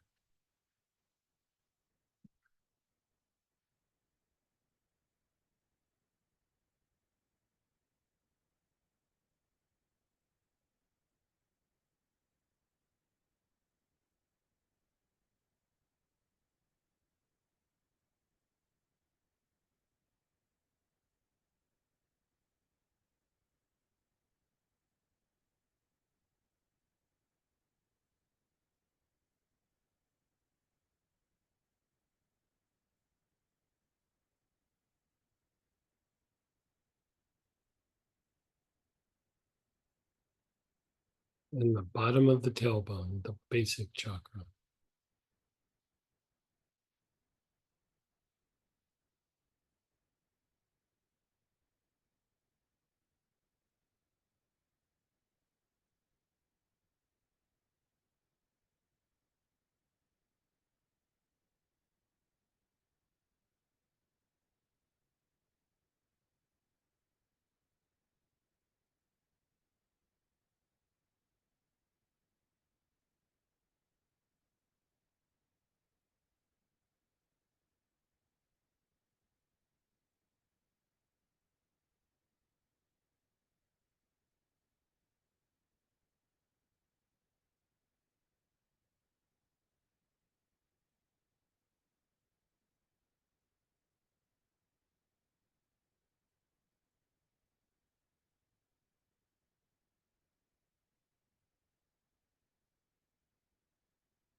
And now an affected area of your body. Your bad shoulder, your bad hip, your bad knee, the bad back. Even if it's something in your gut. Someone's asking, could an affected area be a tight psoas? Or Yeah. a Oh, yeah. trigger- Sure. A trigger point knot? Yeah, sure. Yeah. We are going to do trigger points tomorrow, but yeah, you still could do that. Yeah.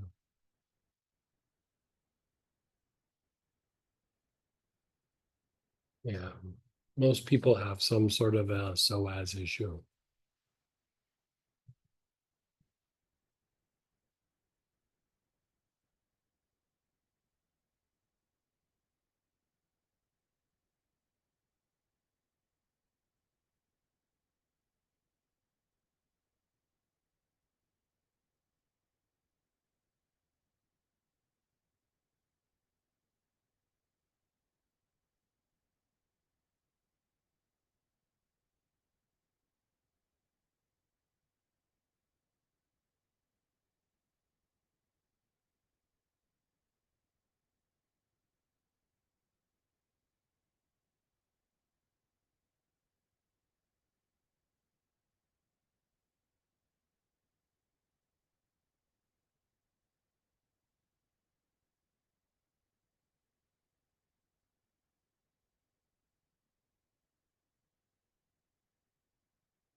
And then just pause for a moment.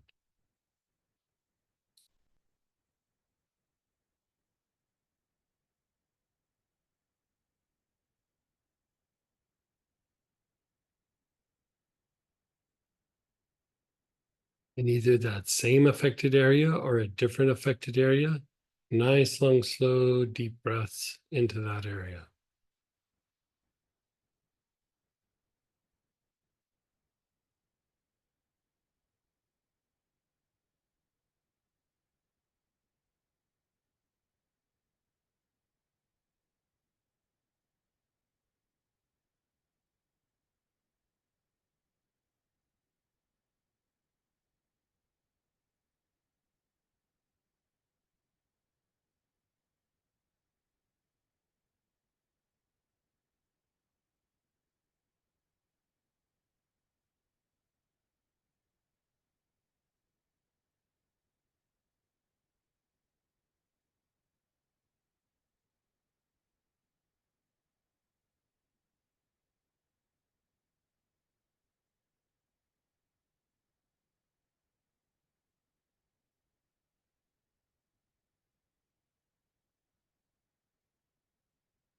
And then just pause and be still. Now, if you got the kit for purchase, you also have an antispasmodic tincture. And it's a way you just take it internally and it helps reduce spasms and tension in the body. I use this quite often. I don't use it daily, but like when anything's kind of flaring up. So you can do it, but you're going to need to wash it down with some water or juice or something. It's got things that reduce the tension, but it's also got a little tiny bit of cayenne pepper in that to jumpstart the body's processes and circulation. So wash it down with something, but yeah.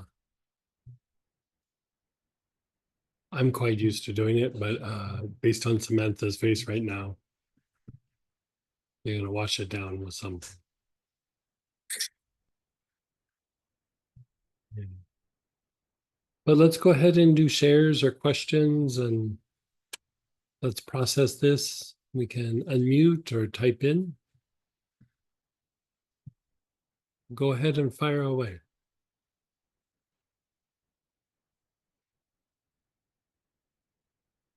You okay with that? A little spicy for you. Yeah, yeah. Yeah. You don't like the cayenne, so I usually don't do a lot of cayenne with a lot of the tinctures, but that one I'm following one of the recipes out of Back to Eden, and so he was big on cayenne. So Go ahead, Denise. how'd you do? I really liked it. I keep having, the muscle that runs from behind your ear down to your neck, right in your shoulder area. Sure, That in sure. my right jaw, that's where I kind of feel like all along a lot of tension and pressure. But I Okay, sure. realize, I think what it is it's a protective mechanism. It's sort of like I'm Oh shielding yeah, very well could be. Yeah. uh, It and a is little. I was especially just the mastoid, it can be, not just a protective mechanism there, but because it's involved in elevating the rib cage and breathing and stuff, like there might be like hurt feelings that, yeah. um, that it's tied to that because it might even be like tied to taking a deeper breath or, it could be all kinds of things, but usually the sternocleidomastoid, the diaphragm, and the psoas, everybody's got an issue there. It's just to what degree. And uh, like you said, you can feel it in your jaw and everything, and you'll notice like sometimes it feels okay and sometimes it flares up. And usually, how we were talking about the loops and the nervous system, those loops will still play out in the soft tissue. And that's kind of why I did the muscles and nerves together, is a lot of times they're two sides of the same coin. And the muscles will affect the nerves will affect the muscles. And when we have issues like that, there could be structural misalignments. There's all kinds of reasons that it could happen. But like you said, it could be like a protective mechanism or like a splinting of an area because of who knows what.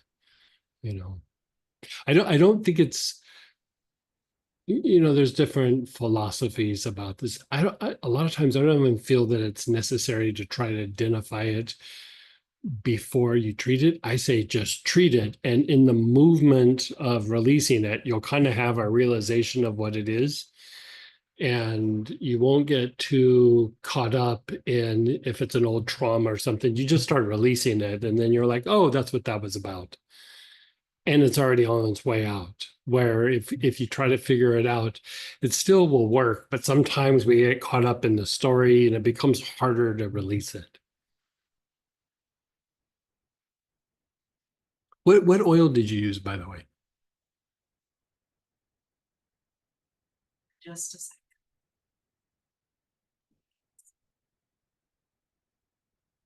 Okay, go ahead, Denise. Okay. I used spikenard, and I used I changed it up several times. Marjoram. I followed it with marjoram, and that Oh, really yeah, helped yeah, a yeah. lot towards the Yeah, end. yeah, I bet. It's a good friend. Yeah, yeah. Oh God, marjoram, I know.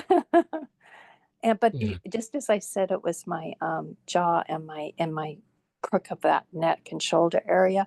I no sooner said that my right hip was like, tell them about the right hip, the right. You Yeah. know? So it's that whole right side. But the marjoram, yes. And oh, thank you so much. I think this class is just going to be exactly what the doctor ordered, or Greg. Good. Okay, thank So, you. so how does it feel now that you've gone and done the process? I think we're right on a lot of things that have been up for quite a while. And Yeah. that's why I said, Okay. I think the words that came out were like, and the thing that like wake the sleeping giants or whatever, it Yeah, was what my yeah, sure. body told me at that time. Yeah, But yeah. it was because they were not triggered, you know, they were asleep. So Right. when we went in and did that, it was kind of like they woke up like, what's going on? You know, but Yeah. it also Yeah. let me see, oh my gosh, they're there. You know what I mean? They just weren't triggered. And so it was kind of a good way to sneak up on them, so to speak, but Yeah. also without them agitated or irritated. And these I Yeah. think have been agitated and irritated for a while because I've been still just finishing up the physical therapy. So Ah, but gotcha. that's usually all off to my left side. So it's ironic that Yeah. it's on my right. Thank you very much, Greg. You're so welcome. And no. Go ahead, Malkeith. Hey, hey, how are you? You'll have to press the button to unmute yourself.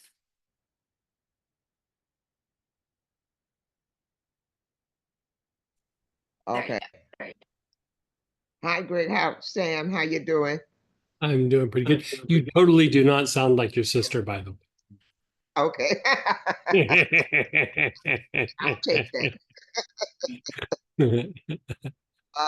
I so needed the class for the spasms because I Yeah, suffer with back spasms yeah, yeah. with my back. But I also wanted to ask you about because my son has Dubintur's contracture in his hand. Okay. Do you know, or is there anything he can use for that? So what's it called? Dubin Dubin Dubin trends. Dubin trends. Let me look it up real quick. You know, because there's a lot of different reasons why spasms happen, and that one doesn't ring a bell. Do like, can you spell it for me? Yeah, D is in David, U, P is in Peter, U, Y. T is in Tom, R is in Robert, E, N is in Nancy. Okay, got it. Contract. Here we go. Contraction. Yeah. Okay, let me just look at it here real quick.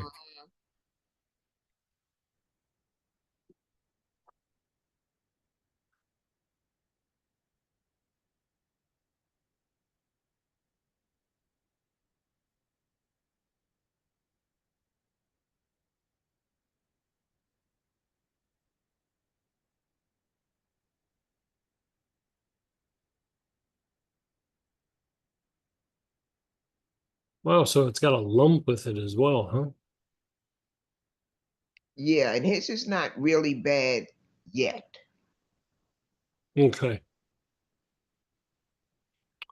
Let's see.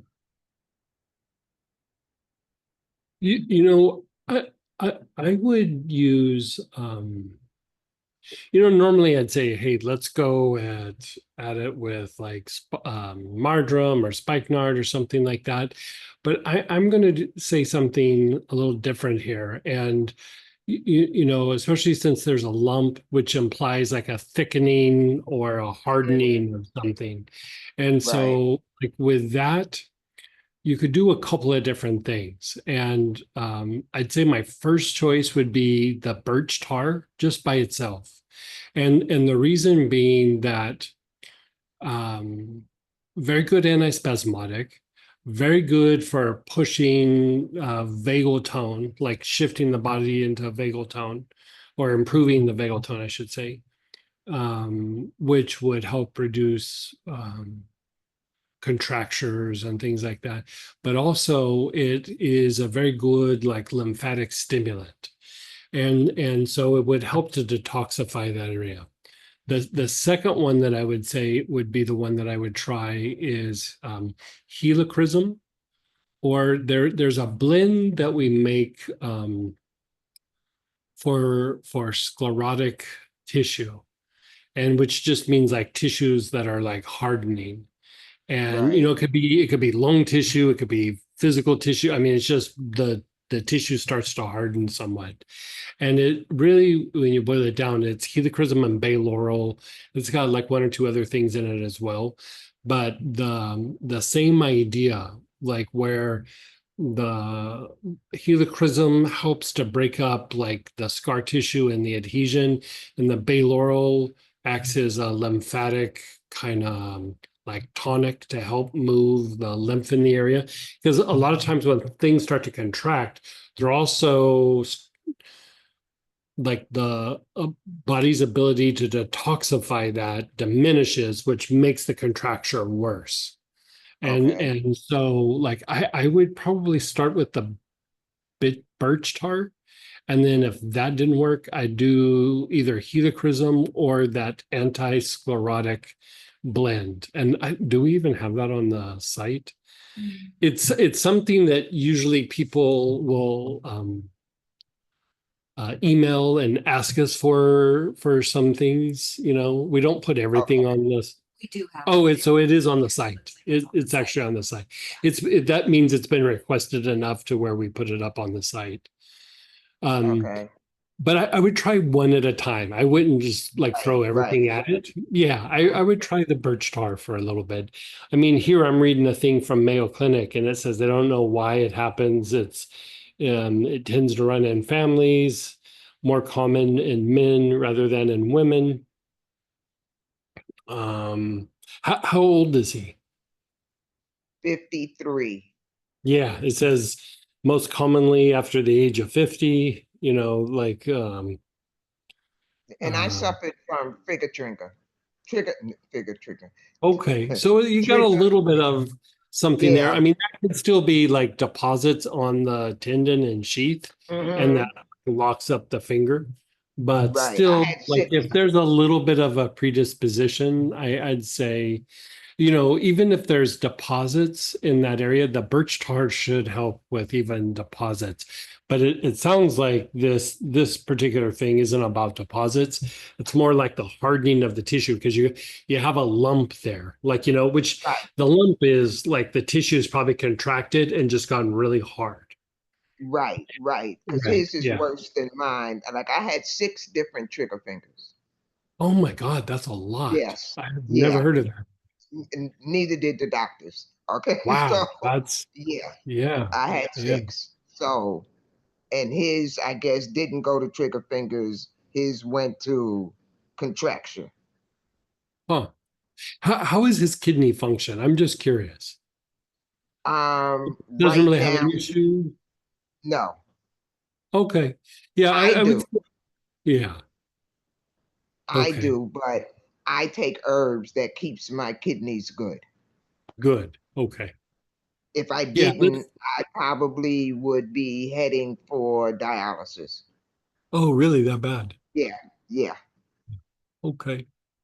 But my herbs have kept me from that path. Okay. Yeah. Let's have him start with the birch tar. Okay. Yeah. Did you say a knee? Okay, great. Yeah. I would just do a neat application. Like it's like a drop or two, and then just like really rub it Rub in it for a bit. Yeah. in. Okay. Yeah. Okay. Yeah. Okay, great. Thank And you then so keep me much. posted on that. I'd be very curious. Okay, I will. Yeah. I, I, Okay. I have treated that in a few people. I didn't know the name of it, but we did get some benefit from using marjoram, but Hmm. it wasn't like amazing. So I'd say Right. let's try some different things. Let's try the birch tar. Let me ask you this, because with you had recommended to me that I take flax oil because I was having my fingers just kind of lock up. And you were Mhm. saying it was the tendons that weren't lubricated, Uh-huh. and it helped 100%. Good. Okay, Yeah, you could have him do that as well.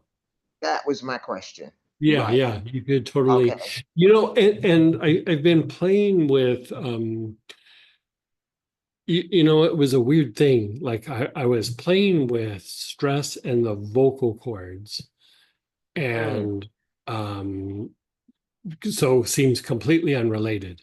And I was going through and I was treating the vocal cords, and I was getting some pretty good results. And I was looking at it from the point of view of, the vocal cords also contribute to vagal tone.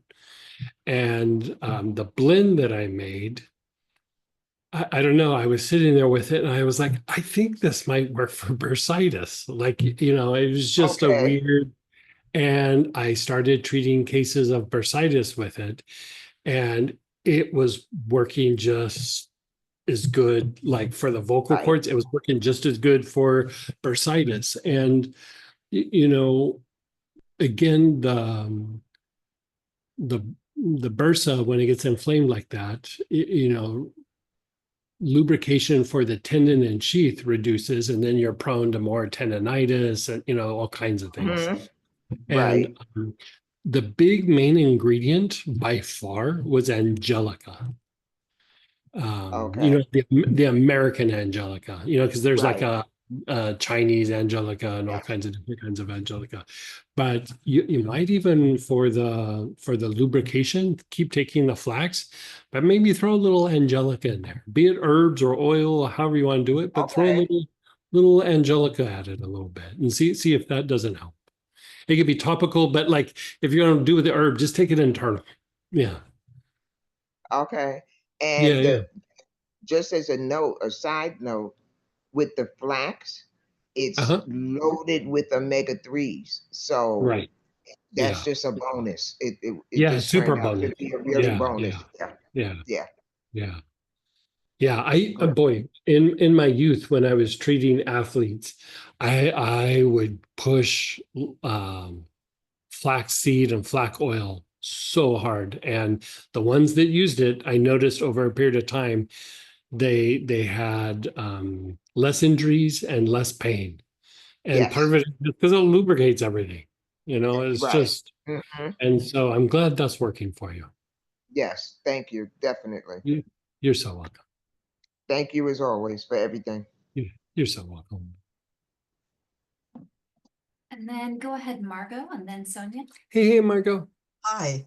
I have some questions about taking oils internally. Like, is it good to do it with food in the stomach or not food in the stomach? Or Doesn't matter. I mean, not all oil should be taken internal. Like in the right, front of all the booklets, there's like a list of yeah, things, but it doesn't matter. Like I would say, taking them with a little bit of water. Like sometimes, like for me, if I do, it's probably best to always do it with like in water or juice or something. But like a couple of times I've done like lemongrass directly on my tongue and then washed it down with water.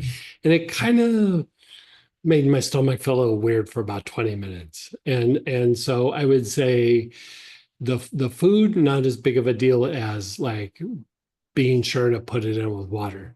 But like you probably see me sometimes when I'm teaching, I'll take basil and go, that doesn't bother me, or Melissa. But I think for most people, the water does help. But other than that, you're kind of good.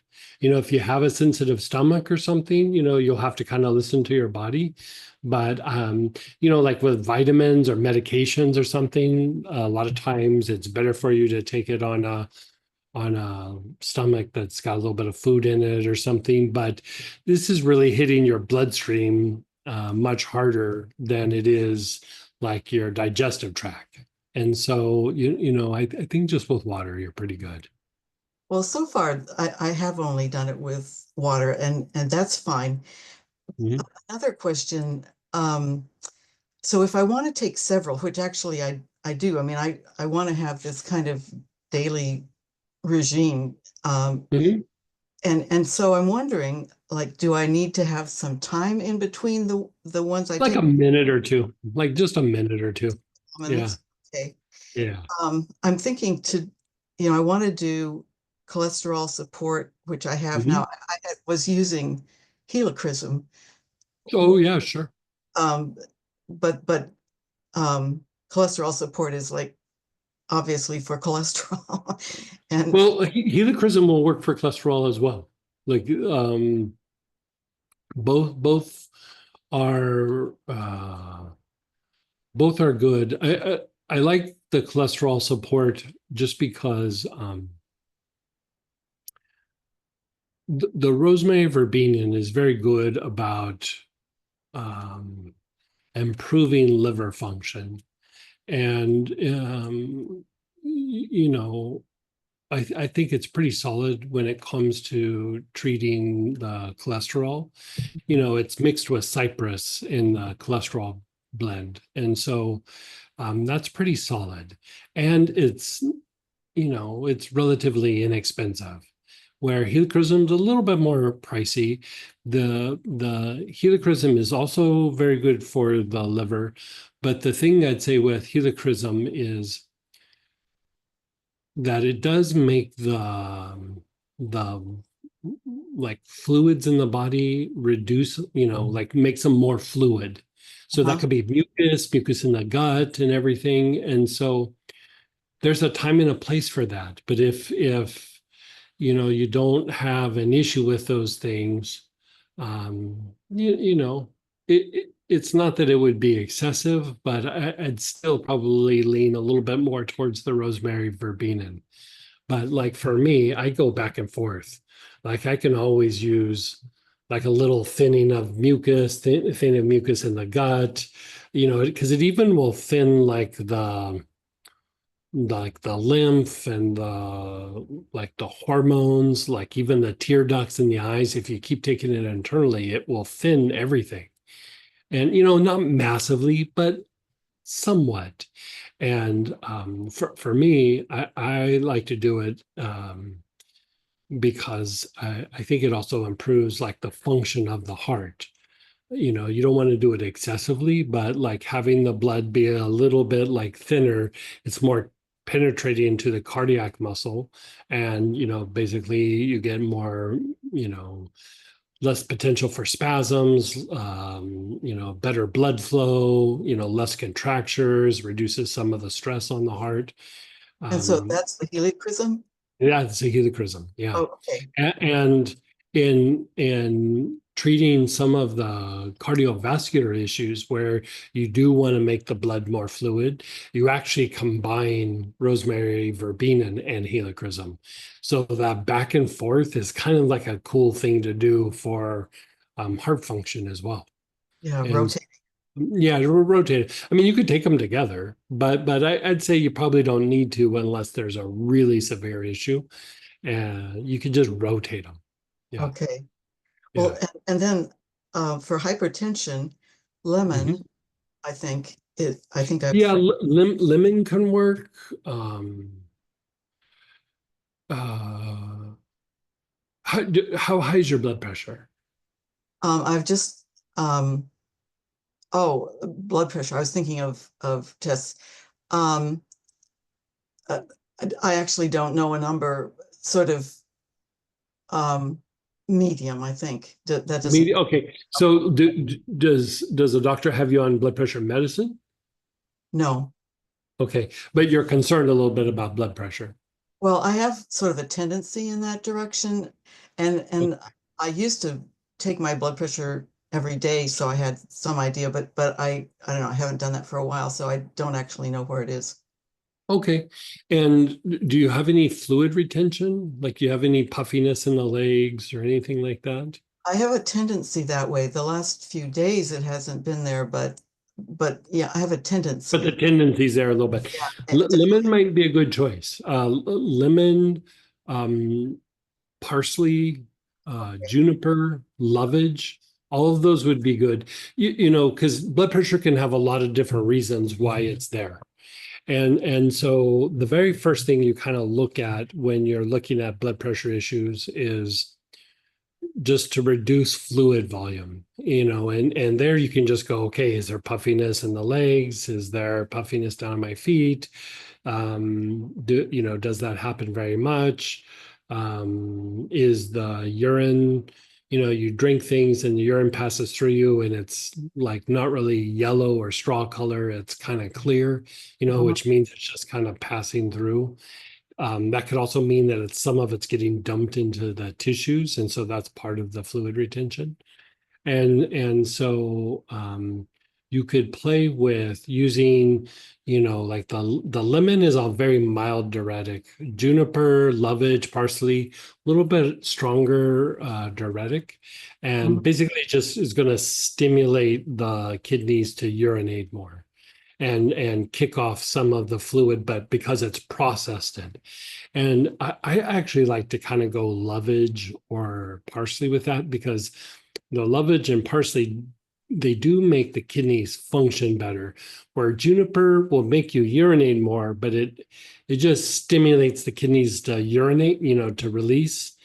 But it doesn't really improve the function of the kidneys. And I kind of always like to improve the function of the kidneys while that's happening. And Sure. so I would do that and see how the blood pressure is. And then after that, the next phase that you kind of do is relaxing the veins. And, because sometimes the issue might be that the veins are somewhat contracted, which is making the heart push harder. And so there, I don't even use essential oils. Like I usually use, there's an herb called Gotu Kola. I usually use Gotu Kola, and it's a vein tonic. Like it helps move the blood from like the limbs, back towards the heart. And it also helps to get blood to the brain. And I do that in combination with you get this at a health food store, but L-citrulline. And the L-citrulline is helps to relax the veins. And that usually will lower the blood pressure for a lot of different kinds of conditions. The other thing that I like is there's the oil Litsea cubeba, Yes. and it helps the heart push blood out. Like it helps it to relax, to increase the circulation, because like sometimes the heart is having to work so hard, it's not getting enough blood to all the areas. And so that can be a little bit of an issue. And so usually if I have somebody use the, let's say, cubeba, I also have them use some coenzyme Q10. I And do take like, it daily. beautiful. Like if there's any sort of blood pressure concern, even if it's prevention, coenzyme Q10 or ubiquinol, which is a different form of coenzyme Q10, but still same idea. Yeah. And I would do those, and that usually is very helpful. So if I started doing parsley and lovage, it's kind of rotating them. And then the Gotu Kola and I would do one at a time just to see what happens. Like, so like if you're going to do the parsley and lovage, just treat that for a while, and see how that goes. And then, after like 30 days, 60 days, and you go, well, it didn't really go down a whole lot. Then I would rotate over and then try the Gotu Kola and the L-citrulline. And see how that does. And because you probably don't need to do it all, there's probably just an area that you got to treat, and you might as well just treat that spot rather than, doing the shotgun approach. And, if you're in crisis, I'd say, oh, maybe we throw more at it. But, that's the thing with blood pressure. You usually have time to treat it, unless it's, crazy high. There's been a few people that I've treated where their blood pressure was just crazy high, and they get a bit more aggressive there. But other than that, you just start trying to see what's going to work, and then after that, you figure it out, and then you just kind of consistently treat it for a while. Well, so I'm also interested in well, I have been doing black cumin for Oh, good. Very good. Yeah, yeah. and so, I mean, so here's this list of things. And I sort of like, what I'm wondering is like, in a given day, like when do I, if I take these a couple of minutes apart, like, do I just start out in the morning? I mean, you've talked You could do some of them at night. Like, the cholesterol, for me, the cholesterol blend is right by my toothbrush. So, I okay, take a couple drops and then I brush my teeth. And then, like with my coffee, I might take one or two, but like the black cumin, I usually take at night. okay, And, there's no big reason other than like, I don't want a breakfast to be a pile of vitamins, herbs, and essential oils. You know what I right, mean? Like I like to scatter it out. And sometimes I'll even rotate them. Like a lot of times the black cumin, I'll take Monday through Friday, but on the weekend I'm teaching. I have like a little bit of a different routine. I almost always forget. And so, I do it the Monday through Friday, kind of not right at bedtime, but close. And I don't think it helps me with sleep or anything, but it's just a separate time to do it. And so, you can kind of divide them up a little bit throughout the day, just so the body doesn't get overwhelmed or something. But I mean, with it sounds like you're wanting to take 4 or 5 things. Yeah, you take the majority of them in the morning, maybe one or two at night, and call it good. okay. Yeah. During the day today, I've been thinking that maybe I wanted to add doing basil and cinnamon daily. Mhm. Is it, is that like overdoing it or? No, not at all. Okay, Yeah. okay, Yeah. And again, I'd probably like rotate them. Like you don't necessarily need to do them both, okay, but you'll probably find that you like one better than the other. Like, some people love cinnamon. Cinnamon makes me sleepy, which is really a kind of a paradoxical response. um, Basil works way better for me for some reason. And so, I still carry cinnamon all the time. And when I do it, I feel it does help, but I usually end up like taking a little nap after I take it. And in the morning, that's not the greatest time to do it. So I tend to use basil more. And I feel that I get a little bit better result from it. But, taking a step back from that, basil helps to improve adrenal function better than cinnamon. And so that's probably why basil works is, you know, uh, for me, I spend a lot of time trying to regulate the adrenals and things, like my lifestyle the last 5 or 6 years has been pretty chill, but there was a period where stress was a dominating factor in my life. And I I'm still calming down the tendency for the adrenals to get overstimulated. And so things like the pine and thyme and basil, they tend to work better for me because I'm still re-educating those adrenals.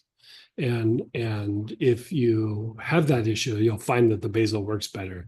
But if you don't really quite have that issue, you might find that the cinnamon works better for you. And so that one can be your jam. That's the one that you'll use. But I'd say at first, kind of try each one and see what works. And then the one that works, that's the one I'd lean on the most. right. This is really, really helpful. I mean, just immensely helpful. Thank you so Oh, much. good. Yeah, my pleasure. Have a And nice- like try them for a while. And if we need to, send me an email or talk it out in a class or something or Tuesday night, and I'm glad to help you fine tune it as time goes by. Thank you so much. You're so.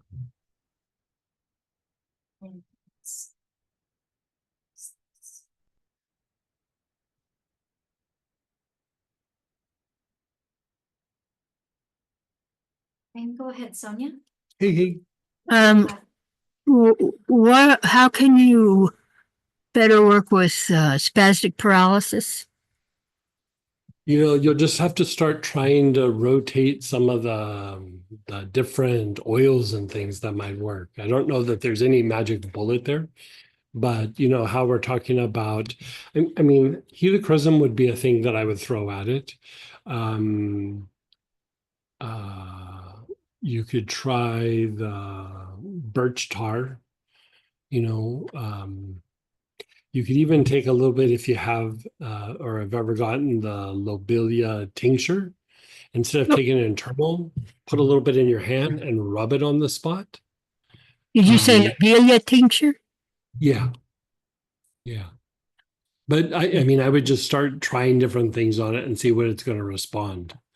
You know, because the thing is you're looking at the function, and you know, there's the diagnosis or the evaluation, but to what degree and you know how the body is handling that. You know, sometimes you have to kind of just start on trying to unwind it the best that you can. And so there's not going to be like one thing that goes, this is it. You just start kind of playing with it and go, okay, let's see what's going to respond.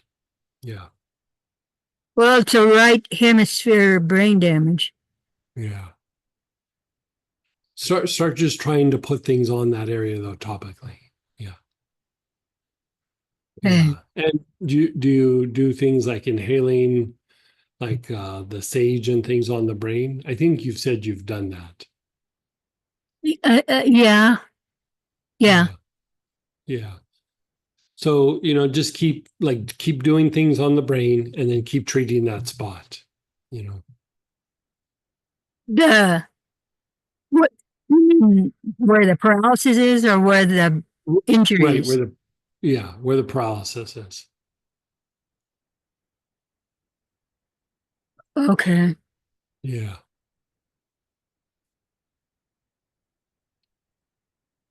And then we had some, sorry, I just put the chat down here. Okay. Some, I think, questions in chat as well. Let me find them.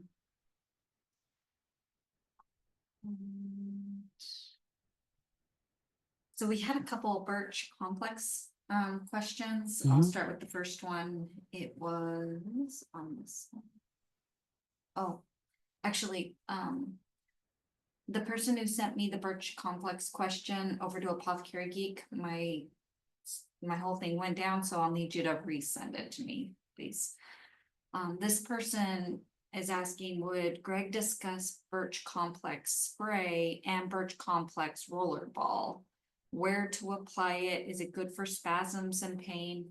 And I think they're also thinking it's like a birch tar. So I just kind of. It does have birch tar in it, but it has birch, it has other things. It is antispasmodic. And it is good for pain relief. It you can put it directly on an area for pain and reducing some spasms, but the thing with the birch complex is you can also just like put it on the wrist or like put it on the solar plexus, and it does help the body like process like the pain and the tension response and helps to reduce it. It doesn't quite push you into deeper fight flight the way birch tar does by itself, but it does push you into deeper levels of rest and repair mode. But it's a combination of antispasmodic and lymphatic function and you know, here with the birch complex and even the birch tar to a certain extent, you are pushing the body into deeper rest and repair mode, but you're also hitting the peripheral nervous system, and it is hitting the nerves that are not protected by the skull and the spine. And so it's like how things are expressed in the body. And so, like a lot of times when you have degenerative conditions like arthritis or something like that, you know, it's not just a rest and repair mode, but there's also other aspects that are being expressed in the body and the soft tissues. And so that birch complex is made to address some of those issues. Like sometimes when I'm in pain, it's been a while, but I'd put things on topically and it's like, yeah, it feels better, but I'd put birch complex on my wrist and all of a sudden I'd be like, oh God, I feel so much better. And even when I'm doing spiritual practices and I'm doing purification, things will come out and it makes the body not feel that great sometimes for about 20-30 minutes.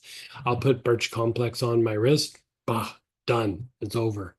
And so the spray, you could just spray it on the body, or the roller ball, I would put it like on the wrist or on like the tops of the feet. That's another one I'd probably put on the sides of the neck or even up here. And it will help take tension out of the body. I mean, that's one thing that's really good for that blend, is it takes tension out of the body very quickly. Yeah. And the other question was, can we use birch complex for the segment? You could. The birch tar, you notice I didn't put regular birch in there. The birch tar is probably a stronger choice. The birch complex would have an impact, but it would be kind of a B choice. So a lot of times with this, I don't necessarily just list the B choices. It would have an impact, but the ones listed would impact it more. Yeah. Yeah, but don't get me wrong, I love my birch complex. I mean, I really kind of made that more for me than for you guys.